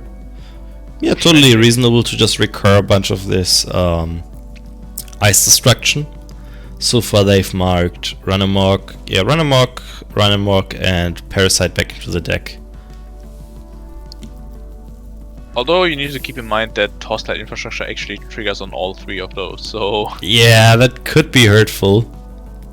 And I think we know that 2 are on board, correct? Yeah, because server server 7 5 and server 7 are both hostiles. And yeah, server 9 we obviously saw that it's launch campaign. Server 10 is known to be a Sansan of the Friends in High Places. Exactly. So I guess, considering that there was a Friends in hand that I also had forgotten, the Sansan trash makes a lot less sense. Yeah. But, oh well. Yeah, I mean we both forgot about it too, so Yeah. can't really blame them too much. Hard to keep track of everything. And I guess at least it did lead to the fact that Slot Machine isn't on the board now, because that would probably have been the other target for Yeah. I played. Very interesting to see where Armin goes from here, because having 6 points is good, but I don't see a strong engine for the runner here to actually do something. Yeah, oh, this was probably an accident. They wanted to do this, and they do gain a credit off this. Okay. Exactly. I mean, I'd say it looks okay for Corp, but they have like so many high-cost assets on the board that, and a lot of unrest eyes that it kind of looks like shaky, right? The temple helps. Yeah, the economic situation is... I guess it depends a lot on the eyes. If there are like Anansi everywhere, then the economic situation is actually quite shaky, but... Yeah, if it's just like Cortex locks, it's good again. Although one has to keep in mind that Cortex lock only deals 1 net damage now, so might actually be fine to run through. Yeah, probably. To win the game from that. Armin Also, just dropping down to 6 credits here to score the agenda means that R&D is now somewhat open. Yeah, in the case that this Mamba Temple actually gets trashed. Now this is a question: do you have anything on board to use those Mamba Temple credits? You Do could. rest the hostile here? I don't think you do. That sounds like you're just opening up R&D for everyone, right? I guess what's the worst that can happen on R&D here? Probably something like Architect, maybe? Yeah, Architect would be terrible, but otherwise fine. There we go. Speak of the devil. Yeah, it is a good card. This is There's a lot of text on it, and all of it is good. Yeah, this is what we in the business call a commentator's curse. Kinda, yes. So the corp now gets to look at the top 5 cards, sort them, install one of them, not sort them, put them back as they found it, but install one of them, ignoring all costs, and then may install a card from HQ or archives, paying all costs. Yeah, not being able to sort them does make this weaker, but and also makes it a lot more awkward to resolve in paper. Yes. Actually, a good thing that Armin still has a click left, so They can check that. yeah, he can check the remotes that now. Yeah, also very much not happy in chat about that, but that's the risk of face checking. I will not dare to say any expectations of what that second ice might be. Alright. He passed it without any further problems. Accessing top card, hoping that the big unit saw 2 agendas on top, but no such luck. Yeah. So, do you check server 12 here? You're once again in Psychic Field Oops Stats territory, right? So Yes. you probably don't. On the other hand, you're also on Oops, I gave you an Philotic territory, which is also kinda not good. Does Philotic do anything though? It doesn't kill them. No, it doesn't kill them, it does 3 damage, but still might be... Yeah. I mean, this HQ will look shit in a minute once they get another. Oh. Oh no! Next thing. Yeah. I think they Also, also it are only on 2. Yeah, but at this point, I guess R&D already was not really an option here. I disagree. With Architect being on top. I mean, I think you can, if you have medium, if you have medium, you don't quite need indexing. And I think you can, like, if they are now once again dropping down in credits, you can potentially just run 4 times through an architect. Yeah, but like the top 5 cards get redistributed on the board probably. I guess. 2 turtlebacks really ruins that plan, right? Yeah, that as well. You're just handing the cop money to rest it on Anansi probably. Yeah. That's true. That efficiency. Oh, nice. Single advancement to get the clone retirement scored. The architect just ruins things here. That's so unfortunate, especially with the 2 turtlebacks. If those weren't around, you could potentially just like say you get your cards on board, but I get to drill R&D here. And it's not like what you install on board I can't run, right? Yeah, I guess it then becomes like a game of chicken. Like, exactly. Are you running R&D again now, or do you check the things that got installed that might be agendas that are now on board, trying to stay safe? But yeah, I guess with the turtlebacks on board, that just is a recipe for disaster. Just because the Nancy can get dressed, especially with the Mamba Temple credits now, and the Corp Econ situation getting better and better any second. So yeah, money is now this very much looks Corp favored. Especially with the Sansan on board, it's not like they can snipe anything out of hand or something like that. Everything gets installed and scored instantly. Yeah, although I wouldn't be too hasty in calling the game for Corp already, because I do agree that like there is a easy way to win if you draw into your second medical breakthrough, into your Philotic, to just fast advance them, maybe using the Sansan. In case of medical breakthrough, even just using the text that is already on the agenda. Yeah. But you also have to draw those, and the Corp is only through half of their deck, and 4 agendas are already gone. I guess, assuming that it's not in hand already, it is quite hard to find everything you need to win. And okay, if to run out Treasure the Sansan, then we see a hostile rest. Yes. Yep, they trash it. Yeah, I was thinking along the lines of a single lucky find or something might just repair the runner's economic situation enough to be able to hold the threat, but I guess tech startup to probably find another fine museum. And then probably next turn shuffle back the friends. This suffering. Is this what you call tempo? Oh my lord. But this deck does actually do a fine job of being prison and tempo at the same time. Yeah. I guess that's the wonder of Friends in High Places for you. I mean, this was actually kind of a what I'd call a Yakuza RAM, where you could just Yeah. go like horizontal Shiteki. Yeah, I'm actually surprised that he didn't take the bait and join this one. Would have definitely been Apizali. Yeah, unfortunately RP wasn't legal, so... Yeah, I think he wouldn't have mind with all the other cards that he would Yeah, have to play with. probably. And there we go, another Friends to get Sansa and not Hexada back Oh to my the lord. museum. Yeah, I think tackling the remotes becomes less and less of an option, and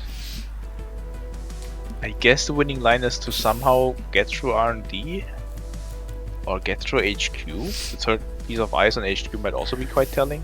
Yeah. Or maybe just do Alice things and run archives a few times. It's only one bit of net damage. Yeah, I mean, it's so tough. Like, I'd say, yeah, they're still going for the Sand Sands, which is not great, but everything else also sucks. Yeah. And now taking 2 damage to the hostiles. Mm-hmm. Losing Passport and, like, man, Passport is actually the Code Gate Breaker, which they don't need anymore because they found Striker. Yes.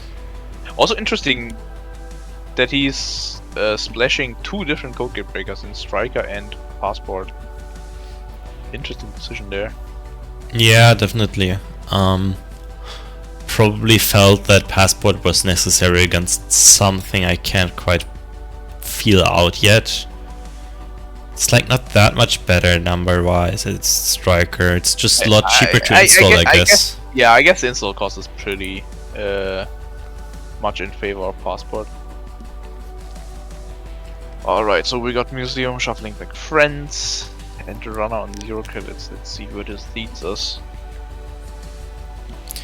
Yeah, it's very much much a case a of- drawn out game now. I was wondering why the Big Unit didn't install the Sand Sands in the remote. Like, what do we expect that ice to be? Oh, I was wondering why did they take damage there? But of course, of course. Yeah. I already Having- told that on stream, but I once like killed myself against hostile with what's it called? With Clan Vengeance because I didn't know Oh, that yeah. direction. That's always a good option. Or like Apocalypse is also a good candidate for that. Yeah, Apocalypse as well. Apocalypse is especially confusing because the card isn't on board anymore when you take the damage. Yes. But yeah, we did have got- an interesting question come up on stream a bit ago. I don't know if you remember it, but Copycat versus Kakugo. Yeah, I heard that I was adjudicating something else at that point.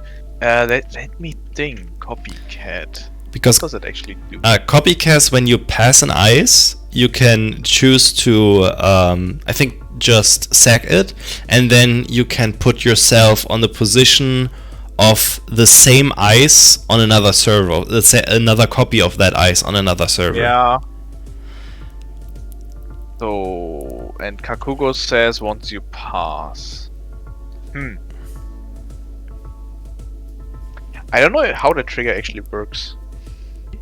Because I do know that, like, changing position also closes any, what are they called? Something windows? Like pending or something like that. Yeah, like the trigger window in which those, like, you pass a piece of ice triggers happen. But then again, Kakugo is still just rest and also saw that it got passed, so does it really matter what position you have? I don't know. I don't know actually how that ruling goes. Yeah, that's very interesting. I would need to dig deep into the comprehensive rules and figure that one out. Yeah, I might just ask that on GLC. I believe Cephalopod Wizard is usually very active there, like a very Yeah. visible member of the rules team, right? Yes, but I also can just ask that in Nisei internal. Oh, or like that, yeah, you that Yeah, probably where- gets where, seen like- by them even quicker. Yeah, where he and also very, very many other rules wizards live.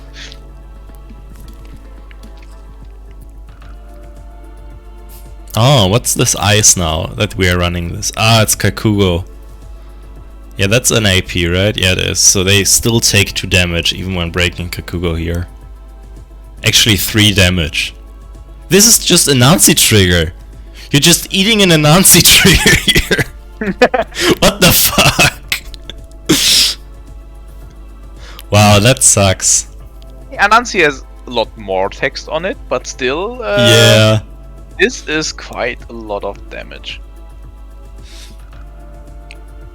This is like, yeah, very much damage hell. Let's see. And they access a spider too.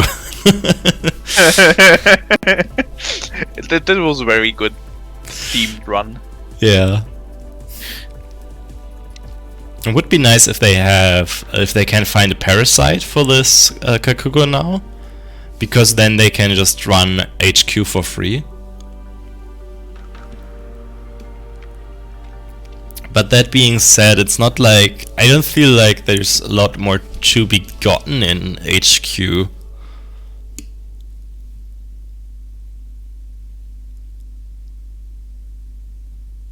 Trashing 2?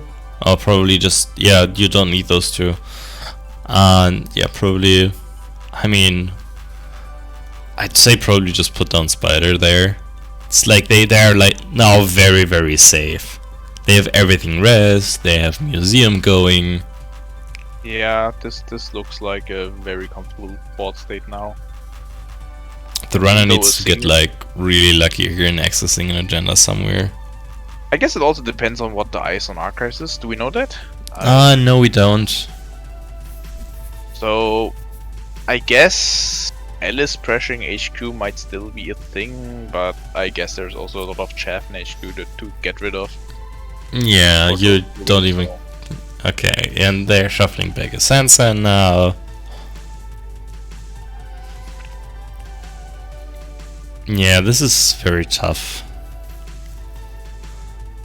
I guess more would now be an option if you could somehow gain 6 credits out of nothing and then still get into archives. Yeah. Or is who does the trashing with more? The corp trashes. The corp yeah. trashes, yeah. Same with Alice, actually. Yeah, exactly. So I think like that would still be an option to pressure HQ, because I would imagine there's at least one Obokata or Future Perfect or something like that in HQ that just can't get scored at this point. I think you want a way to like...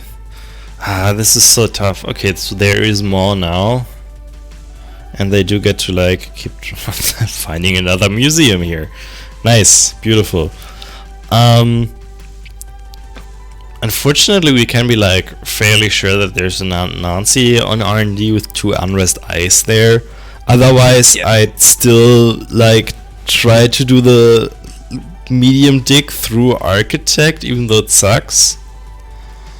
Yeah, but I think It's just not possible of with Nancy Nancy. being on R&D is like 100%, and probably out of that 6 ice, 3 of them are Nancy at this point. Yeah, There we go. Another 5 medical points break. now.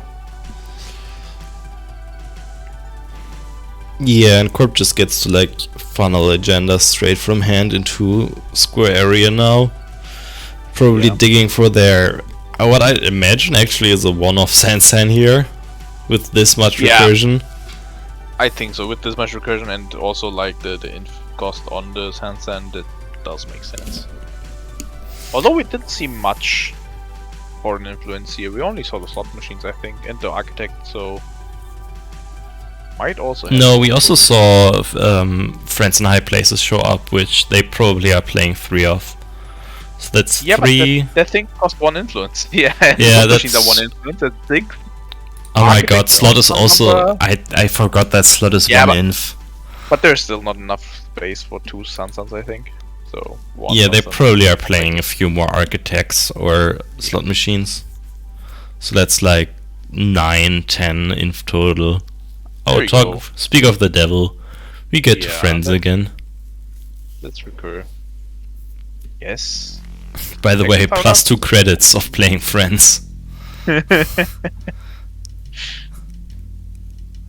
I guess installing an ice would also be an option here, yeah. Because he doesn't need the money. Might as well Yeah, okay. just store up things.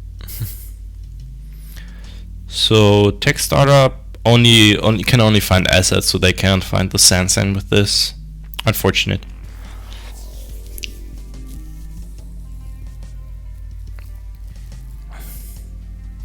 Yeah, they just won't ever open up another window here for the runner. They did have that window early, and they were pretty unlucky in those medium runs. Yes, I think this game could have easily gone the other way around if as I've said, like if the early medium run just found a clone retirement, this game would have turned on the spot, I think, because having that 1 credit extra for every single run, and Yeah. we saw a lot of runs where credits were used to trash a Sansan, to trash something else. I think that would have been a big difference in this game, and like Armin might have had like 10 more credits at this point. Also, would be on 7 points, which is helpful, but I've heard. even disregarding the single point on the clone retirement, like the economic effect would have been huge. Oh. Yeah, being on 7 points I've heard is good. Yeah, I think that's a good strategy to go for. Yeah, they're just like trying to make them discard a few cards with Maw here, but okay, so there's the Sansan. Yeah, the thing is Sansan just gets rest for literally free here. Although finding the agenda to score is and holding it is hard. you wanna say something? Wanna say something about the agendas? Once again, scoring 7 agenda points turning out to be a good plan. Good game to the big unit. Let me do some TO stuff and see if we can also then get the final game going, which will be between Deer and the big unit. With Deer choosing the side, and I would assume choosing Corp. Ooh, we get to see another Apex game then. That is true. That's sweet. Yeah, Armin unfortunately got unlucky. Not the luckiest one in our testing group. That obviously is Deer. I don't know if you've seen a few of Deer's replays, but for some reason they're supremely lucky. I actually haven't seen them. I think I saw like one game at one point. Trust me, they always get lucky. I've like had multiple games against them where they just luck sack the shit out of me. Like, I remember in the Mystery Box event, for example, we were just testing, like doing casual testing for that, and I was on Titan, and there was a specific board stage where I was like on 6 points, there was still an Atlas in the deck, I had like the winning, I had an Audacity in hand with an Atlas with a counter, and they just ran R&D for singles, and it was like, I think I had like a shuffle with Jayhao or something like that, and I chose to shuffle stuff back to reduce to lower agenda density, and they hit the Atlas off top, which is like a classic. Cool. And then the same thing happened in said tournament again with a very similar board state. I mean, at that point it was like trained and a move that they could execute on the spot whenever needed, so I guess it makes sense if you tested it. Yeah. Also Dermatoglyphic mentioning a point from RAM 2.0 where Deer was able to survive a 22 virus medium dig. Yeah, that is entirely the wrong half of R&D to see. Oh, Dermatoglyphic is actually Deer's Twitch name. I didn't know that. Alright. And yeah, we see Deer or Dermatoglyphic, I guess, choosing Corp here, so no surprises there. So we will be seeing Tenon versus Apex as our final game. Yeah, very excited to see this Apex again. Were you able to watch the last game we saw of that? Yeah, I saw most of it. There were some like very, very interesting and very creative plays with that Apex. Yes. I did see that code read and cache play, which was just amazing. Yeah, that was beautiful. The foresight of leaving that credit on there is very much deserved.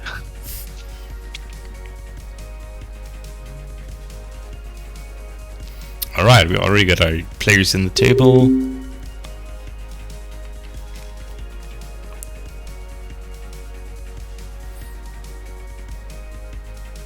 This is actually, this could have actually been a Worlds matchup, right? Both of these players were in the cut. I think not on these exact decks, though. You sure? I think so. Yeah, no, obviously not, but yeah. Alright, good luck to both players. Let's see what's up. See what Tenon brought. Yeah, but amazing finds, especially finding that Apex deck that actually does do things which I wouldn't have even considered, or which I didn't consider while building decks. I also did build decks for this and would have played if we were an uneven number of players. Ooh, So, the Apex yeah. respect start. Yeah. No Just Apex ice for you, out turn the- one. I mean, depends on the ice, doesn't it? Like, True. runs might still be happening, but not. Oh, wow. Wow, that's a start. Yeah, those are two really good starts for their respective decks.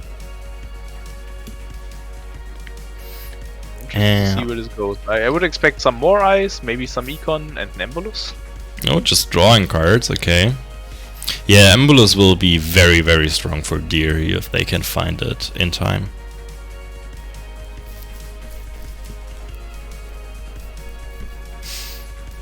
No econ cards for them yet, just relying on the good old 5 credits that you get on the sword. Yeah, who needs more? True that.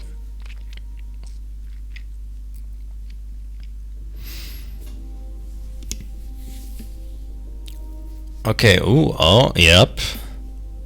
So unfortunately there isn't like great continuous ways of trashing your stuff like Shopbot usually would be an easy include in this type of deck, but they have shown that Prey is their way of usually trashing their board.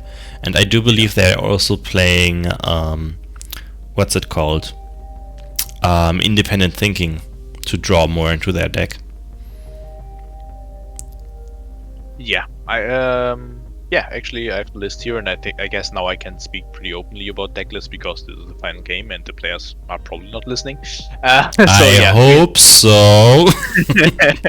3 independent thinking in the runner's deck, so that is actually a good way of getting through your stack, I guess. Yeah, especially with Reaver down. Yeah.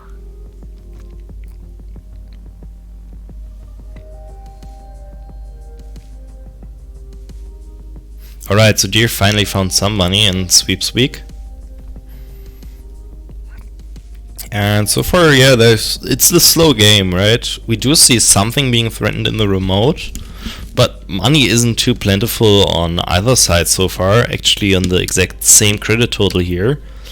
No Ice Rest versus no Breakers down. Oh, let me speak too soon. There comes the Breaker. And the Wasteland, which does Wasteland trigger on the crowdfunding leaving? It does, right? It should.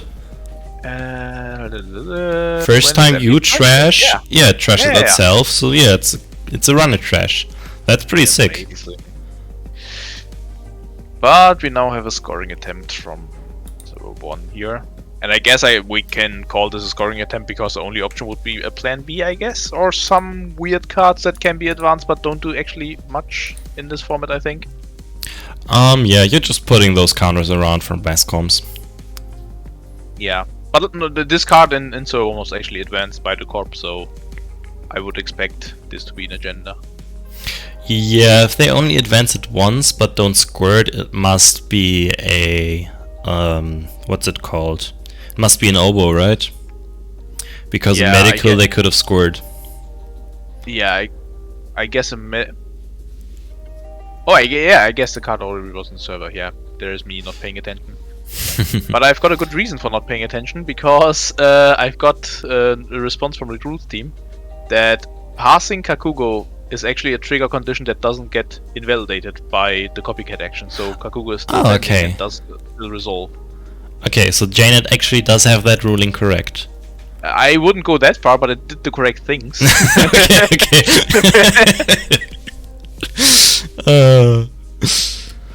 Fair enough. Okay. Yeah, but it's definitely a very interesting interaction. Here we see the Corp actually finding the money. Oh yeah, now they're big into the money. And I guess the runner is still looking for ways to actually do the 3 runs necessary for crowdfunding before they can get any more of their money. They do keep smashing all their stuff. Yeah, that's a good way of getting money. Just angrily smash your cards. Get more cards. It's very, very weird that an advanced AI uses a sledgehammer, right? Is that really their first option? I wonder, shouldn't he have gotten money from Wasteland here? Good question. Yeah, probably actually. Independent thinking? Why not, right? First time each turn you trash one of your installed cards. Independent actually, yeah, Big Unit is also taking a pause here. Slightly confused by the interaction. Not working as expected. Yeah, exactly. Why didn't I get trash triggers? I mean, they got trash. No, they actually got no trash triggers. We might just. I'm sure we just try and undo. I don't see what an undo would do. So I think. True. Two credits in a draw. Yeah, just clicking, getting a click here to draw one. Yeah. And that's a bit weird.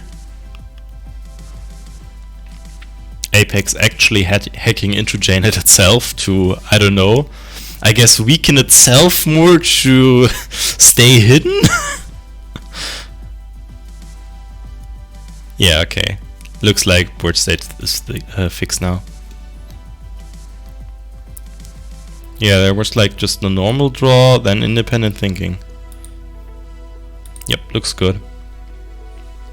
Yeah, Big Unit obviously very angry about this interaction, instantly getting rid of the Griever.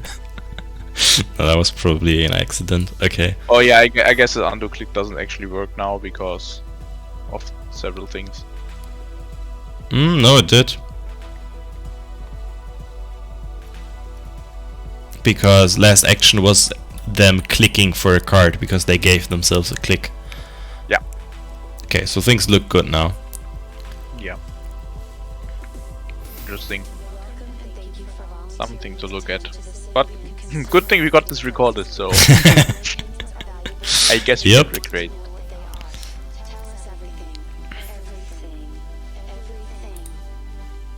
Oh, and they actually are tossing away quite a bit of good stuff here. I mean, Endless Hunger definitely not the best breaker, but Prey and APOC is definitely something good to look out for. Whoop, and there goes a clone retirement. Yep, that was a quick score. I just looked to the log. The last time that independent thinking was used, crowdfundings were trashed, so that was actually handled correctly. Okay. Big Unit not getting the draw or any wasteland triggers because those already triggered that turn. But very, very interesting. Yeah, not much actually happening in the game so far. Both players still. I don't think we've seen a single run actually. Yeah, this is mostly have been just Offspring and I guess mass commercialization just. Oh, and they were just cooking a medical breakthrough for just like I don't know, 5 turns or something like that. I guess it's kind of obvious that the runner's way to actually win this game is to get an APOC off. So assuming that the APOC doesn't happen right now, there should be, or like a few turns ago that the agenda cooked. That was totally fine to just leave it there. Yeah, this is something that. Heartbeat is actually very nice. Now you don't need to break as much ice. You can just run through it. This is something I've seen Deer do a lot though, is cook agendas for surprisingly long amounts of time. Yeah, I guess if you're sure that the runner can't get in, that's a good choice. Just I'm sorry, what did they just do? Burn yourself. I mean, What was that? Where did that go? I guess all of the ice is full, and that's a card that is getting trashed at the latest point. So this is actually something that does work, and something that does trigger mass commercialization. Oh my god, that's so stupid. Yes. Who I think knew? it was ruled that you can't place advancement tokens on the runner's ID because that's not actually an installed card. Yeah, same as you Therefore, can't the put correct them target. on 10 in itself, right? Yes, exactly. But every other card in the game that is installed is a fair target. So Yeah. Heartbeat definitely okay. Can you actually put advancement counters on agendas hosted on Film Critic? I would say no. No, because they're- hosted, not they're installed. hosted and not installed. Yeah, and okay. I think something needs to be installed to be a Mhm. legit target for Tenon. Yeah, it is. It says so on the card, even not even just rules wise. No, the Tenon actually does just state a card, which led to a lot of jokes about can Oh, I true. place an advancement token on the runner's credit card or something like that. Yeah, top of But- R&D or something like that. Yeah, and I think the current rules state that whenever something targets a card, it is like implicitly an installed card. If I'm Unless otherwise mentioned. exactly. Same reason why Heartbeat actually works as it does, because otherwise, which also somebody tried at some point, it would Yeah. allow you to track the corp cards. Wasn't that Endless Hunger? I think I the guess. Endless Hunger was the point at the time, but yeah, we can actually just tell the story. Basically, under FFG, Endless Hunger, I think this even has the original printing, yeah.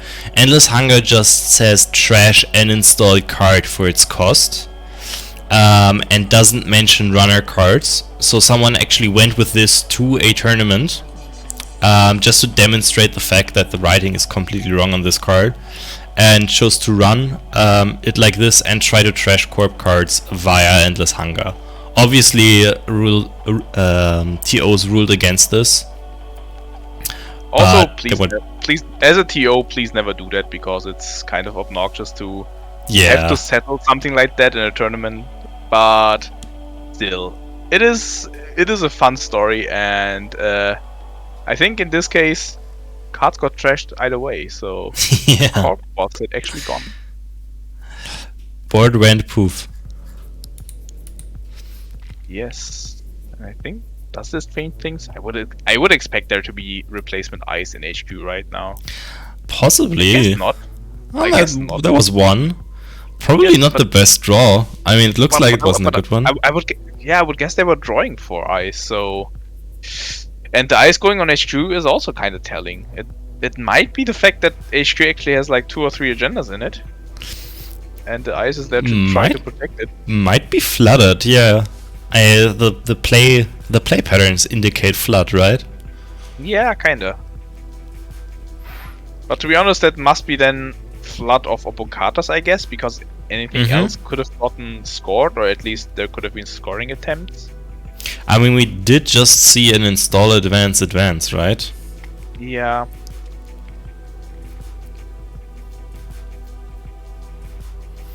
Alright, so we do have triple crowdfunding online. Also, Feels- Ronald hasn't checked archives here, which I mean, yeah, but I don't know if they checked out. They faced year previously, so that they know that they don't have to worry about Museum or Wampoa here, I believe. yeah, that is true. So I guess You don't have Might to. as well. Like, you do it Might- with the might as next well. epoch. yeah, might as well grab it whenever you visit archives next time around. Oop, here comes Prey. Prey played as a blackmail. Yeah, I really want to check HQ here because of the play patterns that you're displayed. Really looking like there might be something in HQ here. Unfortunately, it's just a single access, and dear thinking must be that this is actually quite a beefy piece of ice. The question is, what would you res here? I would think that if it's a beefy piece, like if it's an Anansi, I'm not resing. I'm actually. They are. I take back all of these words. Why are you resing this here? Probably because you really want the R&D stacking, right? I think you also want the runner grip to be empty because you expect more praise in there. Oh, and as we were mentioning earlier, Flood looks like Ovo Flood. So actually hitting the hand here stops them from stealing if they have like 2 Obos in hand here. That is also correct. Yeah. So that must be the reason why you res, even though it really hurts.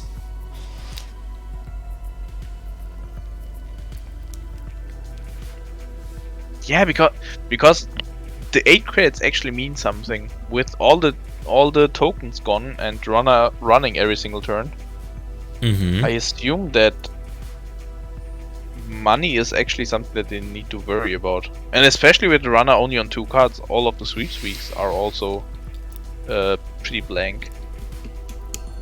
Hit another spider in hand. That's tough.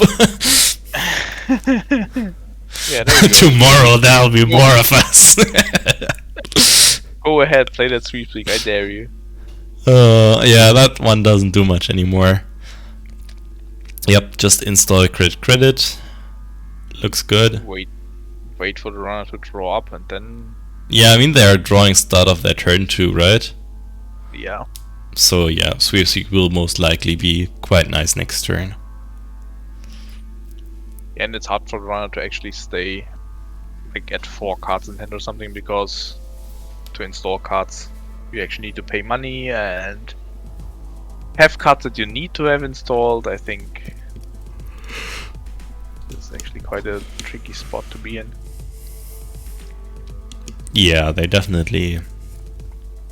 Ooh, nice. That's a good card for Apex to have down. Yeah, I would expect an Endless Hunger hitting the table soon. Probably more likely an Overmind. I guess But yeah, so. either is... Oh, well, we just score here. Yeah, Yep. that is a good option. But I mean, Endless Hunger also breaks Cortex locks for you, so it's like, Yeah, that's I guess- something I mentioned as well. yeah, but 2 Cortex locks are already in the archive, so not that Okay. important anymore. Also, like the actual problematic ice, yeah. Oh, there's Okay, number what- 3. Poof. Mad was Dash, eight. Wasteland, ooh, APOC. I think that's the 3rd APOC trashed. No, that's the second ape. No, there are 3 in the bin. Oh yeah, yeah. I just can't see them. And Yeah. 2 Prey gone as well. No, 3 Prey as well. Ooh, this is tough for Apex now. Yeah. I can Mm, reveal that this Apex is running 1 labor right, so these cards are not finally gone, but Yeah, hard to get. Oh, yeah. Yeah. that will be difficult to steal. And yeah, just going from play patterns, I would guess that there are 2 Avocados in HQ here. Mm-hmm. Poof, But poof, yeah, poof. I- That's nice. Yep, having the correct read here that after trashing the Anansi, it was very obvious that they slap another Anansi on HQ. So they did get like the 3 runs here, but obviously couldn't do anything with the accesses because Ovo can't be stolen with only 1 card in hand. Also, kind of a little problem here is that if he draws into labor rights, it will also be difficult to steal the Obokata, because I Yeah. guess how you win this game is by using labor rights for something meaningful. So, actually, kind of a difficult spot here, and I don't know. Yeah, you They have are in good to. line. What do you labor rights back? Isn't it probably like if you only play 1, you definitely get back the heartbeat, and otherwise breakers, like get an Overmind back and maybe even Endless Hunger. I think he should. He has 2 Overminds in archives in the heap, which means that there's 1 floating around still. Okay. I would imagine that you just Ah, there we go. need 1 more Overmind and an APOC, and that is your way of actually breaking ice forever, somehow, kind of. I mean, after doing that, you can probably survive on a diet of heartbeat and crowdfunding. because you can just like repeatedly feed the crowdfundings into Heartbreak to break some ice. Actually, most of the Jinteki ice. To be fair, I don't understand this run here. I guess Shipment from 10 is a relevant card, but dealing an Obokata was not an option here. Yeah, Sweep Streak for only 2 credits profit, not the greatest, but puts them up to 8 credits. So now, once again, threatening the Nancy Res on HQ if they feel like running there. Well, I guess not the most fearsome ice at this point, because as long as you survive it and as long as you don't have your labor rights in hand, that damage doesn't... You don't mind that damage all too much, I guess. Actually, now that we were talking about labor rights, do you maybe actually put back a Mad Dash because you're very sure that there's probably an Obo in Archives? That is a good point. Oh, we see the Endless Hunger here. Not breaking a single thing. I guess it does break the Cortex lock in some sense, but... Breaks the Cortex lock and would obviously break some Kakugos.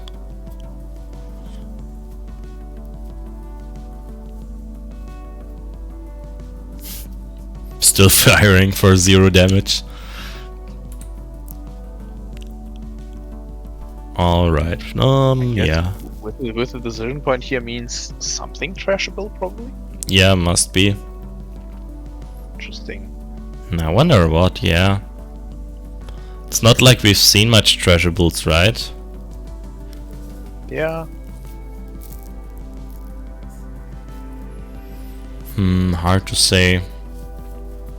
I guess the only trashable here is really Shikyu. I'm looking at the decklist right now and it's literally just Shikyu. Oh, so interesting. either it was an Obokata, which I don't think he would have taken so long to decide, or it's just a Shikyu that he decided to hand Deer to get into their hands and not be able to do anything with it. Oh, there's another card that they could have accessed that would have taken some time. Mind Game. Just have a good read. Yeah, just read through the entire novel and then make a decision on whether to put it back or just concede. Okay, so upgrade an R&D here. Most likely Embolus, right? So you probably have to ride this turn to nip that in the butt before it can actually happen. Yeah, that is true. There's also Embolus, and that's also relevant trash, I guess. It is more like the card that he accessed was an Embolus, to be honest. Why wouldn't they trash it then, though? Because you can always run a different survey. Like, you know what survey it's on. I guess, yeah. You just run Archives first, get the counter off, then check out R&D. Yeah, and I think that the credits to trash it are actually more relevant than the ability on Embolus. Also, the Embolus does siphon a credit every single time it's getting used. Yeah. Yeah, Deer isn't looking too hot on the credits right now. So continuous pressure from the big unit on Ice Reses would actually do something here. Yeah, man, we're up there. This is actually our final game. Oh yeah, I should be looking at... There wasn't too much. There was a very fun fact mentioned that you can seamless runner cards even if they were installed during the Corp turn. Because seamless mentions if the Corp didn't install the card this turn, I believe. Which, to be fair, he didn't. Yes, exactly. Oh, we see the labor rights getting played here. They put back APOC Mad Dash. Okay, yeah. So they are also expecting there to be a Obo in Archives. Yeah, I imagine so.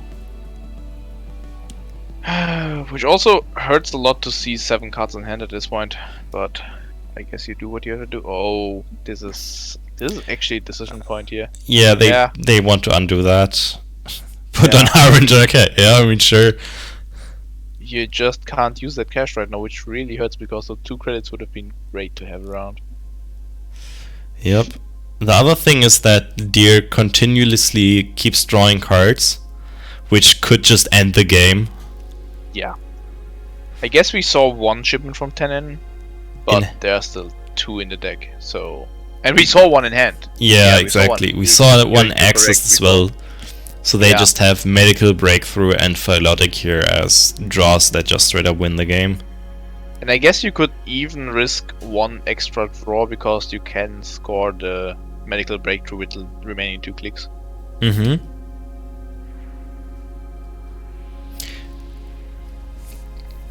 Yeah, if you're willing to do that, obviously. You might also want to do something else instead. Might just want to money up or like ice up a bit more. Yeah. Because like the dead draw is a 1 in 20 chance, which they go for.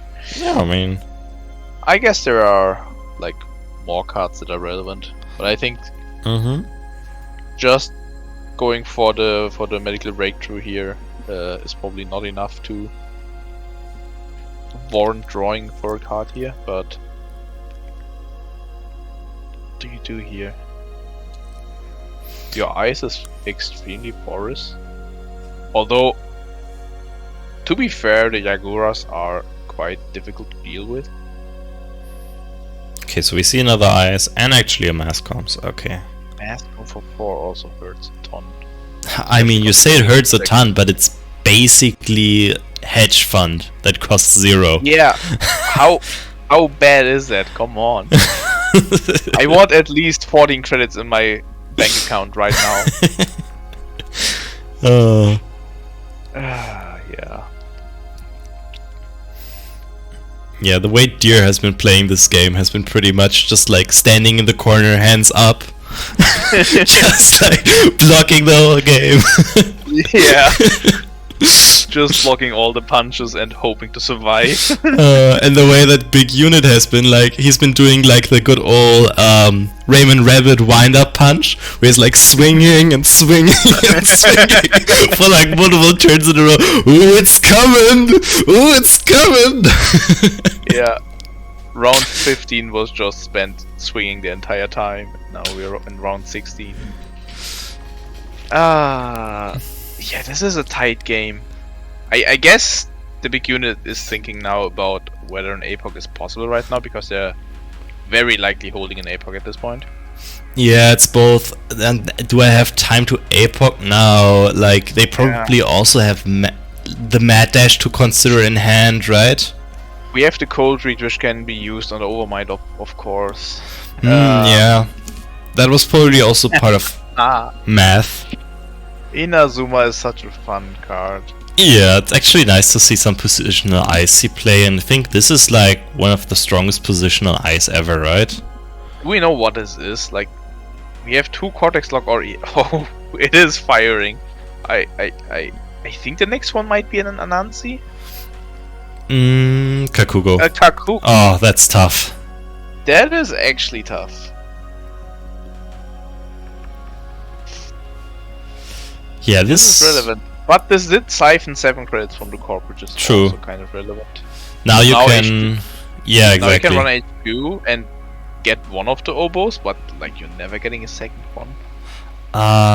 Can you pay with Heartbeat? No, you can't, right? Because it's prevent, No. so you're not actually paying the it is. cost. Yeah, it's an additional cost. You have to actually lose cards from your grip to pay the cost.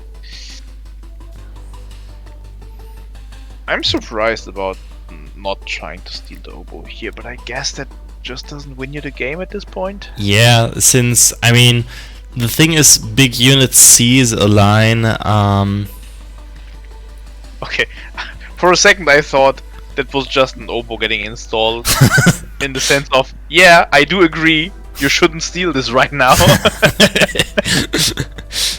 The thing is that the Big Unit basically has a line to win here. Or like they feel they have a line because they know that Archives holds an oboe and they have Mad Dash. Yeah, that is true. Although, with Mad Dash, they do positively decide to never use an APOC, because with the Kakugo on Archives here, that means you need to... I guess you can... That net damage can be prevented, I guess, yeah. Yeah, then you just trash your Harbinger or something like that. I guess you, yeah. Or you're overmind because it's empty at that point. Not every single piece of net damage cannot be prevented while stealing an oboe, I guess. Okay. Yeah, they're probably preventing this. Yeah. Since Yagura fired, the top This card of is- R&D is probably not holding anything interesting. Mm-hmm. Yeah, so they might just turn this into an APOC run. Yeah, looks like it. Accesses, Embolos, okay, yeah. As we mentioned. This is a tight game. And I guess at this point there are 3 4 winners. face up eyes, I guess 4 face down eyes, and 6 more eyes will join the fray. Yeah.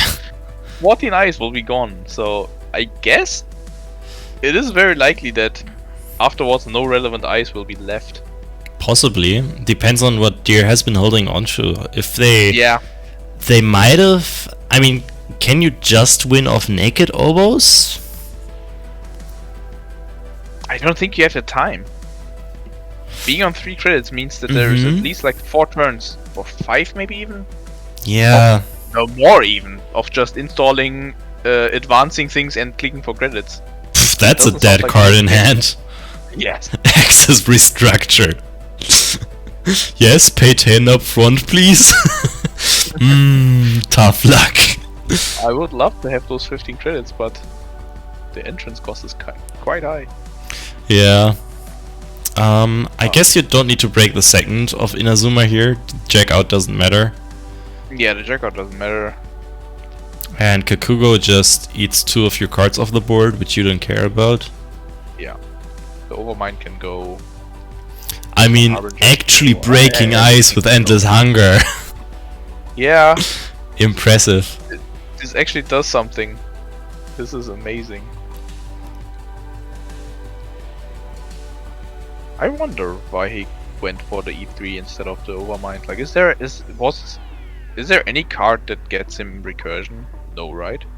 No, I don't think so. I don't think it matters.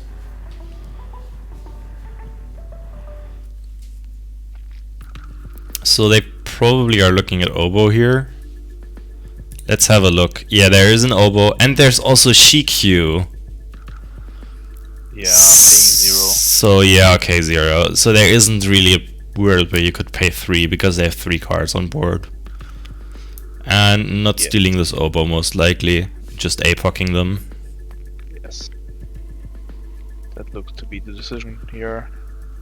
So we know of 1 oboe in archives. We know of probably 2 more oboes in HQ. Mm-hmm. So the big unit is able to steal 1 of them. Oh! That was sitting in HQ, didn't it? Must have been, right? Yeah, because the top card of R&D was accessed. Wow. Ah. Oh, it was the Yagura. Wow. Yeah, Yagura actually actually worked out for Oh. them there. Yeah, I guess. That is amazing. That's very nice. GG's, that was a very, very tight game. Very weird game too. Yeah, definitely. But unfortunately, it also became true that both time players chose Corp, and both time the Corp won. But still, what an amazing game. I think this might be Corp's meta. Are you sure? Oh. Yeah, this... I mean, no remote fast advanced Jinteki is so rude, right? But it's not like Yeah. the other most... yeah, fake love. It's not like... it's not like Big Units Corp was any nicer, right? Yeah. I'm not putting blame on anyone here.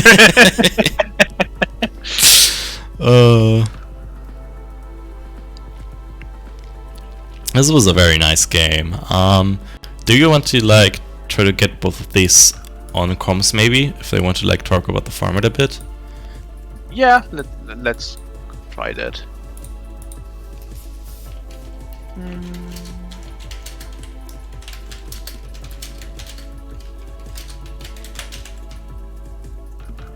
Oh, okay. A big unit looks like they will have to leave. Let's see Oh, if yeah. Deer is willing to do a winner's interview. I am asking on the... Oh, you're on it already. Okay.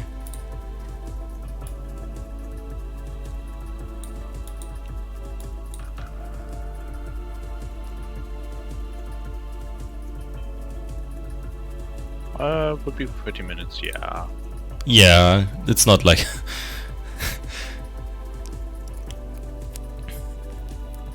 Okay, let's see. Yeah, we can keep it short. Alright. Let me give them the correct rights to get in here. Give them the power. I'm giving them the power. Luckily, I have that power now.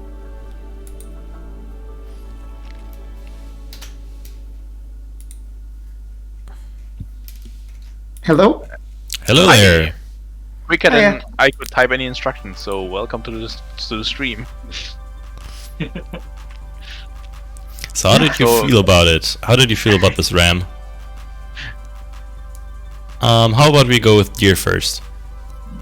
I remember like both Armin and I, when we were building, thought it was going to be a very core favored RAM, and both were like, okay, if we don't have good games in the first round, we'll just drop. But both of us had legitimately like very fun games all around. And like, while the meta definitely was core favors, like, it's shocking how many creative ways players can make their fun out of different decks. Yeah, I think especially the runner decks were so diverse. They all tried different things. All were kind of struggling, but also as we saw here in the last game, this was definitely a close game. Yeah. Corps did win, but games were incredibly close. Yeah, no.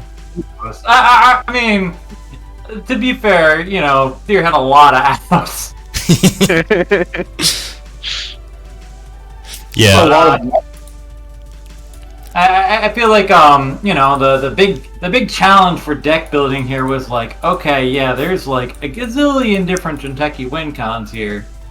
How can you even like put up a fight against them?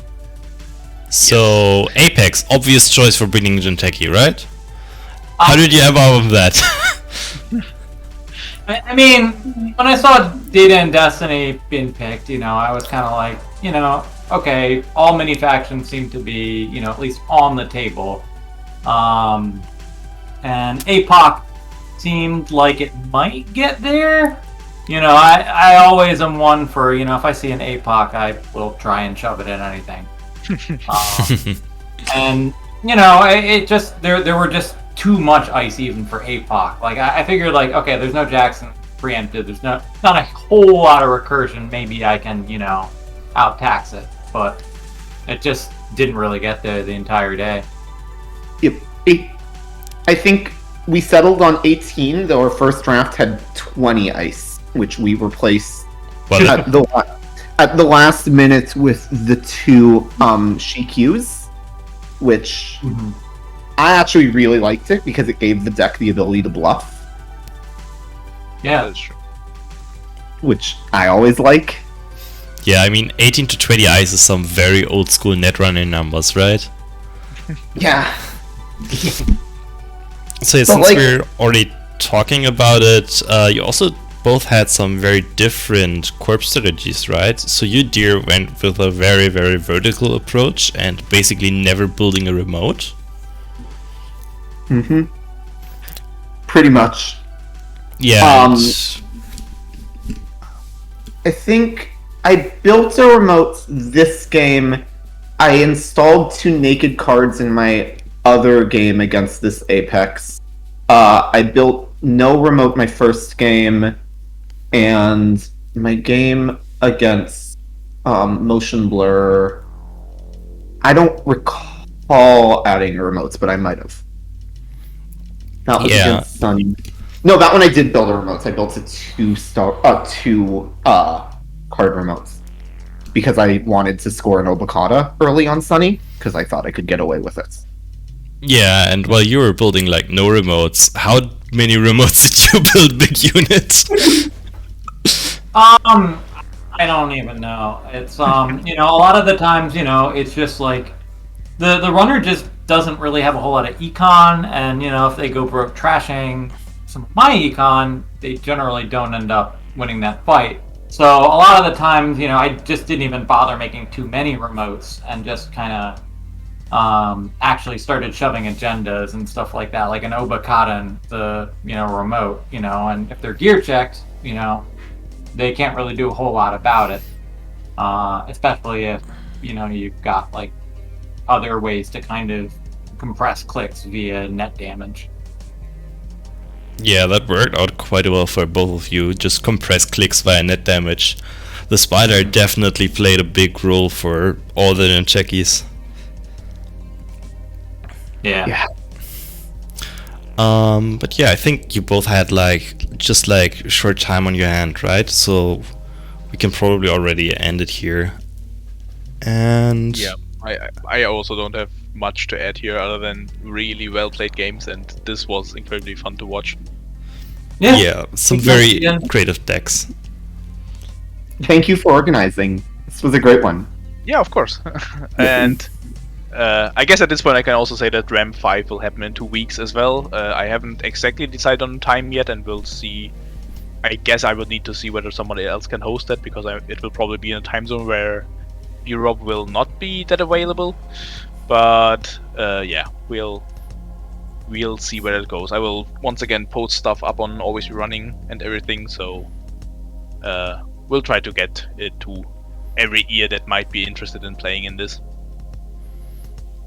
Yeah, thank you for hosting. Also, thank you guys for playing, and everyone in chat for coming in and watching. Yeah, and once again, congratulations for winning the entire thing. Thank you. With congrats. with some interesting builds. Yeah. And yeah, I guess we'll see you at the next one. See you then. Yeah. Cheers. Long live Ram. Thanks a lot, guys.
for volunteering your time to the Symbian Consumer Marketing Focus Group.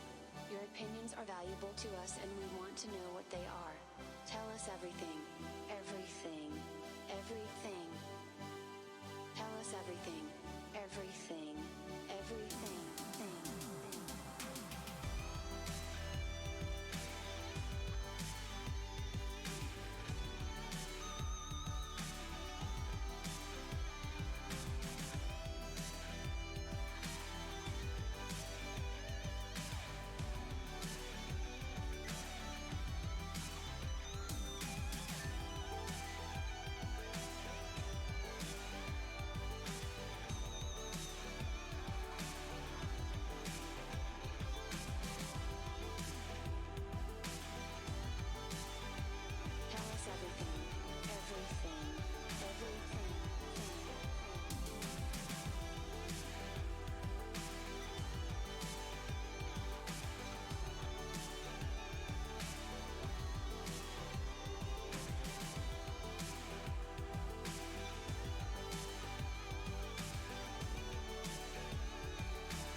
Trust the Wayland Consortium.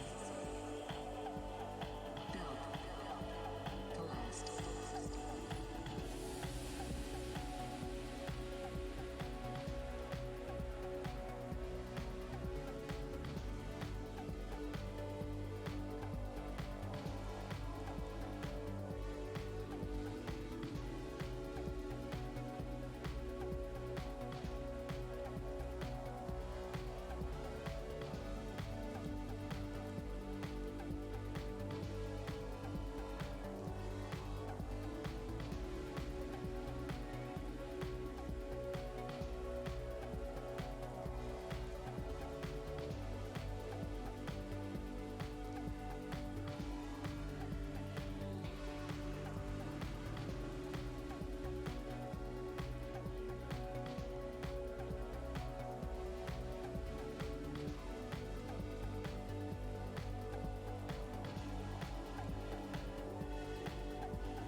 The Wayland Consortium. Builder of nations.